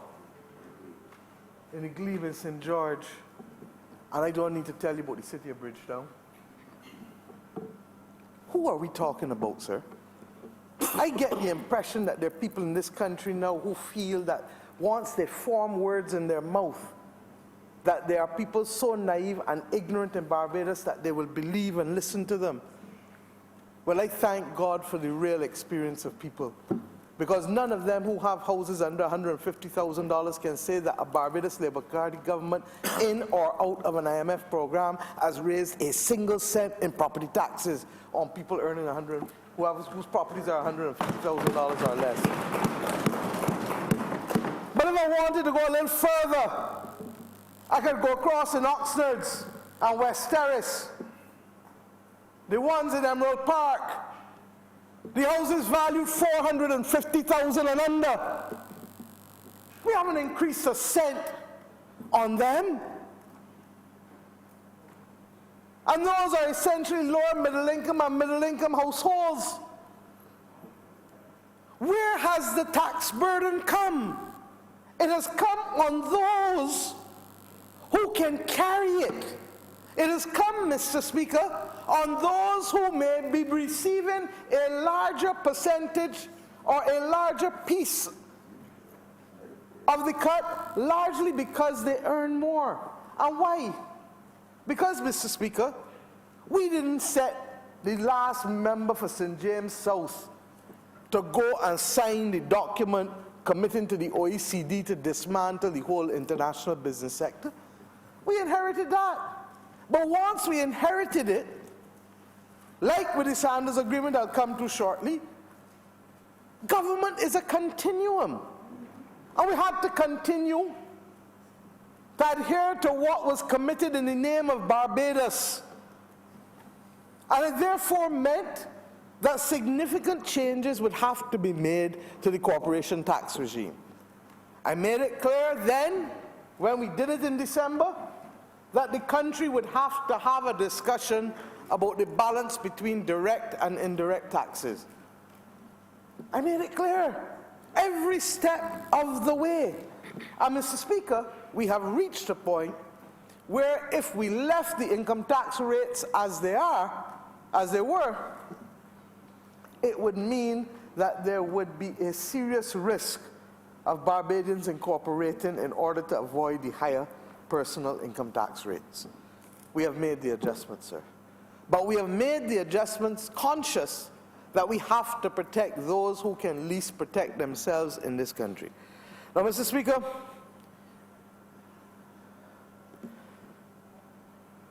I would have rather not be the Prime Minister leading a government that would have to take the difficult decision that an entity earning $20 million a year and spending $63 million a year could not continue with that. I would much rather it wasn't me.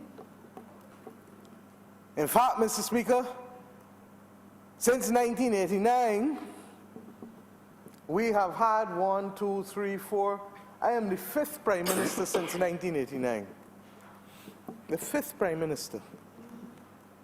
I have to ask yourself, how since 1989 did the problem come about? Did it just drop out of thin air? Or is it a cumulative development of costs rolling over and over and over and over till almost like vessels, the calcification of the vessel is such that there is very little movement in the veins, that the difference between the revenue and the expenditure is such that it is completely unsustainable. And Mr. Speaker, we were conscious, and it was the member for St. Michael West Central, a former chairman of the Transport Board, that made it absolutely clear that the last government had before it recommendations which it was disposed to, that the economic cost was at $5.40.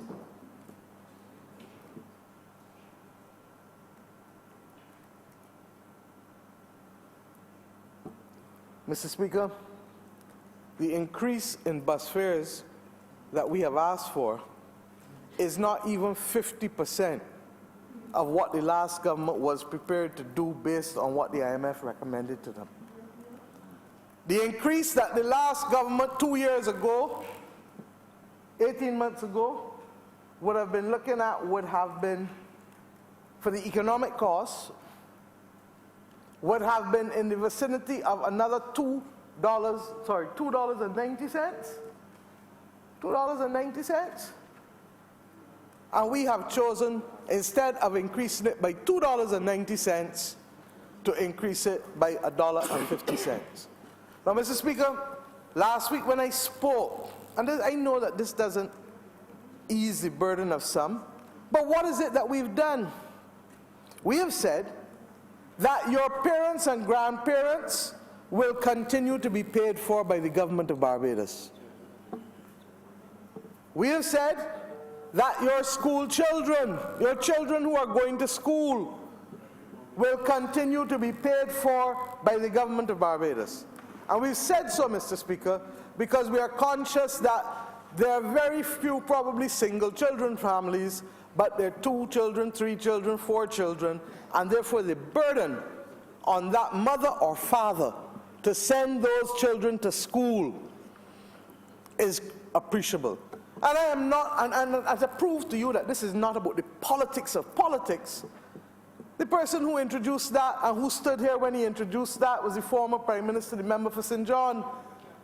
I am not running away from it because I think that at this point in time, it is necessary to help us ease the strain with what we have to do with respect to making the Transport Board viable and to be able to provide affordable, reliable, and safe bus transport along with the privately owned vehicles in this country.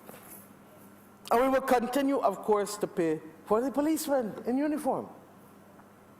But, Mr. Speaker, we can't carry the weight alone.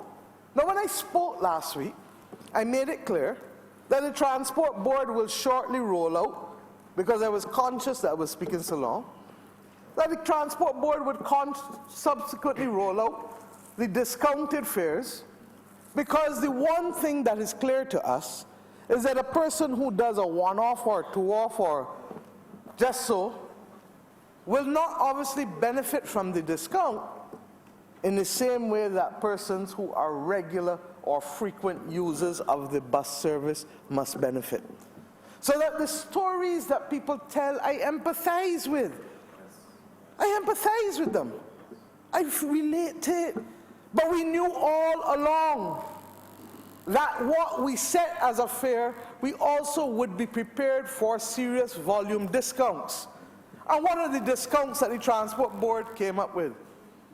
That instead of having discounts related to persons or to time-bound things, that they would issue 10 trip tickets, 14 trip tickets, 20 trip tickets, and 28 trip tickets. Now, they will roll out this in the proper way and the proper marketing way, but what's the long and short of it, Mr. Speaker? That the discounts will range from 30 cents to 50 cents per bus ride, depending on how many you buy. So that instead of paying the equivalent of $3.50, you could pay as low as $3 per bus ride. And that is what I meant last week when I said that discounts would be made available. But a lot of atmospheric noise conveniently forgot the reference to the discounts and marketing initiatives. I have been told, for example, that a 10 trip ticket will cost $32. A 14 trip ticket will cost $44, saving $5. The 10 trip one saves $3. The 20 trip ticket will cost $62, saving $8. And the 28 trip ticket, which will easily cover those who have to catch 2 buses to work and 2 buses from, will come to $84 and will save $14. Or to put it in simple terms, that when you buy that 28 trip ticket, you are effectively purchasing a bus fare at $3 and not $3.50. Now, Mr. Speaker, every business in Barbados that has high frequency clientele, people who come over and over and over, invariably give discounts for volume. You go to some restaurants and they give you, and they stamp and allow you to be able to get back a number of meals. We're not doing it that way. We are building in the discount up front in the purchase of the ticket. But if you are a tourist traveling from Accra to Oistins, you will have to probably pay the $3.50. Or if you are a one-off user. But what the system must accommodate is high volume, high frequency users. People who go to work every day, they need to be able to have the benefit of the discounts. And at the same time that we do this, let us be clear, the government of Barbados is in fact covering all pensioners, all school children in uniform, and all police. And those alone come to about $10–12 million. But because, Mr. Speaker, we have chosen not to go to $5.40, we are also covering another $15 million in costs for the Transport Board. So that the total amount will probably still be in the vicinity of $25 million instead of the 43, 45 million, and in some years, you know, and I know, sir, it has been more than that because of the high capital costs. There may be another time for us to talk in detail about how and what the money was spent on. But this evening, sir, I just want to say to all Barbadians, especially those using the Transport Board, As I indicated last week in my budget speech, the Transport Board is rolling out the discounts for heavy usage, regular usage on the buses, and that discount will save you anywhere between 30 cents and 50 cents so that you can pay as little as $3 a fare with respect to where we have to go. Our duty, sir, now is to make sure that we have the number of buses operating to time, safe both in terms of the mechanics of them, as well as on the buses themselves in terms of people's physical safety, and also, Mr. Speaker, making sure that it is not just the Transport Board buses that are operating to time and safely, but all of the public service vehicles in this country. And we have agreed as a government with the privately owned PSVs that there will be systems put in place and amendments to the law to be able to ensure that we can reach there.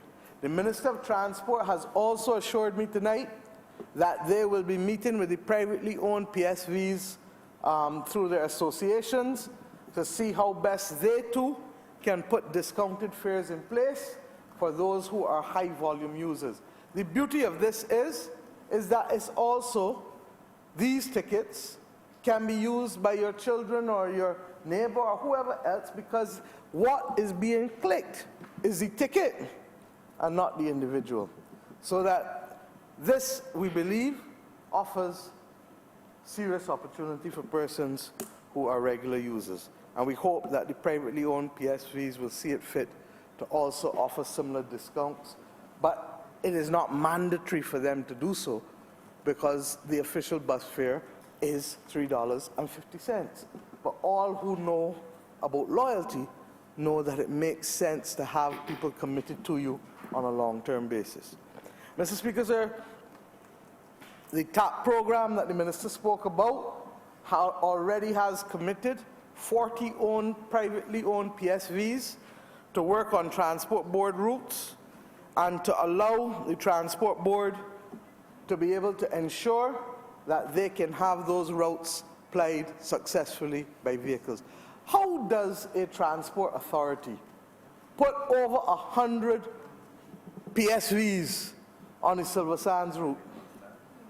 How does a transport authority put over 85 PSVs on the Silver Hill route?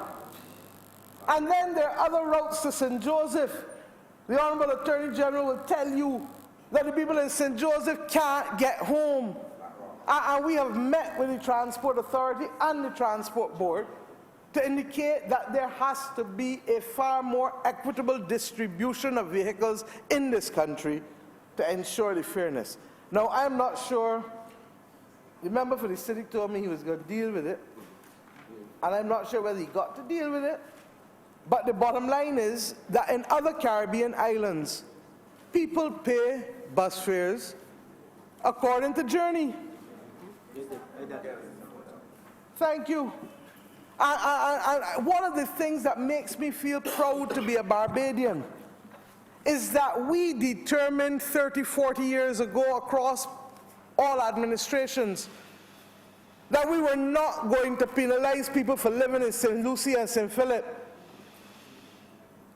and that this country needed a level of equity as it relates to transport in the same way that we have that level of equity as it relates to education and health care.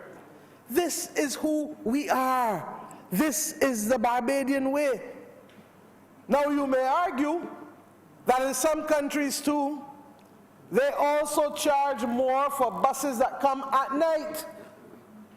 But we have not done that either, because we believe that to simply place a burden on persons who have to work shift will be counterproductive in this country, so that they end up paying more bus fares because they're working at night. No, Mr. Speaker, not in Barbados. Not in Barbados. So I want to say to my colleagues here, to our people, I wish we were not where we were. But it is what it is. And when we sat on the other side and begged and cajoled and told people that you were licking out every cent, thank you, that you were doing things that you shouldn't be doing because it was placing the country in a difficult debt situation. How does a government move from $6 billion in debt to $15 billion with nothing to show for it? But I tell you what happens. This is what happens after. Because we now have to right-size almost every institution in this country. Now, what am I telling you? That I believe that the future is bright. But like with everything else, sir, it takes time. It takes time. And to stand up here and to tell you that we can do so, or for those old enough to watch Bewitched, do this until his nose. My nose small, so I know. I can help you. Jeffrey said he can help me.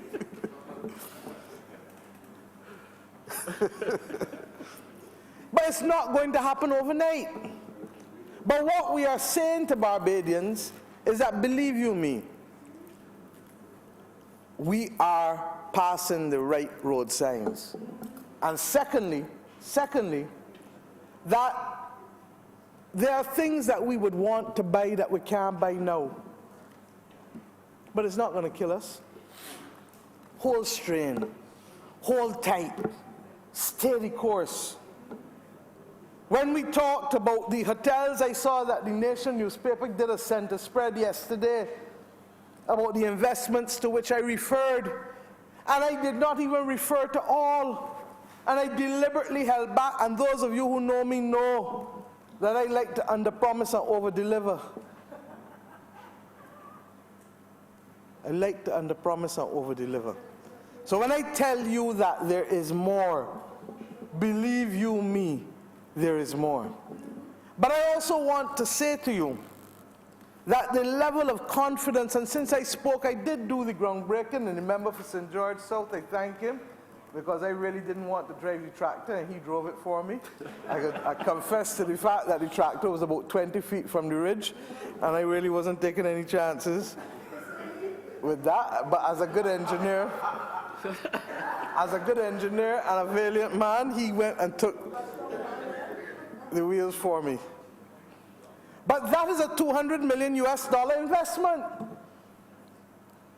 And by the time you have that and you set up the clinic opposite to be a center of excellence for cardiovascular and oncology treatment, Barbados will then be in a position not just to treat only people here, but people from all over the region and further afar will be coming here for treatment.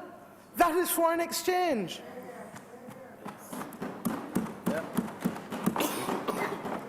And Mr. Speaker, there's an agro-processing plant that I will shortly do the groundbreaking for in St. George. And when I tell you that week by week by week, both Barbadians and foreigners are coming forward, conscious that the mood of the country has changed and that there is a confidence that is surrounding our activities in this country, and that they want to be part of what they believe to be a rising star in this nation's fortune. Now, what does that mean? It means that jobs will come. It means, Mr. Speaker, that money will spend. And Mr. Speaker, I spoke all about the things that we were giving back people by way of law. I didn't tell you, Mr. Speaker, or reinforce tonight, that when we pay back the $39 million in personal income taxes owed between 2011 and 2016 to almost 85,000 people, it's not enough money for them to buy a house or buy a car. So what do they think they're going to do with it? They're going to pay bills that they had. They're going to spend and give themselves a little ease. And when they give themselves a little ease and spend, how is the money moving? It's circulating in the economy. Mr. Speaker, between April and September, the $108 million for the CLICO pension policy holders will be paid out. Mr. Speaker, once again, large sums of money to almost 10,000 people. Mr. Speaker, $10 million in corporation taxes and VAT. Corporation taxes, sorry, 1,700 people. And I haven't gotten to the VAT, or I haven't even gotten to the real large beneficiaries who we are just simply paying by bonds every month for the next 4 years. So that what the last government raked up as debt, to them, racked up as debt, we are paying down the large businesses in this country month by month by month by month by month by month by month for 48 months. You understand what I'm telling you, Mr. Speaker? So we ain't only paying for our program, we paying for their wickedness and worthlessness. They're not walking away from it. And then they're going to have atmospheric noise telling me nonsense about what we doing for who and what we doing. 85,000 people. Who you think the majority of those 85,000 people are? Ordinary Bajans that couldn't get the little tax refund when the year come. That's the former Minister of Finance used to get up and say, oh, it coming, it coming, it coming. And a few would go out and the majority wouldn't get. So, Mr. Speaker, believe you me, between the money that we are releasing back into the economy in terms of what was owed and what we are giving people in terms of disposable income, we believe that money will spend, that money will circulate, that jobs will be created, and that we will get out of this in addition to the many, many projects that are now coming before us to be able to move forward. Sir, I also said, and I thank the Attorney General for speaking with absolute clarity on this particular issue, and I'll come back to the broader issue of crime thereafter, but on the first issue of Sandals for us. And I am not, Mr. Speaker, going to dwell on this, but suffice it to say that if you are simply asking for what was promised, then there's no issue. Then there's no issue. Because I have stood here and I have stood elsewhere and said that the government of Barbados remains committed to the two agreements signed by the previous Minister of Finance. We don't like what he did. We abhor what he did. But by the rule of law, by a country governed by the rule of law, that we stand by it. But that the problem for us, as we understood it, did not come as a result of that. It came when the Attorney General reached out to me on a Friday evening on an official visit in Suriname, when the Attorney General sent a letter dated the 15th of November 2018, written to by a top Jamaican law firm, in which one of the senior partners indicated to the Honourable Attorney General, at paragraph G, and I read, the tax stabilization clause in the existing investment agreement is, in my view, based on the proper theory and is a good start. But there are two other critical gaps. One, it covers new tax laws, and the risk is more likely to arise from the modification of the existing tax laws.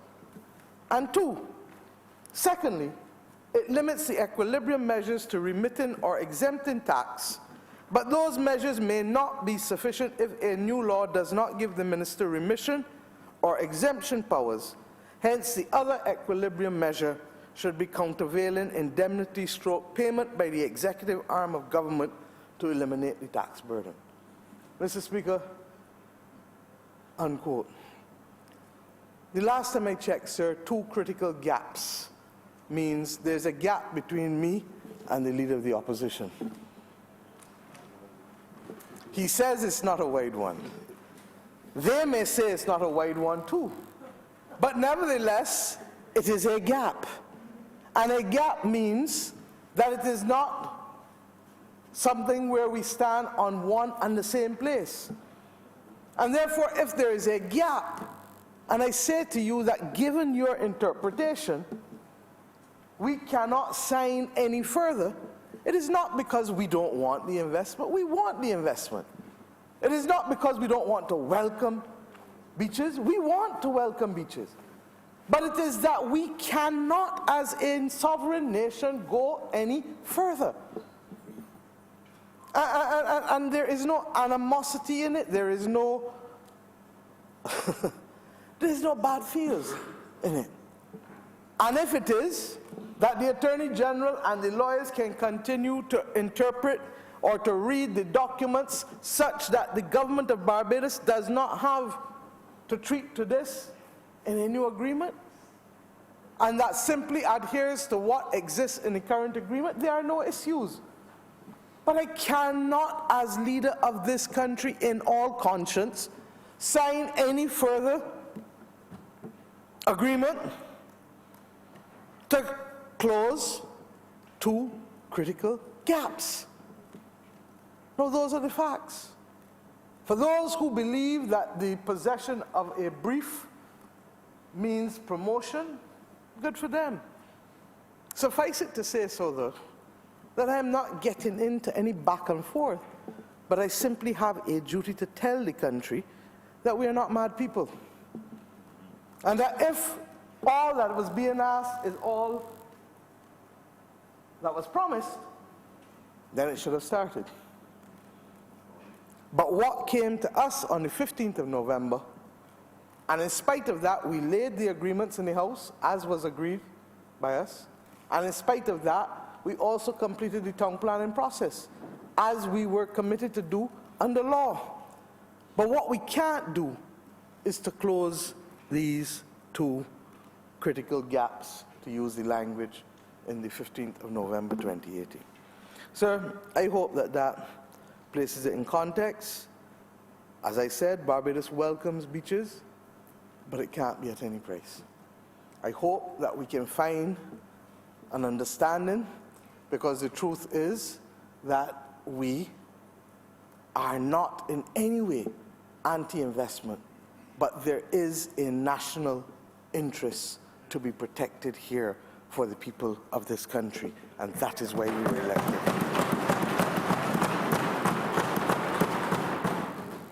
Mr. Speaker, sir, there are one or two measures that we will give the House an undertaking that we may have to review between now and when the substantive legislation comes, just to make sure that the language is correct, and we shall do so as we go forward.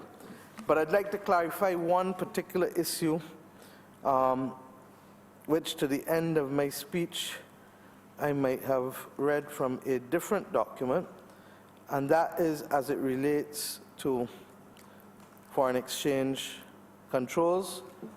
I indicated, and I repeat, that effective July 1st, we will allow all Barbadians to open foreign currency denominated bank accounts.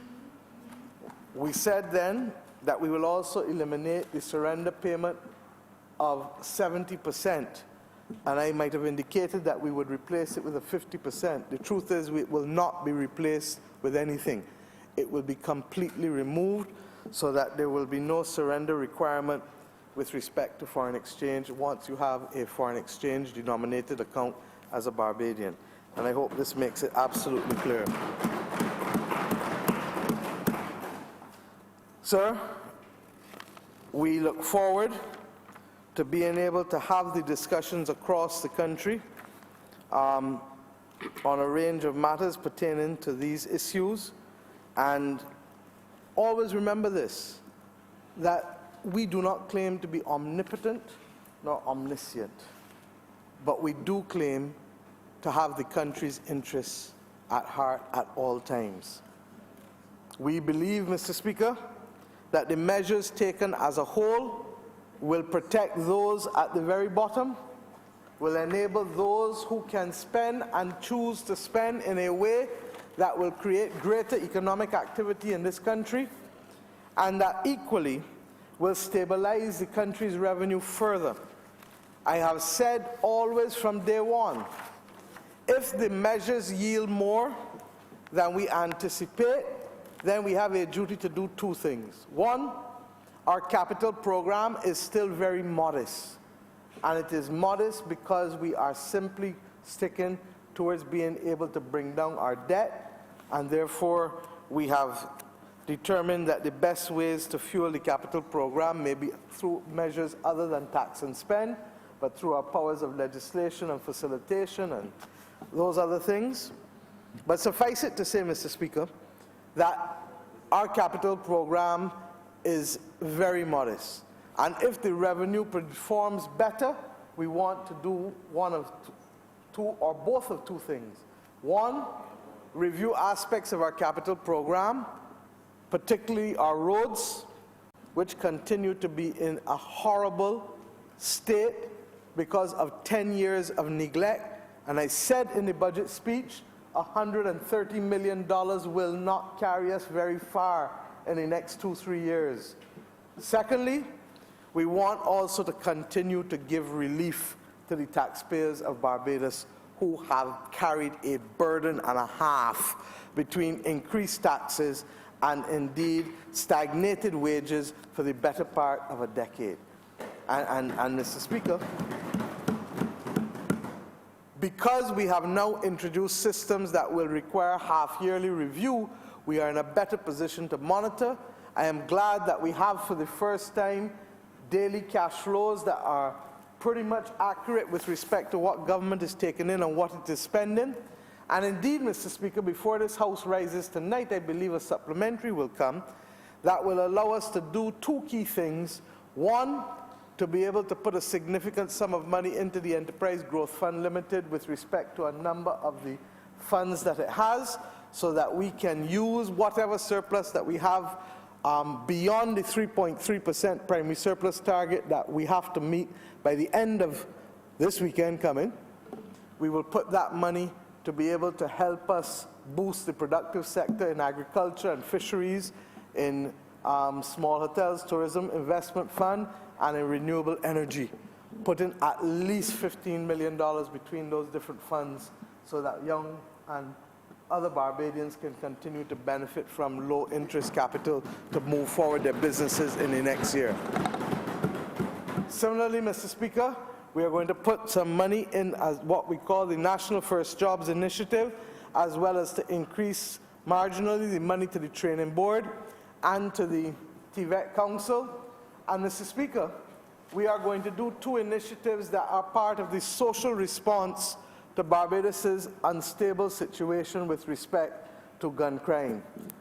We have determined, as you know, and in fact I think the Leader of the Opposition may well recall that during the hearing of the evidence in this entire process, when the Attorney General was speaking, I would have pointed out to him that we have increased significantly the funds. Don't look at the posts that are not filled, because that has been so for decades.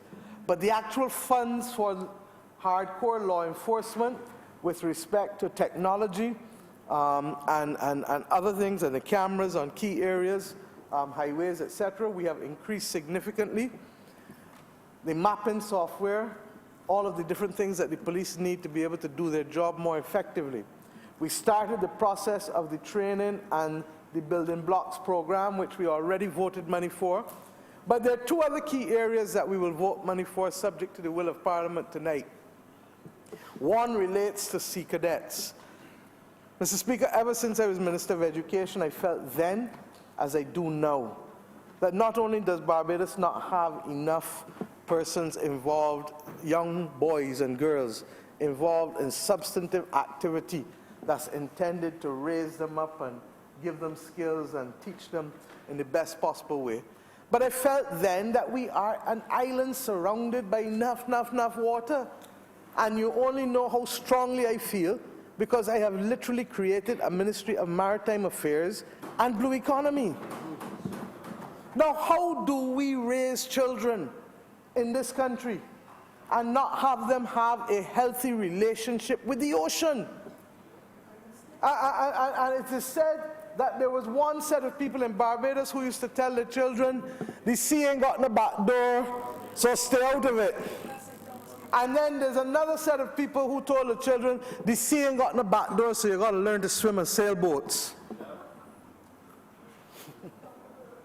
Mr. Speaker, sir, we need to be able to equip our young people to be able to master the ocean. But in mastering the ocean, we need also to teach them discipline and to be able to make them feel as though they belong to something that takes care of them. And I have waited almost 20 years to do this. Truth be told, I waited almost 20 years to do this. We are going to provide $1.5 million to the Barbados Defense Force to expand the Sea Cadet program from 100 Sea Cadets to 1,000 Sea Cadets in the next year. And Mr. Speaker, sir, I would like to each year be able to expand it, because the truth is that being able to take our young people and train them into being Sea Cadets gives them the discipline that they need, but more importantly, gives them the skills to master the ocean, to take them the world over. Yeah. Equally, Mr. Speaker, last Tuesday when His Royal Highness visited us at a function that he gathered together, in which he brought Mr. Lionel Richie to be chairman of his global ambassadors for the Prince's Trust, and he brought a number of Barbadian police who I want to salute today. Acting Inspector Cobbler, I think he was in the paper. Today's paper? It was today's paper or yesterday's? Yesterday's paper. And a number of other police officers. You know, we don't celebrate our own, you know. The Barbados Police Force runs the Prince's Trust program. The Prince's Trust is associated with His Royal Highness Prince Charles. They took 100 young people in this country. And if you heard those young people speak to Prince Charles and to Lionel Richie last week, I swear to you, tears came to my eyes. Because, and it wasn't about fancy language or anything so, but there was a sincerity of expression, a poignancy in what they were communicating. Boys and girls, people saying that before they went into this program, they never even thought that they could talk in front of 3 or 4 people, far less a prince and a superstar like Lionel Richie and a prime minister. People saying that they didn't think, when they were first asked to do the building blocks program, where they had to sit down together and work out how to build literally a bridge out of what was given them, they said, what foolishness this is. Or when they were told they had a residential component, they didn't want to go, only to find out that when the residential program was finished, almost all of them last week asked and said, could you make the residential program longer? Only for the person who runs it in the UK to say that that is the exact response that they get there too. That people don't want to go into the residential part, but after they go in, they say, I don't want to leave. And what does it tell you? It tells you that there are still too many people in this country who feel that they're not receiving enough love or don't have enough nurturing or mentoring. And my government, therefore, has agreed that as wonderful a program as it is, and believe you me, and I don't know why the police have not told the country this program won the best community program in the Association of Caribbean Community Commissioners, Police Commissioners last year. This very same program won the prize for the best program in the entire region. But guess what, Mr. Speaker? It only gives 100 people a chance. Now, where are we going only with 100? It doesn't have scale. And therefore, my government has taken a decision that we indicated to His Royal Highness yesterday, because what they have is a structure that works, that we will add another $1.5 million to be able to take that program to help 1,000 Barbadian young people. Now, Mr. Speaker, when you take the social initiatives that we are putting in place, and we recognize that we have to ramp up fast, 1,000 Sea Cadets, 1.5. 1,000 in the Prince's Trust program, another 1.5. The 3 million that we voted already to deal with the building blocks program, to be able to go in and have a positive influence on the things that young people want to achieve in their communities, from St. Lucie to St. Philip, from St. John and St. Andrew and St. Joseph to St. James and St. Michael. Taking into account St. Peter, St. George and St. Thomas. Not leaving out Christchurch. Mr. Speaker, sir, that $3 million will make a major difference in communities across this country. And when you combine it with the amendments brought by the Minister in the Ministry of Finance for procurement, so that we start to spend money in communities, not in breach of the law, not like a previous member for St. Michael Southeast who cut down an ackee tree for 14,000.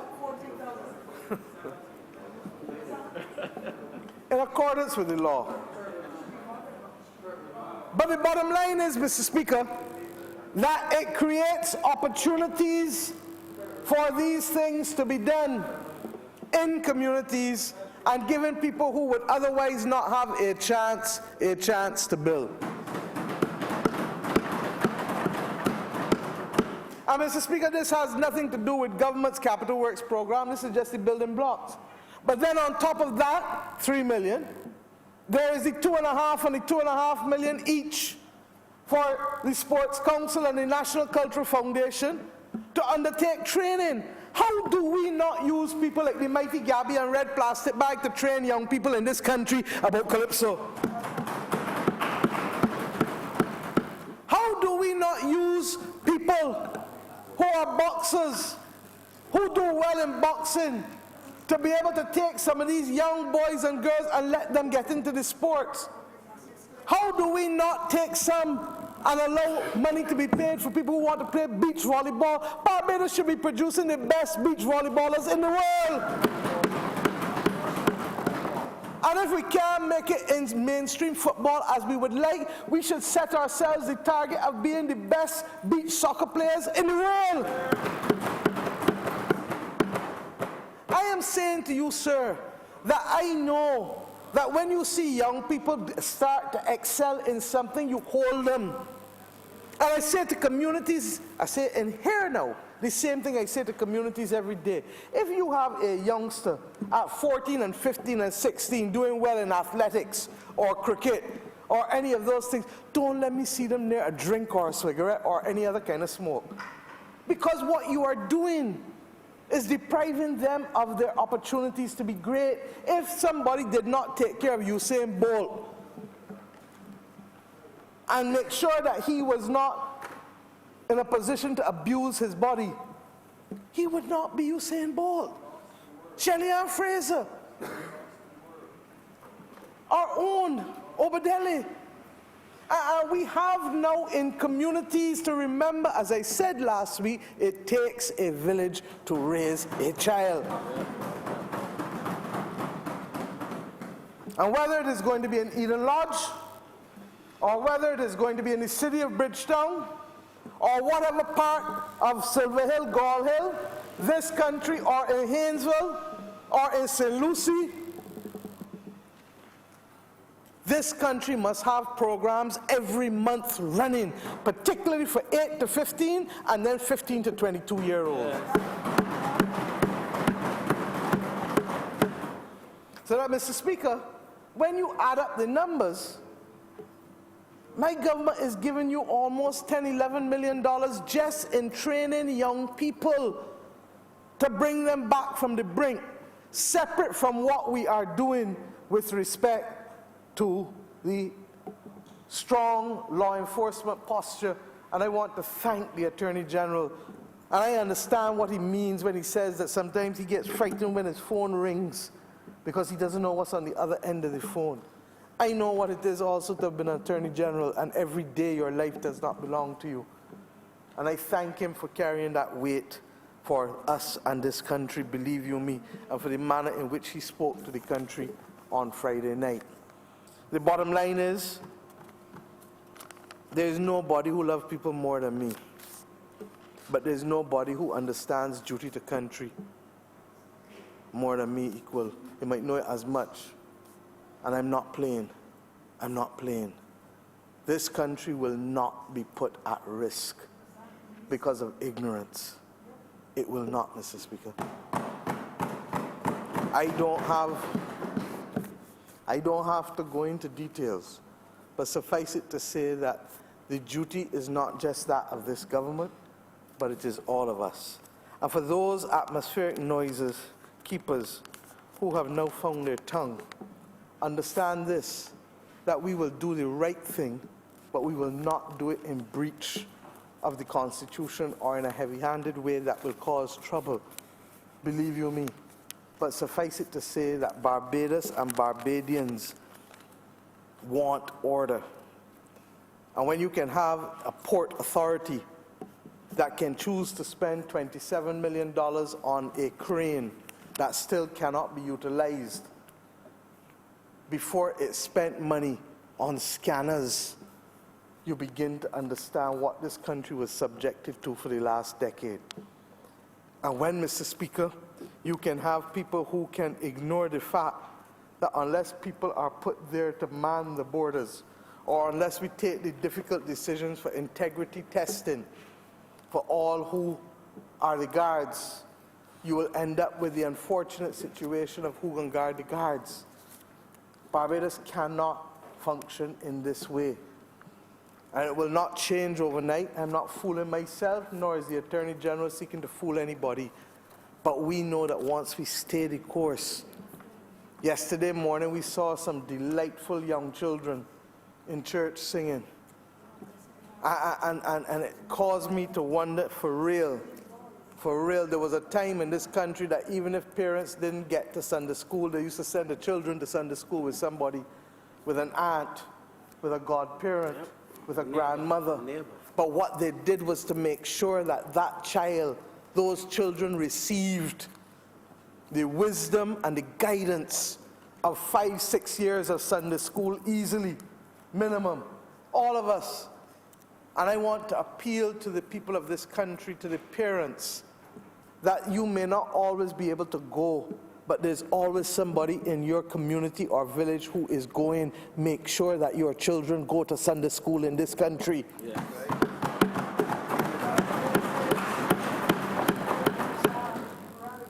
They may end up not believing in God when they become adults, but make sure that they go and can judge for themselves, because right is right and wrong is wrong, and there are no two other words to replace it. And Mr. Speaker,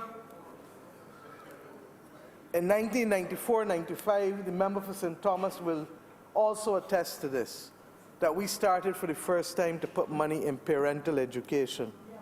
It is something that the country stopped doing. Mr. Speaker, I intend to be able to put money in parental training as part of the overall national training effort, because raising a child is a job. No different from any other first job training initiatives. Raising a child is like a job, and therefore we are going to have parental classes to make sure that when children are raising children, they at least get the benefit of the guidance that they should be having in order to raise those children. And therefore, Mr. Speaker, I simply say to the parents and to the communities in this country, this is a collective effort for us all. I have confidence that we can make it. I really do.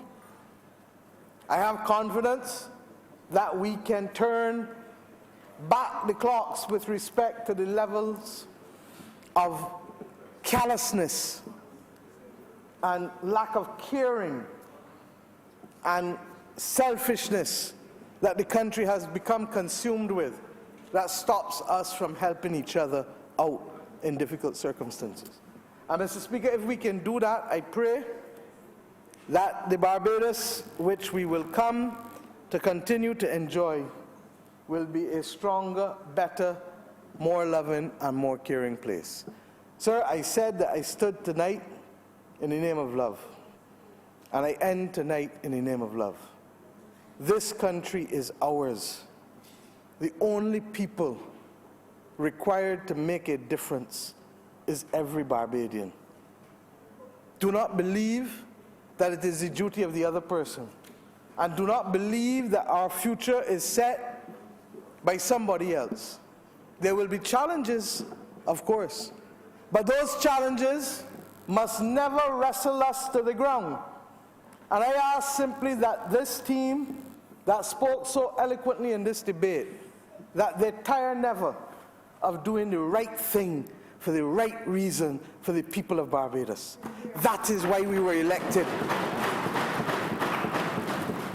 And if we make a mistake, or if we have to come and change and correct, we shall do that. But let us stay focused on the goal to bring to Barbados a level of prosperity by 2025 that has us being judged as that small island state yet again that has so provided for its citizens that we are not only punching above our weight, but that we have transformed this country into a state that truly provides not just for a few, but for the majority of its citizens in a way that gives us pride and joy, and that will bring tears to our eyes, not tears of despair, but tears of joy, because we have shown that a small people, a small number of people coming from a small state can do great things if they place their minds to it. I'm obliged to you, Mr. Speaker.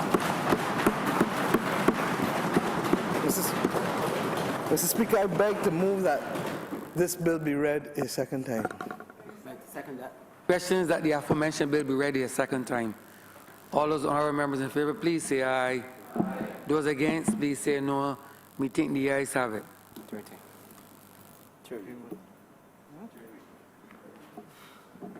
Mr. Speaker, sir, I beg to move that this bill be now read a third time. Second that.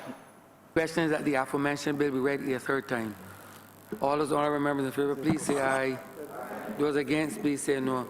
We think the ayes have it.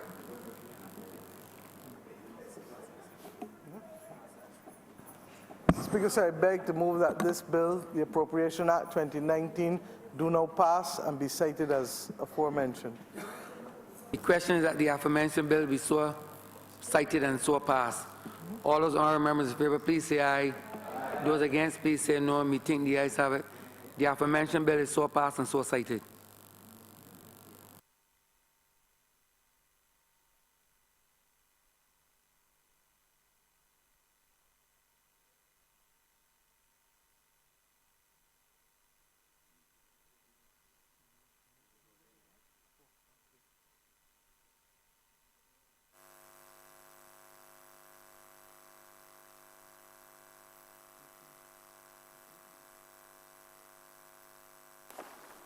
Honourable for City of Bridgetown. Mr. Speaker, I beg to give notice of the resolution to allow the government to issue to Sagicor Life Inc. promissory notes in the amount of $8.5 million to facilitate the preservation of the pension plans of 72 employees of British American Insurance Company, Barbados Limited. And a resolution to grant the sum of $54,983,420 from the Consolidated Fund and place it at the disposal of the government to supplement the estimates 2018-2019.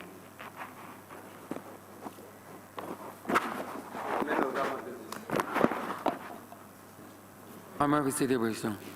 Mr. Speaker, I beg to move that the sitting be suspended for dinner until 8:45 p.m. The question is that this honourable chamber be suspended until 8:45 p.m. All those honourable members in favour, please say aye. Those against, please say no. Me think the ayes have it. This honourable chamber stands suspended until 8:45 p.m.